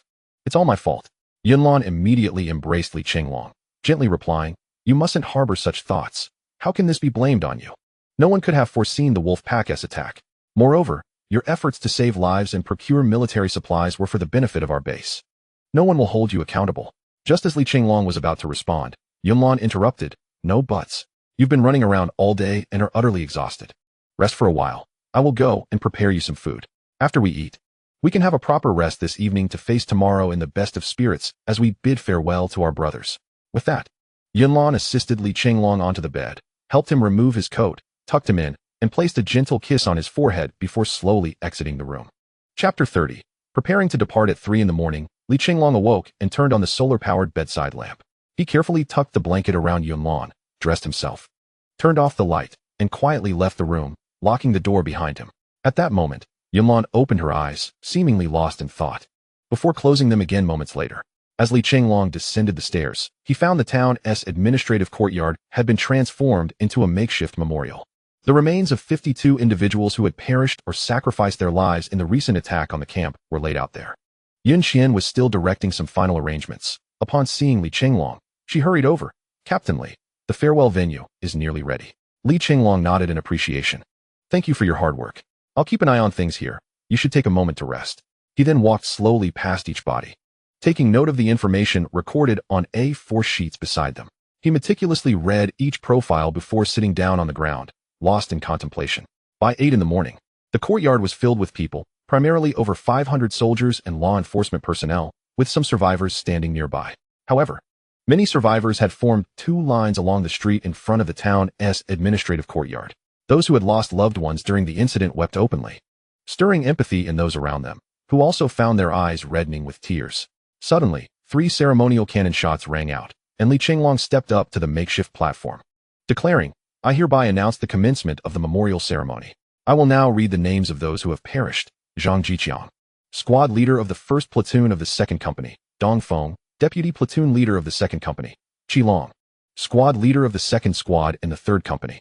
Li Chenglong solemnly recited the names of the martyrs who had fallen in battle and the unfortunate survivors. After concluding the reading, he paused briefly before continuing. Next, we shall proceed to the second item. I invite the main leaders of the base and representatives of the community to walk around the fallen to conduct the farewell ceremony. Led by Zheng Yong, over 30 individuals solemnly approached each of the deceased to pay their respects. After everyone returned to their respective places, Li Chenglong once again activated his extraordinary ability, allowing each individual to hear their own voice. Ladies and gentlemen, please rise for a moment of silence lasting 3 minutes, during which the honor guard will fire 52 cannon shots. As the 3 electronic cannons unleashed their thunderous salutes, a total of 52 shots rang out during the solemn 3 minutes of silence. The moment of silence is now concluded. Li Chenglong continued. The purpose of today's memorial service is to ensure we remember them. Let us not forget that our peace and happiness are derived from their sacrifices. He also vowed, on behalf of all the soldiers of the Dawn Army, to strive even harder to protect our homeland and all its inhabitants. The venue erupted in enthusiastic applause as Li Chenglong stepped down from the podium. Zheng Yong ascended the stage and solemnly proclaimed, May the heroes rest in peace. Each martyr's body was gently lifted by 4 soldiers and carefully placed onto the military vehicle, with 4 bodies per vehicle. The cannon fire sounded once more as Wu Gang, Zheng Aigua, and Hao Dahai led the procession. A fleet of military vehicles slowly departed from the office compound under the watchful gaze of the crowd, heading towards the temporarily designated burial site. At this moment, Li Shui, with tears in her eyes, approached Li Chenglong and said, "Brother, once we achieve victory, I wish to erect a monument for these individuals." Li Chenglong tenderly patted Li Shui's back and reassured her, "We certainly will." An hour later, as the crowd dispersed, the delegation responsible for the farewell returned. Upon arriving at the base, Wu Gang and Zheng Aigua received a report instructing them to attend a meeting. As they entered the conference room, they found it nearly filled to capacity. This meeting was presided over by Li Chenglong himself. Observing that both high-ranking and lower-ranking leaders of the Dawn Army, as well as the various supervisors from the base, had gathered, he began. "We have suffered significant losses this time. Aside from our relative weakness, a crucial factor is that Qing'an town is flat and easy to attack, yet difficult to defend, putting immense pressure on our defensive forces." As he spoke, Li Chenglong retrieved a luminous blueprint from his storage ring. This is the blueprint for Dawn City. Once its conditions are met, it can be automatically constructed. Dawn City is a perfect circle with a diameter of 10 kilometers. The walls are made of a special alloy, measuring up to 15 meters thick, and every 200 meters, watchtowers and armament storage areas are established. There are entrances at the north, south, east, and west, along with various watchtowers and combat positions. Zheng Yong immediately expressed his excitement. Such a remarkable asset. "But, Captain Li, what are the activation conditions for Dawn City?" Li Chenglong nodded. 3 blue crystals and 10 green crystals will activate the first level of Dawn City. We have enough crystals. Upon finishing, he placed the 3 blue crystals and 10 green crystals on the table. The blue crystals were acquired from a food processing plant and from the Twin Wolf Kings, while the green crystals were collected during recent battles, particularly from yesterday's conflict. Lu Qingqing joyfully exclaimed, "So, we will finally have a solid sanctuary." Li Chenglong replied, "Indeed, that is the case. However, I do not wish to utilize this location in Qing'an town. As we all know, Qing'an town is beset by a scarcity of resources and lacks any substantial industry. Establishing the Dawn base here would leave us with nothing, compelling us to seek provisions elsewhere. Therefore, my colleagues Zheng Yong and I believe it is more prudent to establish our base in Linhai City." He continued to elaborate. Linhai City boasts a high-tech development zone that supplies materials to the military annually. We could harness the advanced technology available there to manufacture firearms and ammunition. Moreover, we could allow scientists such as in Qingyuan to continue their research on vaccines for viruses. Linhai City is also abundant in resources, rich in minerals and water. Bordered by the Yellow River to the north and the Yellow Sea to the east, it would suffice for our agricultural needs, ensuring self-sufficiency. Lu Qingqing nodded in agreement and took a seat. Li Chenglong proceeded, "Having concluded our first agenda concerning the Dawn base, from this point forward, our base shall be officially designated as the Dawn base, and upon the establishment of Dawn City, it will be referred to as such." He moved on to the second agenda, the expansion of our forces. This morning, Yun Xian informed us that our survivor count has risen to 3,000. However, our military and security forces combined number only 500. While this might have sufficed in the past, it is woefully inadequate now.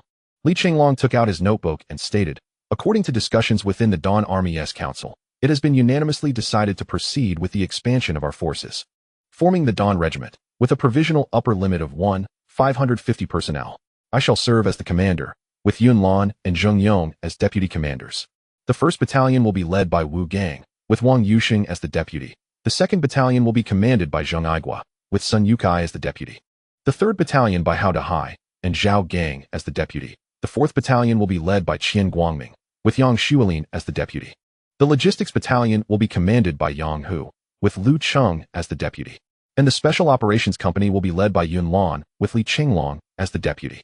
After detailing the personnel arrangements, he continued, "Except for the Special Operations Company, which will consist of 50 members, each battalion will comprise 300 personnel. Currently, our numbers are sparse. You must recruit from among the survivors, clearly outlining the stakes involved, ensuring both quantity and quality. I hope that by the time we travel to Linhai City in a month, our forces will exhibit formidable combat capabilities." The battalion commanders and deputy commanders immediately stood and saluted, pledging to meet everyone's expectations. At this point, Zheng Yong ascended the platform, stating, in response to future developments, "We have decided to undertake a reorganization of the personnel structure at the Dawn base. For the sake of uniformity, we shall refer to our future establishment as Dawn City. The Lord of Dawn City will be Li Chenglong, with the chairperson of the Dawn City Council also being Li Chenglong. Council members will include Zheng Yong, Yun Lan, Yun Xian, Li Shui, Wu Suqiang, Lu Qingqing, and Chen Anbong, the last three representing the survivors.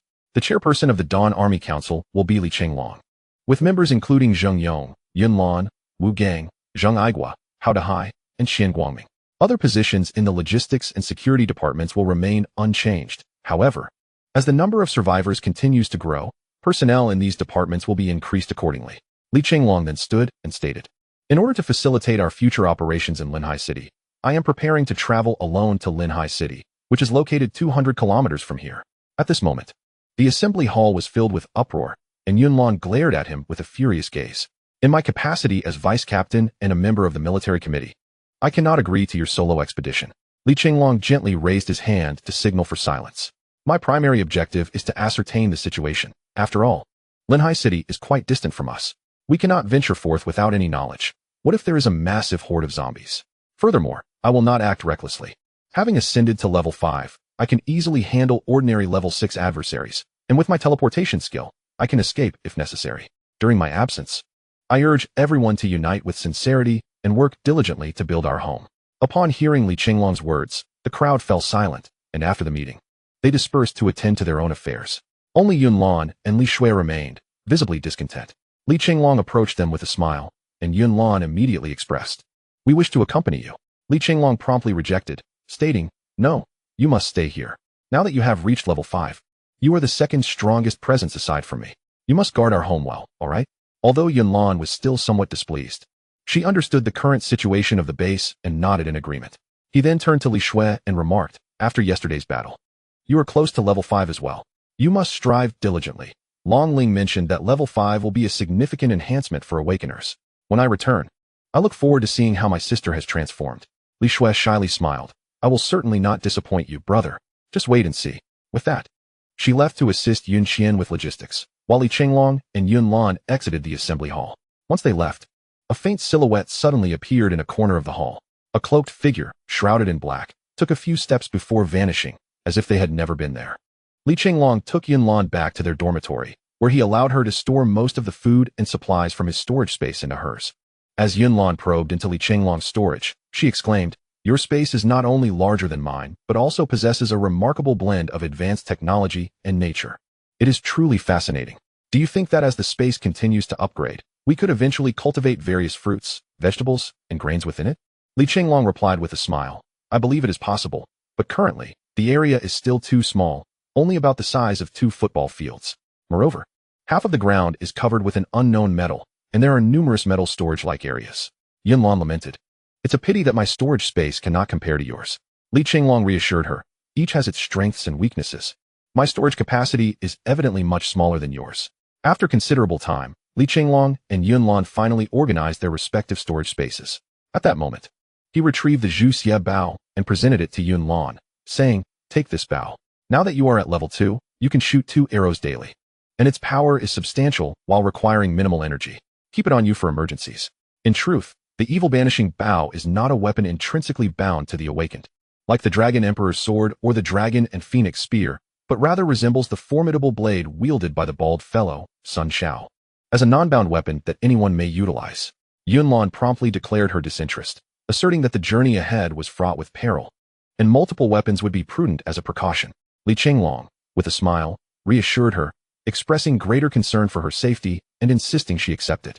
Without further ado, he pressed the bow into her hands, and, unable to refuse, Yun Lan reluctantly stored it within her spatial ring. "Yun Lan, yes, I love you," Li Chenglong exclaimed, lifting Yun Lan into his embrace and laying her gently upon the bed, sealing his declaration with a kiss. Flushed with embarrassment, Yun Lan melted into the kiss. Just as their passion deepened, the door swung open abruptly, followed by the swift sound of it closing. Li Chenglong and Yun Lan hastily disengaged, and he rushed to the door, discovering Li Shui stealthily preparing to descend the stairs. Upon being called, she quickened her pace. However, with Li Chenglong's instantaneous movement, there was no chance for Li Shui to escape. He swiftly enveloped her in his arms and returned to the dormitory. At this moment, Yun Lan still bore a hint of crimson on her cheeks. Upon seeing Li Chenglong enter with Li Shui, she hurried over and embraced her, exclaiming, "You little rascal. Now that you're here, You can't leave. Ha ha ha, sister-in-law, please don't tickle me. I'm quite ticklish. It's your fault for not locking the door. After a playful exchange, Li Chenglong learned that Li Shui had come because Yun Qian wished to know when he would depart and whether she needed to prepare anything. As it was daylight, they had entered without knocking, and upon discovering Li Chenglong and Yun Lan in an embrace, Li Shui panicked and fled, only to be caught by Li Chenglong. Checking his watch, Li Chenglong announced, I will depart at 6 a.m. tomorrow. No need to prepare anything for me. I will ride my motorcycle. If all goes smoothly, I should arrive within a day.